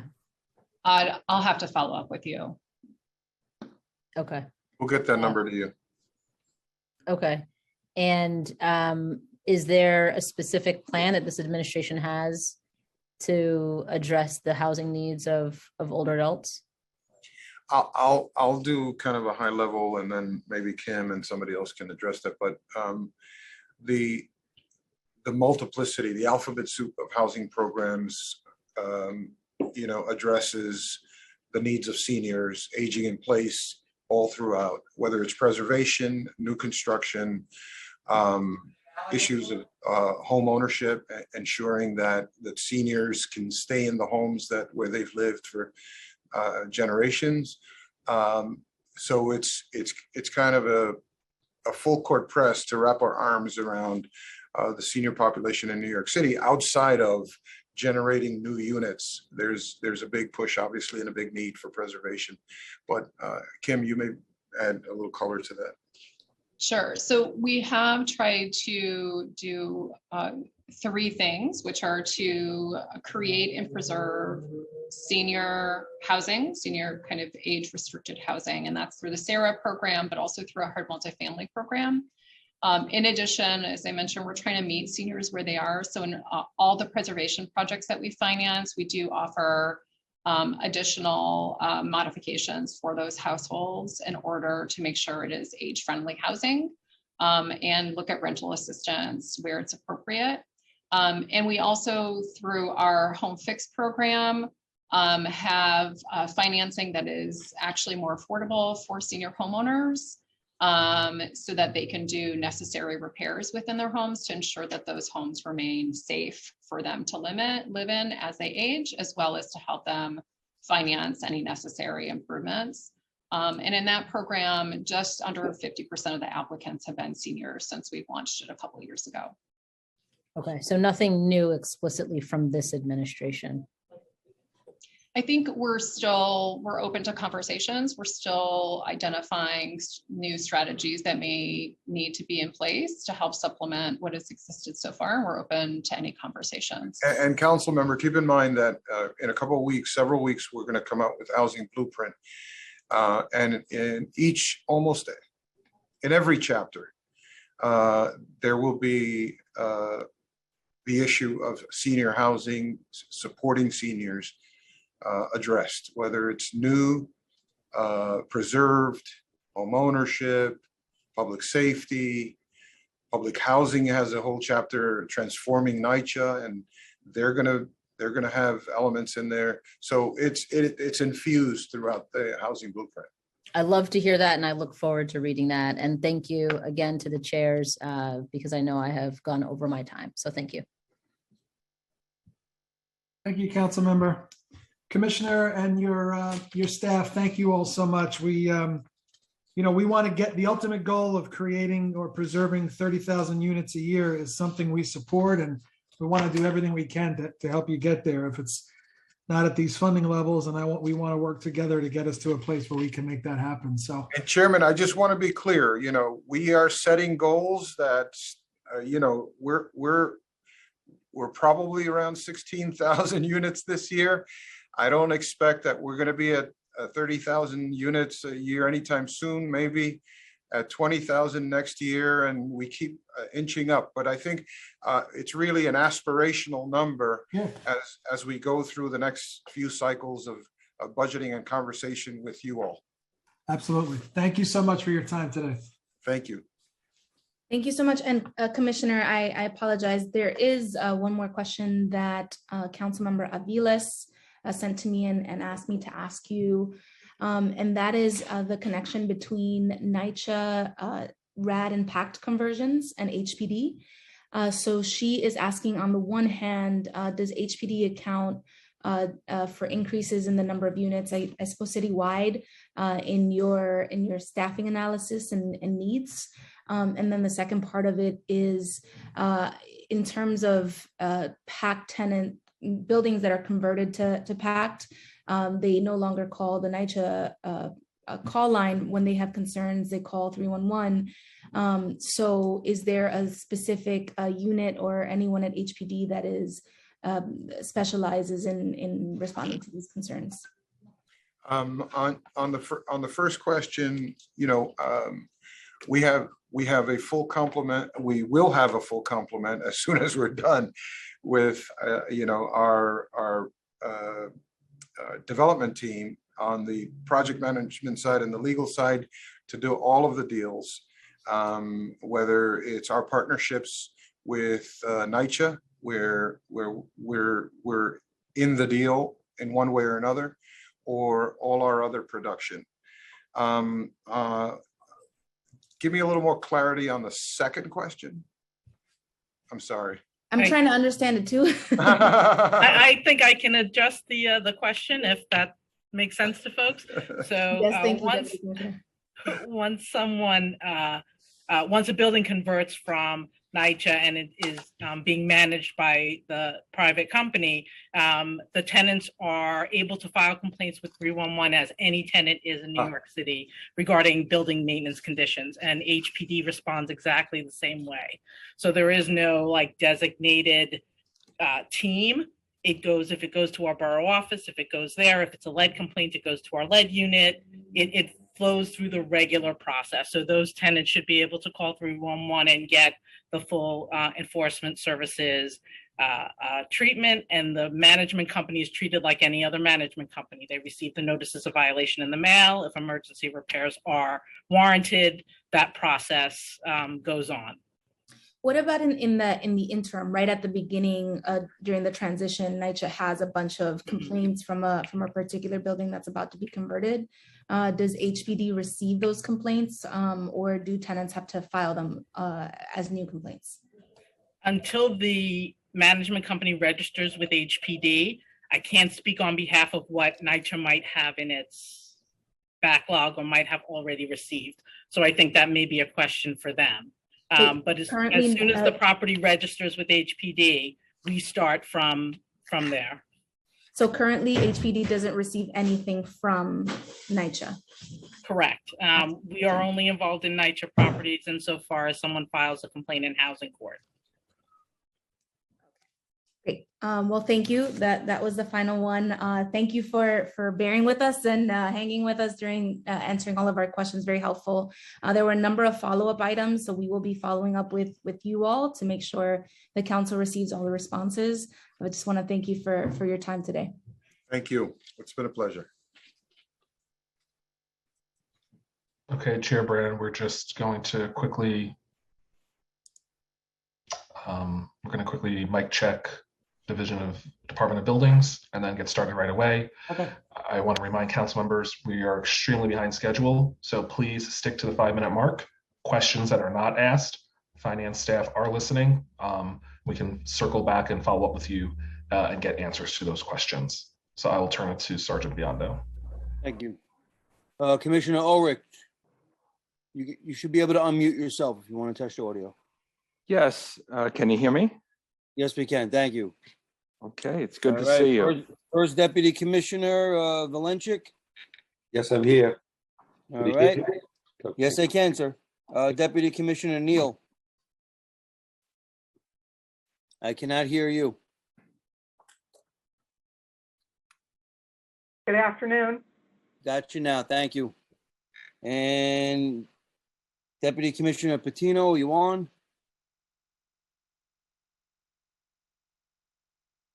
No, we'll go to Deputy Commissioner Hogan. Good morning. Good afternoon. All right. Looks like they're all accounted for except for Deputy Commissioner Patino, but we're ready to go.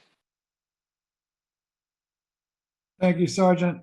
Good afternoon. Welcome to the final executive budget hearing of the day. We'll now hear from the Department of Buildings, whose new commissioner is a familiar face now, who sits on the other side of the table, out of the frying pan into the fire. Our former council member, now Commissioner of the Buildings Department, Eric Ulrich. Welcome. I'm still joined by my colleague, the Chair of the Committee on Housing and Buildings, Council Member Sanchez. The Buildings Department projected FY23 budget of $230.6 million represents less than 0.5% of the city's proposed FY23 budget in the executive plan. DOB's fiscal 23 budget increased by 14.6 million or 6.7% from the preliminary plan of $216.1 million. The increase is the result of a number of actions taken, most significant of which are the $2.4 million for the Office of Building Energy and Emissions Performance, $1 million for the Office of Special Enforcement, and $312,000 for the Soho NoHo rezoning. I welcome my former colleague to testify here today and answer questions from these committees. We especially will want to hear from DOB and the team on the Climate Mobilization Act, the Local Law 97, the Office of Special Enforcement Law as it relates to the Airbnb registration, how inspections get prioritized at the department, and most critically, especially for the council to be able to better exercise its power over the budget process, budget transparency on the DOB's budget. I want to give special thanks to the entire Council Finance Division, especially John Bazile and Chima Obachair for their preparation for today's hearing. I will now turn to my colleague, Councilmember Sanchez, for her opening testimony. Great, thank you, Chair. I'm just going to go ahead and echo some of the priorities that you've already outlined. Really look forward to hearing more about OBEEP and OSE as it relates to Airbnb enforcement.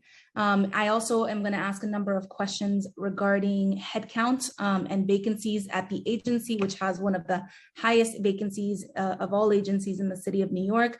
And commensurate with that, I have heard many, probably the most concerns from industry about these vacancies and the ability for us to meet our affordable housing goals and just the impact on the industry in terms of safety of construction sites and all of the rest of the ways that DOB keeps or is meant to keep 1 million structures safe in the city of New York. So thank you, Chair, and I'll turn it back to you. Thank you, Chair Sanchez. I'll now turn it back over to our committee counsel, Malcolm Budehorn, to go over some procedures and to swear in our administration witnesses. For this portion of the hearing, we're joined by council members Brannan, Sanchez, Barron, Brewer, Caban, Carr, Farias, Hudson, Lewis, Osei, and Yeager.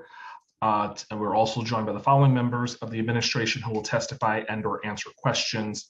Commissioner Eric Ulrich, Kazimir Valenchik, First Deputy Commissioner, Sharon Neal, Deputy Commissioner for Finance and Administration, Timothy Hogan, Deputy Commissioner of Enforcement, and Guillermo Patino, Deputy Commissioner. I will first read the oath, and after I will call on each of you to individually respond. Do you affirm to tell the truth, the whole truth, and nothing but the truth before these committees, and to respond honestly to council member questions? Commissioner Ulrich. I do. First Deputy Commissioner Valenchik. I do. Deputy Commissioner Neal. I do. Deputy Commissioner Hogan. I do. And Deputy Commissioner Patino. I do. Commissioner Ulrich, whenever you're ready. Well, thank you so much, and good afternoon, everybody. It's great to see everybody, even though we're not in person, and looking forward to the day when I can testify in the chambers in person and see all of you in the chambers again, so hopefully soon. Good afternoon, Chair Sanchez and Chair Brannan and members of the committees on Housing and Buildings and Finance. I am no stranger to the members of this committee. My name is Eric Ulrich. I am now serving as the Commissioner of the New York City Department of Buildings. I am joined today, as was previously mentioned, by Sharon Neal, our Deputy Commissioner for Finance and Administration, and other members of my leadership team, including our First Deputy Commissioner, Kazimir Valenchik. We are pleased to be here to discuss the fiscal year 2023 executive budget and the department's priorities for the upcoming year. As many of you know, I was appointed Commissioner of the department last week, and I'm honored to be testifying before you today. I know firsthand how important the work of the council is in making sure that and I am committed to working with you to improve the department for the benefit of all New Yorkers, and that includes raising the bar to make construction sites safer for New York, for our city, and to make our department more efficient and responsive. And that is what I plan to do as commissioner. My door is always open to you, and I look forward to hearing your ideas for improving the department's work. Construction and real estate are the backbone of New York City, a built environment unlike any other in the country. As the primary regulator of these vital industries, the department helps facilitate the creation of new residential and commercial space for our growing city, all while promoting safety on tens of thousands of active construction sites throughout the city for the city's nearly 1.1 million existing structures. This department strives to strike the right balance between compliant development and safety. To further its public safety mission, the department, with its over 1,600 dedicated public servants, enforces the city's construction codes, the zoning resolution, and the New York State multiple dwelling law to protect those who live, work, or visit New York City. Turning now to the fiscal year 2023 executive budget. The executive budget allocates approximately $231 million in expense funds to the department. Of this funding, approximately $173 million is for personal services, which supports 1,965 budgeted positions, and nearly $58 million for its OTPS, or other than personal services, which primarily supports contractual services, equipment, and supplies. This funding is critical to supporting the department's priorities. The department continues to make tremendous progress in key areas, including facilitating compliant development in an efficient manner, to improve safety at construction sites, to keep tenants safe in their homes and apartments, and to reduce emissions from buildings, all while continuing to improve the services we offer to our customers and members of the public. I am pleased to report that the executive budget includes additional funding that will support the department's implementation of Local Law 97, which I voted for, by the way, which aims to reduce greenhouse gas emissions from the city's largest buildings. We thank you, the council, for your continued support during the budget process. Focusing on fiscal year 2021 for just a minute, the last fiscal year, there was an uptick in construction activity as the construction industry recovered from the lingering impacts of the COVID-19 pandemic, which included a pause on non-essential construction. During that fiscal year, approximately 120,000 construction jobs were filed with the department, and we issued nearly 160,000 initial and renewal construction permits combined. As construction activity increases, so does the potential for construction-related incidents, making construction safety a continued concern for the department, which is why we will continue to prioritize construction site safety in the upcoming fiscal year.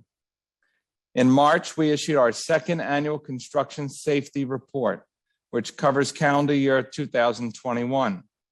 The report provides deep insights on construction safety trends in the 5 boroughs and examines department initiatives that led to declines in building construction-related incidents and injuries during that time. The 2021 report shows that the multi-year decline in building construction-related incidents in the city has continued in 2021, dropping another 10% compared to the year 2020, and over 40% since the year 2018. While this decrease in construction-related incidents is promising, the department is committed to doing more to drive down incidents and will work with its partners in the industry to accomplish this goal. Last week, as you may know, was National Construction Safety Week, which the department used as an opportunity to remind the construction industry that safety must always be the top priority on construction sites. During the week, we hosted our 3rd annual digital build entitled Safety, Innovation, and Sustainability Conference, during which the department experts presented on important topics, including construction safety and protecting the public during ongoing construction operations. The conference also included several sessions devoted to upcoming New York City construction code changes, which go into effect later this year. The department will also be offering worker safety sessions in multiple languages throughout the month. Last month, we also used an opportunity to connect directly with workers and contractors at construction sites. During the week, department staff visited construction sites in all 5 boroughs to reinforce the message that implementing safety precautions on construction sites can help prevent construction-related incidents. The department also participated in OSHA's National Safety Stand Down to prevent falls in construction, an event designed to raise fall hazard awareness across the country in an effort to stop related fatalities and serious injuries. In June, the department will be implementing a new requirement that licensed construction superintendents cannot be responsible for more than 5 non-major construction jobs at any one time, which represents a reduction from the current limitation of 10 jobs. Further, by the year 2026, no construction superintendent can be responsible for more than 1 job.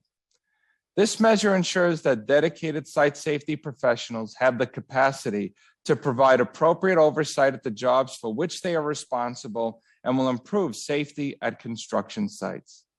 Additionally, in the coming years, the department will be requiring more site safety supervision at larger construction sites as well. These measures were the result of a collaboration with the City Council and the department, and we look forward to working together on additional common sense measures to improve safety at all construction sites. To ensure that safety regulations are being complied with, the department will also continue to conduct its proactive, unannounced inspections of larger construction sites, which includes inspections to ensure that workers have appropriate site safety training where such safety is required. We will also continue to sanction the bad actors in the construction industry where appropriate, including when they take action to jeopardize public safety. It is clear that safety is a shared responsibility and that we must do our part to continue to work to drive down construction-related incidents, injuries, and fatalities so that the public stays safe and so that every worker can go home to their families at the end of the shift. In addition to focusing on improving the safety of construction sites, the department is taking stock of its work and is making significant changes to improve the experience of its customers. Just last week, on my first day on the job, I expanded our in-person customer service hours in our borough offices and at the hub so that the public can walk into one of our borough offices to receive the assistance that they need. I'm continuing to review the services the department offers to New Yorkers, and I expect to make additional changes to continue to improve upon our customer service and the delivery of our services. One of the areas we are increasingly focused on is small businesses, which are essential to New York City. We are participating in Small Business Forward, which was announced by Mayor Adams at the very beginning of the administration. As part of this initiative, we are reviewing our regulations and will be proposing measures to reduce or eliminate penalties to do our part to improve the regulatory environment for the small business community. This builds on the work we have done with New York City Council to introduce more cure periods for violations that may impact the small business and to implement a moratorium on the issuance of business sign-related violations. We are also proud to be running our free annual no-penalty business sign inspection program this month, which is a great opportunity for businesses to have their signs inspected by the department to ensure that they are code compliant and in safe working condition. We encourage businesses to call 311 to take advantage of this program. In addition, we recognize that businesses may face hurdles when embarking on a construction project. As such, we are working with our partners at the Department of Small Business Services as part of the New York City Business Quick Start program to cut any unnecessary red tape a business might face when taking on a construction project.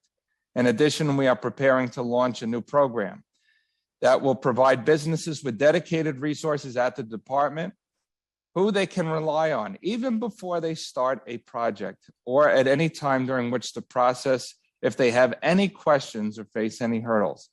This innovative program will eliminate any uncertainties a business faces as they operate their business or work towards operating and opening their business.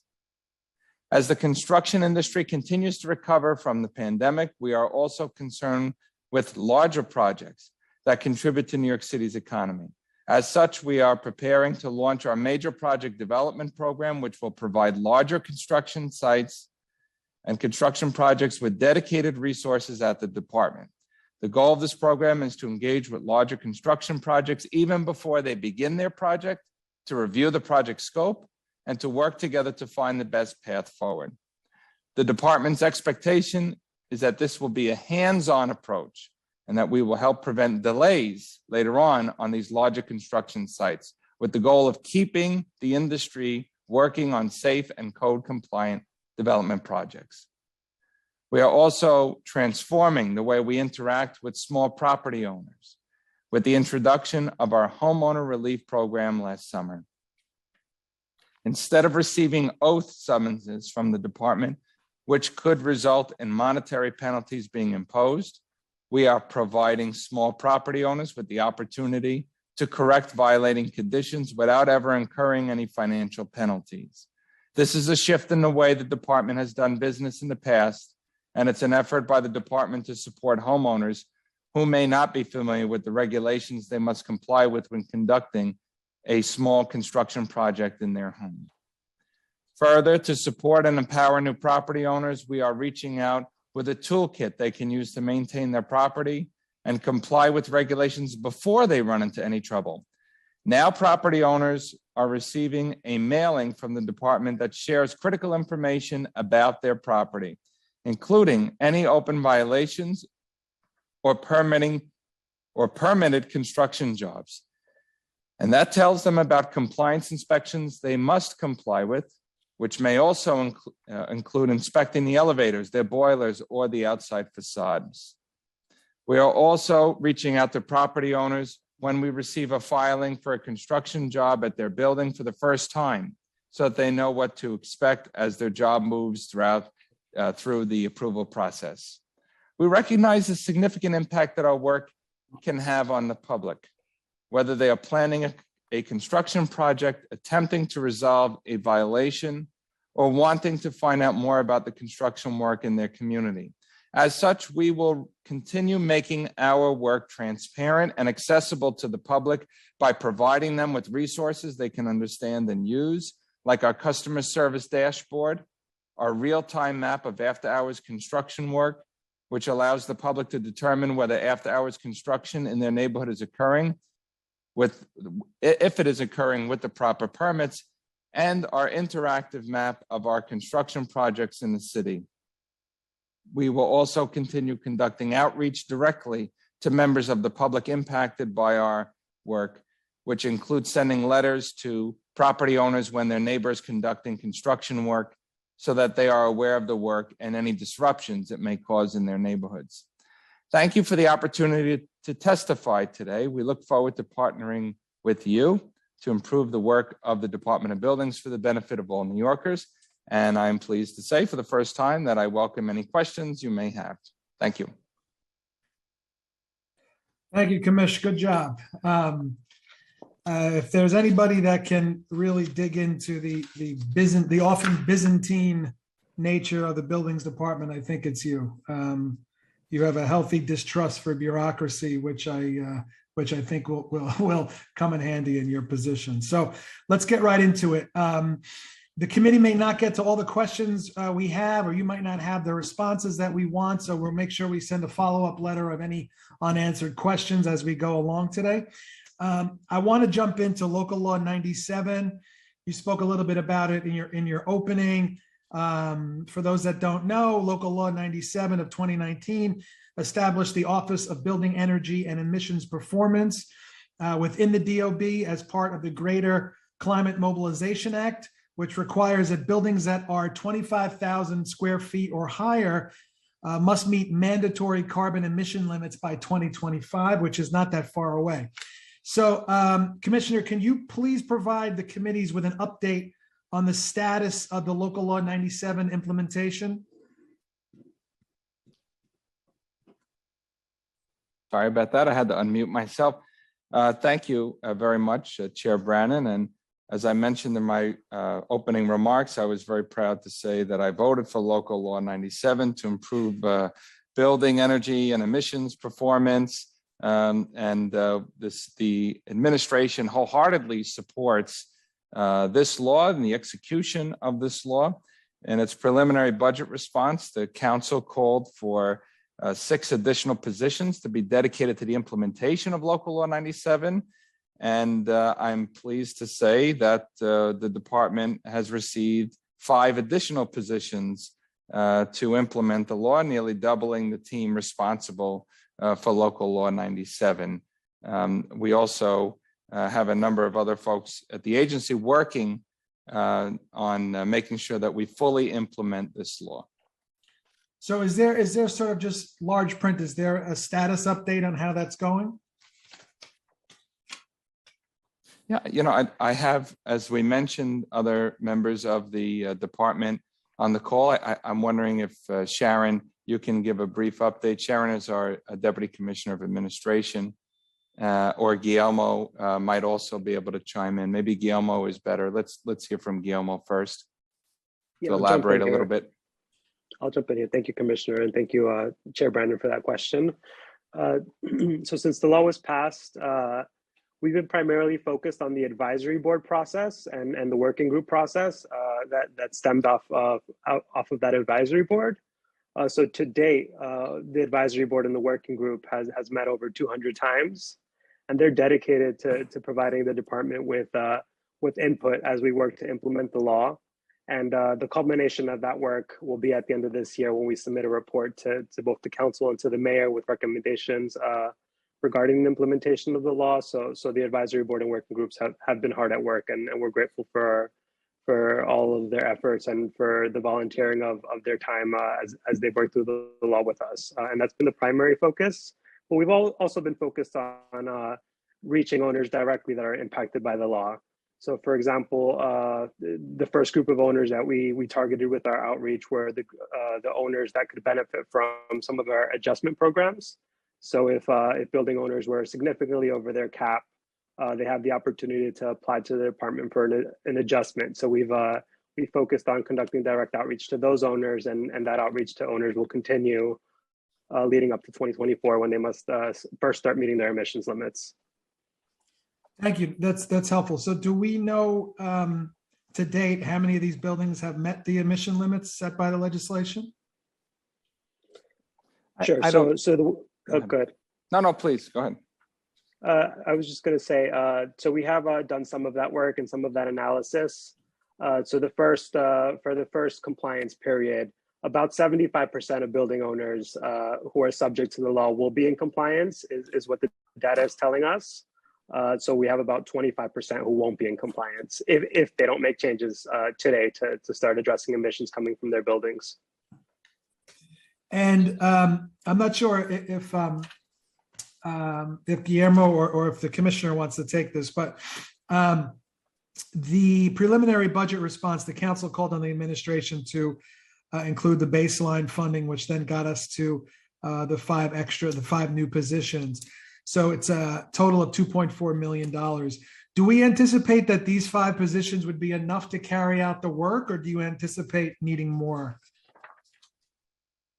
We do anticipate as we get closer to the year 2024 that more staffers will be needed. And we have a number of people within the agency who are dedicated to our overall sustainability strategies and goals that are also working on implementation of Local Law 97. So it's not to say that there's only 5 or only 6 people that'll be working on this. There'll be many more. And as we get closer to the full implementation in 2024, I think that the council can expect to see that number grow. Okay, that sounds right. And do we anticipate that all 50,000 affected buildings will comply with this legislation by 2025, or are we anticipating that we might blow past that? Well, there are approximately 50,000 buildings that exceed 25,000 square feet.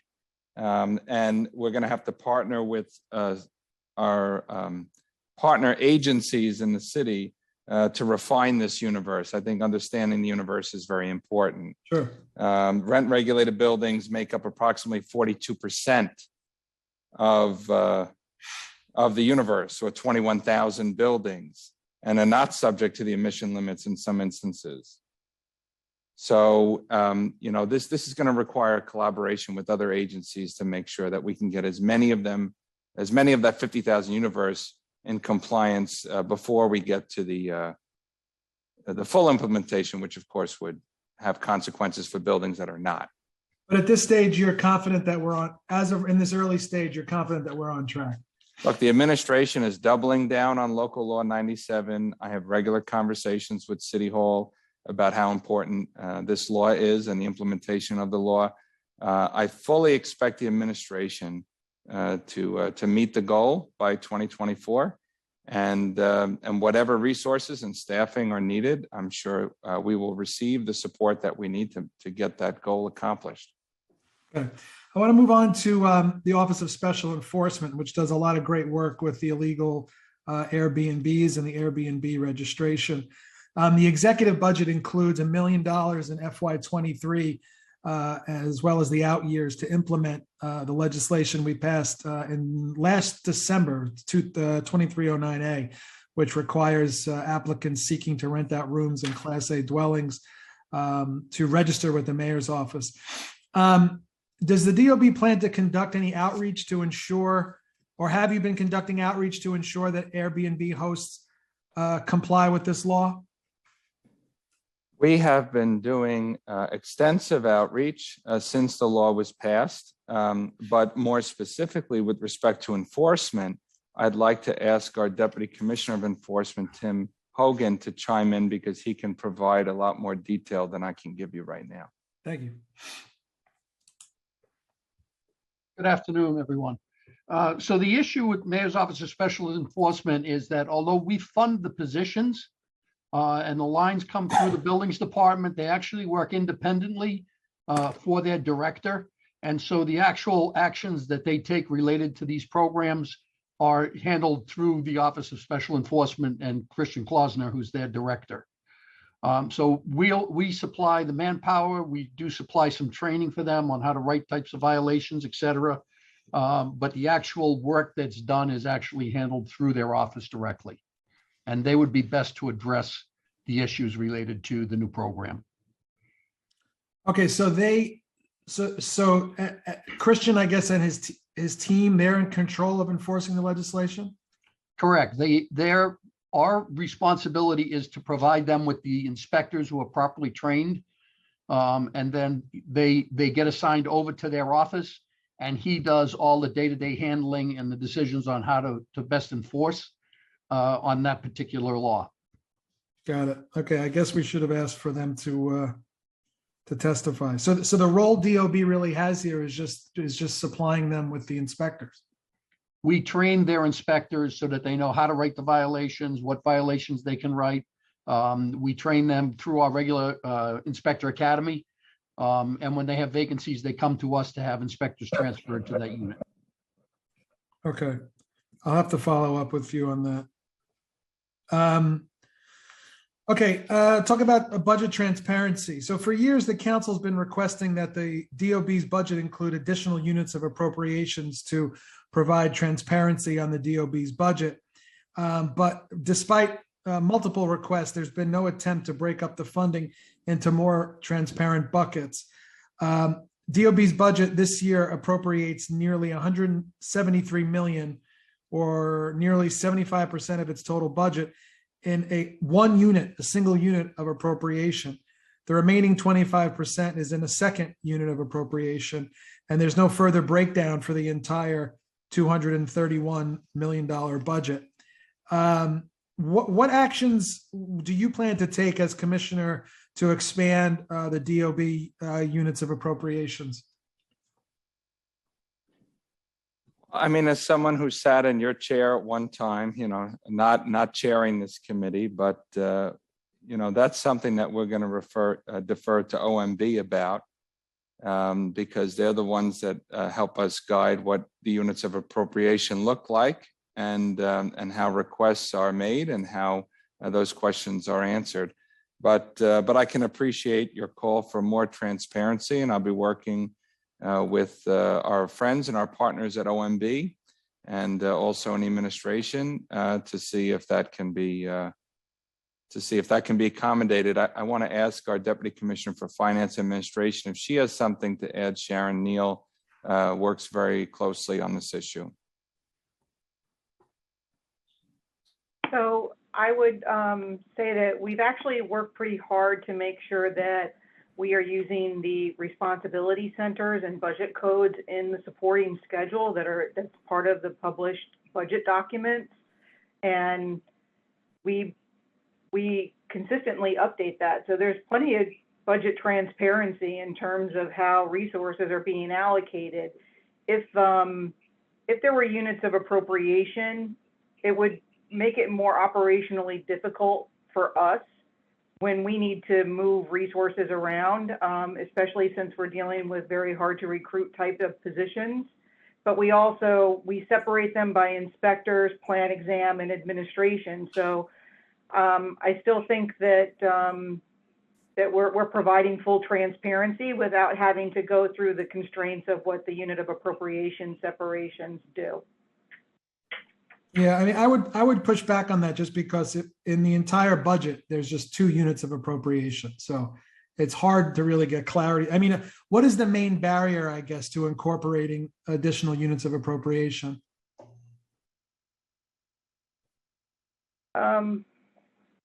Yeah, I would, again, that would kind of be deferred to OMB at that level. It could constrain how funding is moved between the appropriations.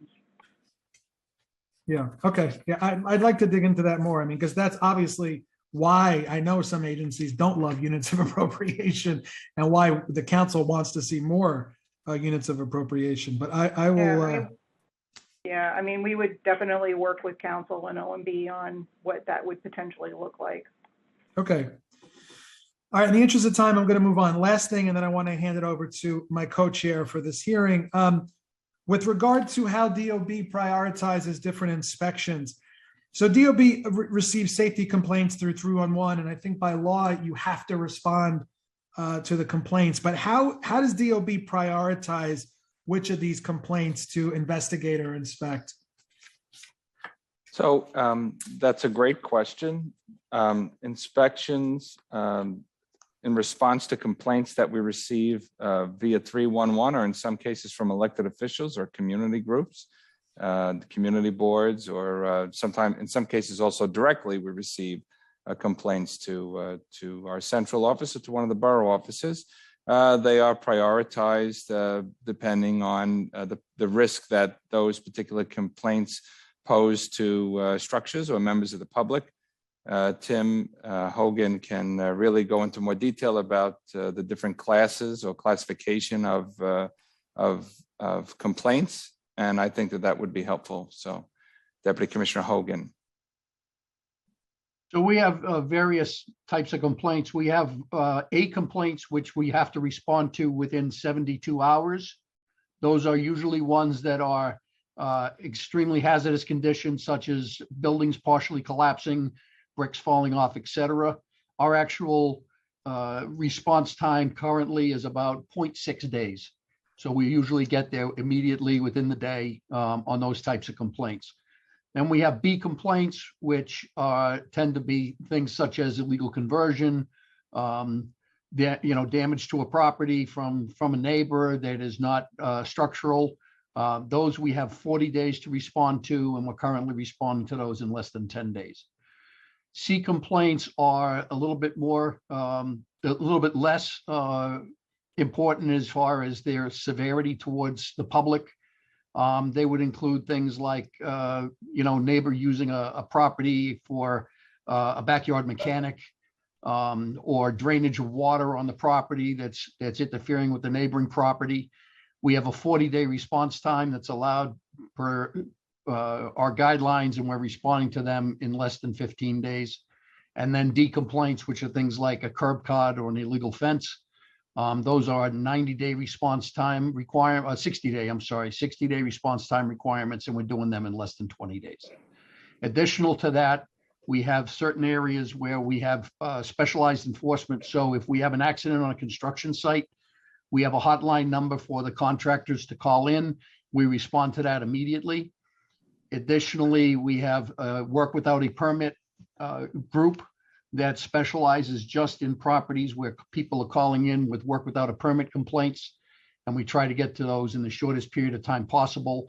We're actually making some changes to get even a quicker response, but right now it's under 8 days. And then we also have work without a permit in occupied multiple dwellings, which are responded to within 12 hours.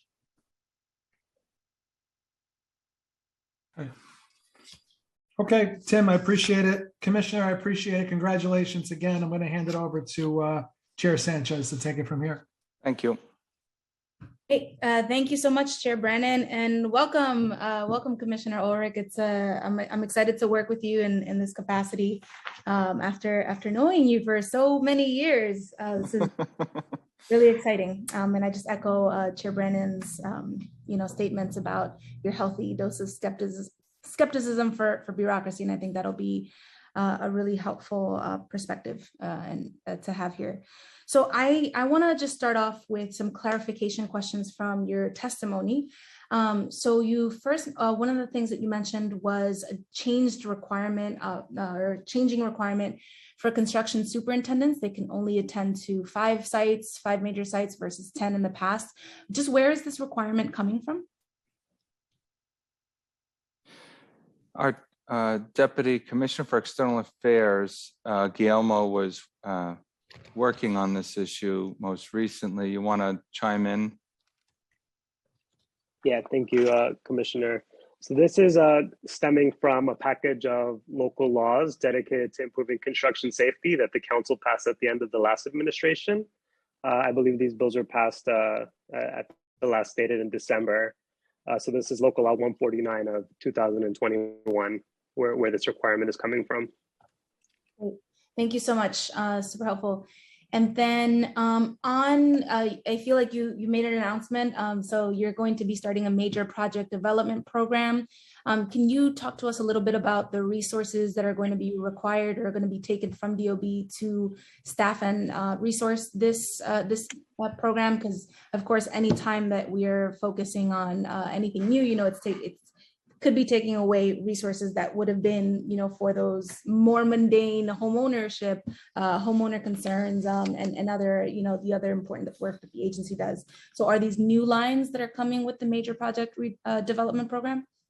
They are new lines, and I'd like Sharon Neal to give you a little bit more detail about how those are funded and where those are coming from. So our Deputy Commissioner for Finance and Administration, Sharon Neal, will be able to address that. So we received funding for major development in the,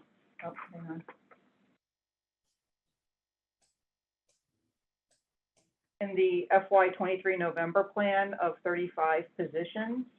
And we also anticipate that there will be revenue generated from the major development program that would support these positions. So there shouldn't be, the whole idea is to provide more coordinated effort for these more complex jobs. So it should not interfere with other work streams within the agency that support residential or small property owners. And as the commissioner mentioned earlier, we also did receive some earmark funding specifically to support small business owners as well. So that also isn't going to end up causing conflict in terms of prioritizing the work with the agency. Got it. Thank you. Thank you so much for clarifying that. Super helpful. And then just picking up on Chair Brennan's line of questions around units of appropriation. Yes, it is absolutely something that I, have heard the council, many previous councils complain about and really be concerned about for DOB in particular. There is no transparency. Even, when I ask questions like, how many plan examiners are there? How many inspectors are there? What are the kinds of inspectors? We have a hard time on the admin side, on the council side, understanding those questions. So I am going to ask a series of questions, probably for follow-up items, but I do want to get them on the record. So, so just starting off, I understand that there's some 40 to 50 different units that are within DOB. Each of those are staffed by different kinds of inspectors, a different kind of design professionals, different kinds of other professionals. And so can you give us the question for right now, and then the question for follow-up. The question for right now is, can you give us a sense of how these different units are staffed? What is the mix of sort of inspectors and other sort of design professionals within each of those? And I'm talking about, the elevator inspectors, the boiler inspectors, all of these different units that there are within DOB. So what is the mix of staffing? And then the follow-up question is the council, and I'm requesting on behalf of the council, a detailed listing of what are the titles in each of these units, how many inspectors, how many plan examiners, how many design professionals at large, other professionals, and how do they divide their work? And then another question for now, maybe for well, you folks tell me, but are inspectors cross-trained, right? Is a boiler inspector able to inspect for electrical codes and things like that? So I'll stop there. Let me begin by giving you some information that I think you'll appreciate with respect to the staffing. We have a budgeted head count of 2,105, so 2,105 is our budgeted headcount. The actual headcount at the agency is 1,581. With respect to the number of inspectors in particular, the budgeted headcount is 792. The actual headcount is 587. That means we have a vacancy rate of about 26%. With respect to plan examiners, the budgeted headcount is 416. The actual headcount is 339, an 18% vacancy rate. The administration or management, people who work for DOB, the budgeted headcount is 640. The actual headcount is 436, a 30% vacancy rate.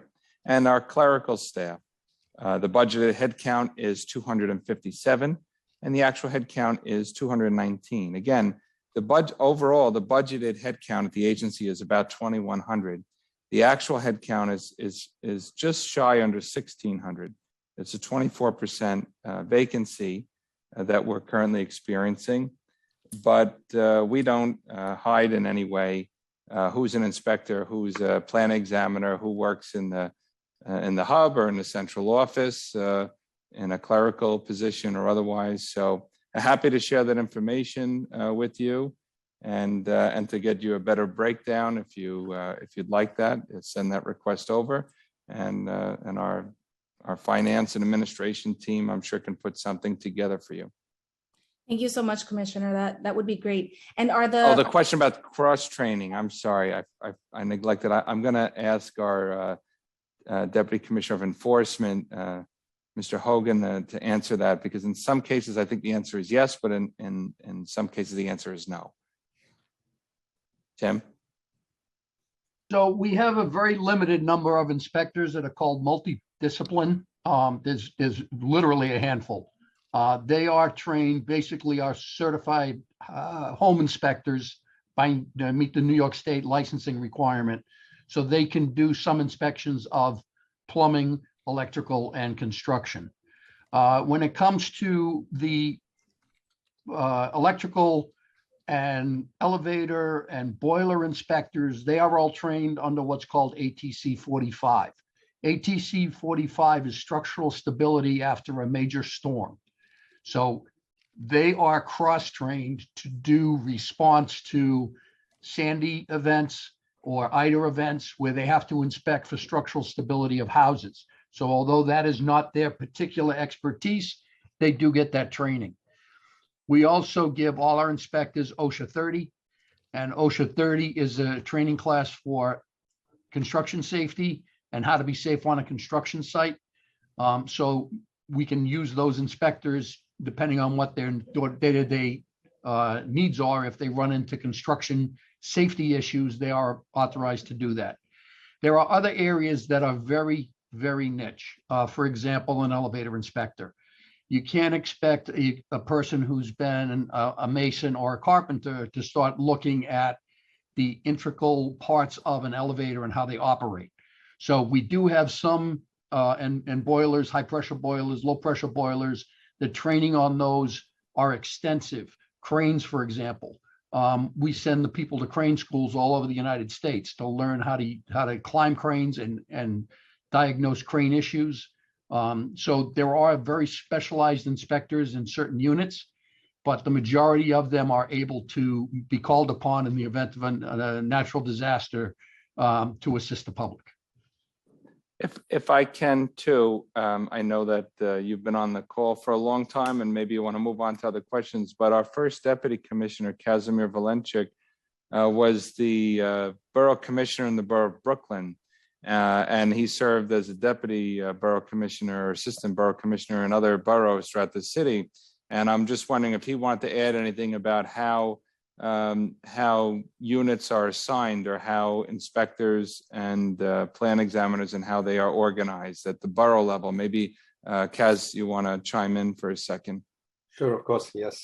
Hi, everyone. I'm just extremely proud to stand in front of this committee, my first time. So excuse me for among my colleagues and Commissioner Ulrich. Yes, definitely. Our plan examiners basically based yourself based on the borough location and the hub office. Majority of the examiners reviewed, these examiners who review incoming work involved in the filings for building permits.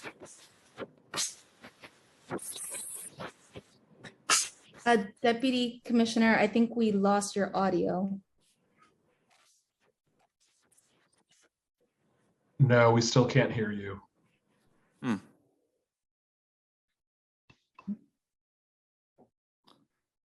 It looks like something may have unplugged. We can.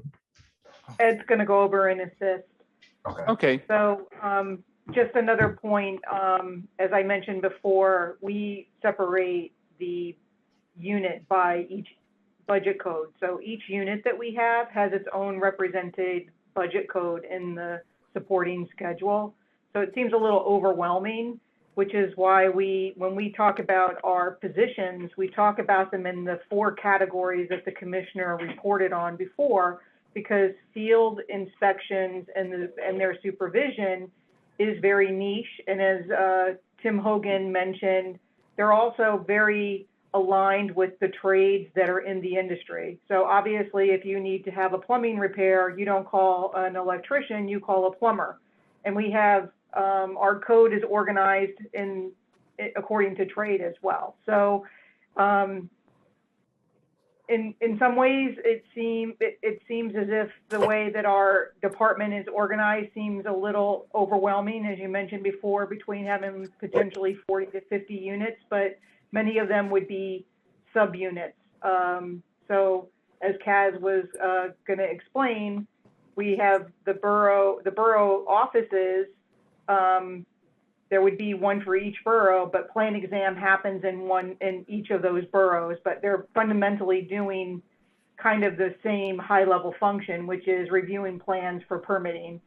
Kaz, did you get your audio fixed? Nope. Okay. Hey, no worries. We can come back to Kaz. That's all right.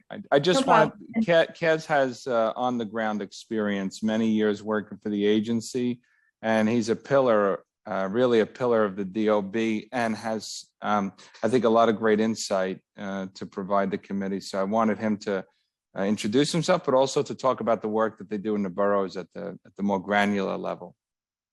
No problem. Thank you, Commissioner. So yes, I am going to move us along, but did just want to sort of respond. It's not about the complexity. It's not overwhelming. It's just that we don't have the information, right? So share that with us and be happy to take a look. And there's a lot more smart people than I who work in the Council Finance Division who can answer and understand being further. Okay, so thank you so much. And then on the vacancies, I mean, Commissioner, these are striking. These are really, really high. So given these vacancy rates, can you talk to us a little bit about the challenges to filling these vacancies? How many, are there employee retention issues? Is it pay? Are we losing inspectors to other industries? What are some of the challenges that we're having with retention? Well, let me just begin by saying that it may seem to the members of the council, to the public, that the vacancy rate is particularly high at DOB, and certainly it's higher than we would like it to be. But that number that I cited before doesn't take into account the 81 positions that will be reduced as part of the PEG. So the vacancy rate is slightly smaller or less than what I previously stated. But you bring up the attrition rate. I think that's a challenge for all government agencies, not just DOB.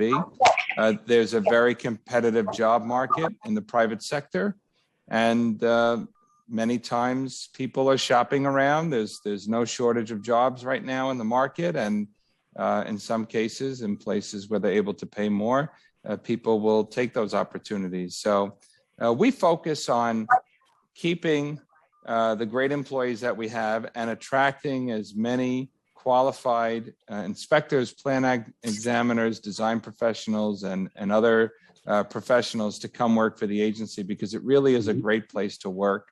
All of the staff that I've spoken to since I started last Tuesday, they've all had one thing in common. Everybody always said it was the best job they ever had and how much they they appreciate and value working here. So that was a very good sign for me to see that morale is high at the Department of Buildings, that people know how important their work is, and that we have to do a better job, we meaning the city as a whole, do a better job of attracting more qualified people to come and work here at the Department of Buildings. I think it's a great place for people to start their career or to transition their career. Great, thank you so much, Commissioner. And I just want to acknowledge and thank you for being here a week into the job, less than a week into the job. Really want to appreciate that you're participating with us today. So are there sort of on the hiring process side, are there any snags that DOB is running into that may be also affecting the rates, the vacancy rates? Is it hard to onboard? Are we doing sufficient number of exams, civil service exams each year? I'd like Sharon to chime in for a second, because there were some changes that the council made, which when I was there, I voted for them, which modernize the process and the qualifications that are necessary for people to be hired in the entry-level examiner and inspectorial positions. But Sharon can speak better to that. So I'm trying to make sure I'm unmuted on both devices. So we've been using every available option to recruit our inspector positions, as well as our technical positions, which happens to be like our plan examiners, who are generally engineers and architect trained background. But DCAS fortunately has been offering many exams. They have an established list, but we constantly canvass the filers. We hire people provisionally, and oftentimes when the lists come out, we end up picking up the people that we've already hired provisionally or in the face of temporarily until the lists come out. And we also have been doing a lot of outreach. We've expanded participation in job fairs, and as the commissioner mentioned, us updating our inspector job title to allow an assistant inspector has proven that we are able to attract those people who have a different set of backgrounds and experiences and have them be assigned lower level work until they meet the threshold of being promoted to an inspector level 2. So they're primarily in the construction discipline, and they're very enthusiastic to be here. So we're hoping that they will continue to work at the department, and if not with the department, even with the city. But we still are not yielding the number of staff that we would hope to over this past year and a half. It's been incredibly difficult to just get the yields when you start going through the recruitment process, through the interviewing, and then the onboarding piece. And we've worked pretty closely with OMB to make sure that those hard to recruit positions are not being held up, and they have not been. So we're just, really trying to be aggressive and competitive, and we're just going to continue to move forward. And we also do a lot of outreach with veterans groups, as well as individuals that may have disabilities, to hire them through the 55A process. And, just going to the job fairs at the schools and just really pounding the pavement. And we've also, we have a pretty good youth program, which we've put into place over the last 5 or 6 years. And we're hoping that that also yields a pre-pipeline for individuals who, in the past, the agency wouldn't have hired, because we weren't hiring people out of college in inspector level positions or even in plan exam. So we've expanded the number of titles that we're also hiring people into. So I'm hoping that we see some movement so that we can fill our positions. Chair, if I can elaborate just a little bit, I found in my notes here was local law 219, local 219, that I also voted for in 2017. It loosened the criteria in relation to qualifications for department inspectors. And that has allowed us to hire additional inspectors by expanding those qualifications and the roles and adding the title of assistant inspector, as Sharon alluded to earlier. Sharon and her team have done a very good job working with CUNY and also the Department of Education, trying to match the qualifications that assistant inspectors and inspectors need to get hired by DOB with the curriculum and with the type of training that they receive at CUNY and in the Department of Education through the CTEA schools of construction, trades, and engineering and architecture, trade high schools that we have throughout the city. So we're really being very creative and very aggressive in recruiting young people who want to come work for the Department of Buildings and who have a knack for architecture and development and construction and things that really pique their interest. This is a great career for them, and we want to hire as many of them as possible. Great. That's great. And you were once on this side, but work with us. Use us, Commissioner. Use us, Deputy Commissioner at the council to help with that. I have one of the highest unemployment rates in my district in New York City, and so I'd love to think about and think through with you and talk through with you all on how the department can do more hiring here. Well, certainly, if you have any job fairs or anything coming up, we'd love to participate and be a part of that as well. Perfect. Absolutely. So my next question is about the impact of these vacancies. So I certainly have heard from many in the industry, concerns about small businesses that need to shut down because, it's taking forever to get a certification or reviews. I, on the one hand, wonder about the impact on the industry and the scale and kind of cadence of projects. But on the other hand, just on construction safety, right? DOB is required to conduct construction site inspections and enforcement. How are you doing what you need to do and what you're required to do in the face of such large vacancy numbers? Well, thankfully, I don't think safety has been compromised in any way.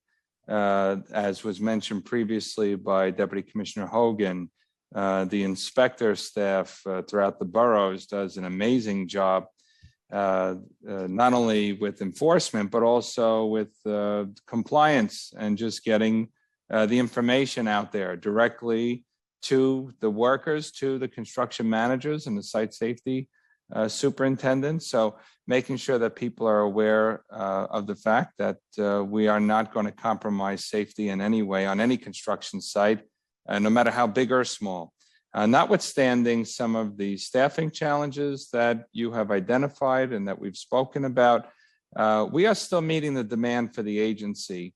I believe that us being able to reopen the borough offices fully to expand customer service for people throughout the city is going to be particularly helpful. There are some folks who may have put off construction projects during the pandemic for financial reasons or for logistical reasons, and now they're starting to dust those plans off and start those projects all over again. We want to be ready, and we will respond accordingly to any staffing shortage or perceived staffing shortage that exists in any part of the department. But for the most part, I'm very happy to say that we're on the job. We're meeting the demand that we currently have, despite the vacancy rate that we're experiencing. And if the work load increases, we will bring on more people to help us meet those demands. But as of now, no safety being compromised, no tremendous backlogs, and we're very pleased with the work that's being done. So much so that we're actually able to restore service to pre-pandemic hours of operation. Thank you, Commissioner. And sort of as a natural next question, thinking about safety, thinking about site safety, how many of the city's construction sites do receive a site safety inspection, say, fiscal year? So the number of inspections, I have that number right here. Maybe Tom, you want to jump in? He might have it more readily available. So this is Tim Hogan. We do about every about 10 weeks, we get a new list of about 6,800 sites that need to be inspected. And we inspect close to, if not all of those 6,800 sites in that period of time. That is just on the construction safety compliance group. And they're dedicated to just doing safety compliance inspections. Separate and apart from that, we have a construction safety engineering group that responds out whenever there's any type of incident, and they do inspections. And if they identify a practice being done at a construction site that we consider to be a serious violation that leads to a serious injury or a fatality, they then inspect every site that contractor and subcontractor and safety professional has their fingers on as active sites to make sure that it is not a systemic problem, that it's limited to the particular site that we have the incident on. Got it. Got it. Thank you. And can you, for the record, share with us how many fatalities were reported in fiscal 2021 and fiscal 2022 to date? I don't have it broken down in that way. I have it for 2021, we had 9. So far this year, we have had 4. We have 1 additional that is in serious condition who's been in intensive care for a number of weeks, who potentially may be our 5th. We hope not. But all of those were falls in the construction industry. Thank you, Deputy Commissioner. And understanding and acknowledging that these numbers are improved from previous years, particularly after the passage of legislation and changes at DOB. Can you tell us about those 9 fatalities in 2021 and the 4 so far this year? What are the causes? What trends are we seeing in the causes for these worker fatalities? Is it falls? So this year, all 4 were falls. Last year, we had a number of falls. We had a number that it was electrocutions. There was some struck by where somebody was working and was hit by material that fell. So each year it varies, but primarily our major problem every year is falls.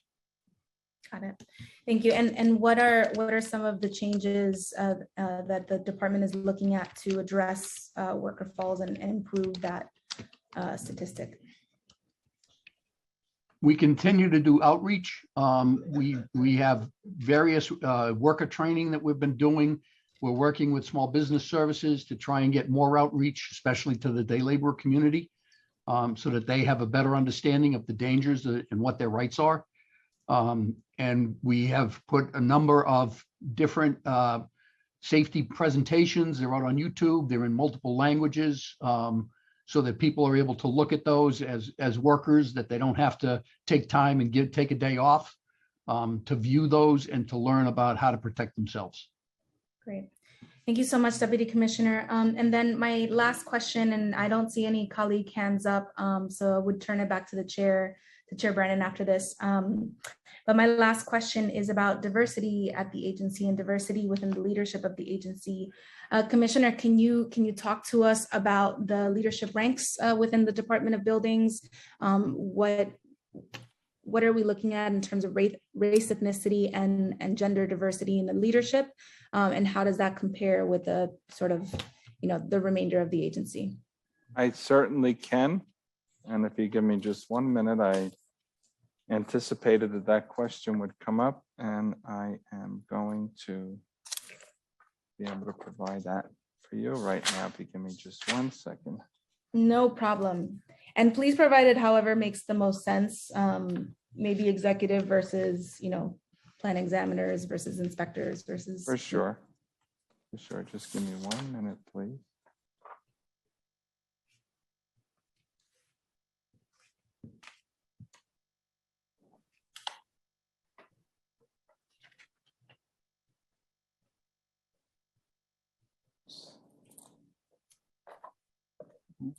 It should be here.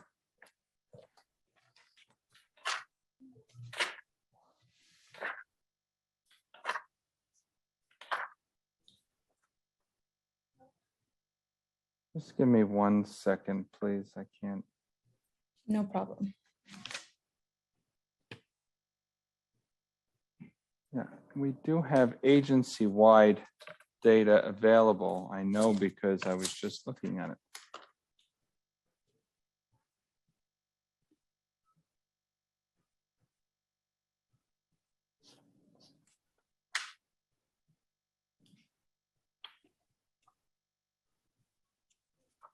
Sharon, do you want to chime in the interim? Because I can't find the fact sheet. I was just looking for that sheet that I had. I'm going to find it in a minute, but please. So we have a breakdown of Thank you. the agency as a whole. We'll have to There get it back is. to you I don't know where it's on the breakdown of the leadership piece. So right now, our gender diversity. Okay, you want to take it from there? I apologize. I didn't mean to cut you off, Ben Chair. Apologize for the delay. Yeah, we do have agency-wide information available, which Sharon just mentioned. Gender diversity, the department is 64% male, 35% female, okay, and 1% non-binary or other or unspecified. Ethnicity, we are a 32% non-minority, 57% minority, and 11% other, 2 or more, or unspecified. These are some of our EEO staffing stats as of April 2022, which is last month. We mentioned the gender there. The minority breakdown ethnicity-wise. Asian Pacific Islander is about 16%. Black or African American, 27%, and Hispanic is or Latinx is represented by about 14% of our workforce. And then there are others, people who identify with 2 or more, that's 11%, and non-minority employees, that's 31%. So that's agency-wide. Got it. Thank you so much. And yeah, it would be great to if you could follow up on the leadership, just break down. The leadership is still being restructured and constituted. It's something that we're working closely with City Hall on, and something that we're very mindful of, and the mayor himself has made mention of on several occasions, that every agency should have a diverse leadership and one that reflects the diversity of the city. Thank you. And I appreciate and echo that. So look forward to seeing what comes of your process. I said that was the last question, but I do have one more. I apologize. The Soho NoHo rezoning, there is a executive budget item for $311,000. Can you share with the council what these new positions are for and what will be the duties and responsibilities with these individuals in connection to the rezoning process? Sure. So the department's primary role in the Soho NoHo rezoning is to oversee the conversion of JLWQA units to residential use, which will allow non-artists to live in those apartments, in those units. And an agreement was reached with the council, as you know, to add additional staff to the loft board, which is where this comes into play, to facilitate the conversion of commercial and manufacturing spaces to residential, given that there are buildings undergoing this process. The department received funding to add 3 additional attorneys to the loft board. Sharon, do you have an update about those 3 attorneys? Have they been hired yet?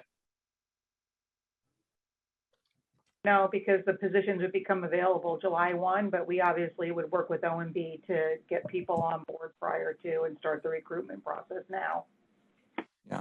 So there are 3 attorneys, and it's sort of the loft board, as you know, is a very, I want to use the right word, is a very dated law that was passed, and one that we have to comply with, and one that guides this process in converting these units.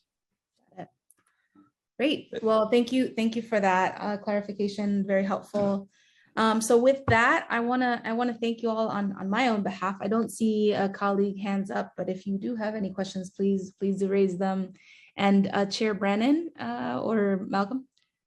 We just want to make sure that we recognize that Councilmember Ariola joined us for this portion of the day. And Chair Brannon, we'll turn it back to you. Thank you, Council. I don't see any more of my colleagues with their hands up. So with that, we will adjourn this hearing. Commissioner Ulrich, Congratulations again. I really Thank do you. look forward to working with you. And I appreciate you jumping on the hot seat just a couple of minutes after you were appointed. It means a lot to the council, and we appreciate that. Thank you, chairs. Right on. All right. With that, council, I will adjourn this hearing. Thank you so much.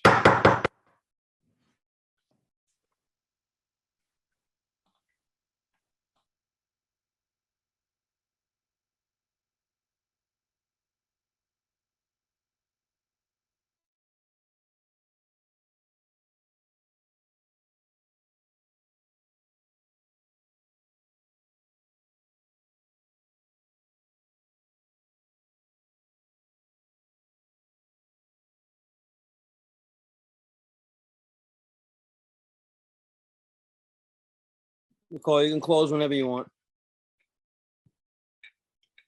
Gotcha. Have a good one.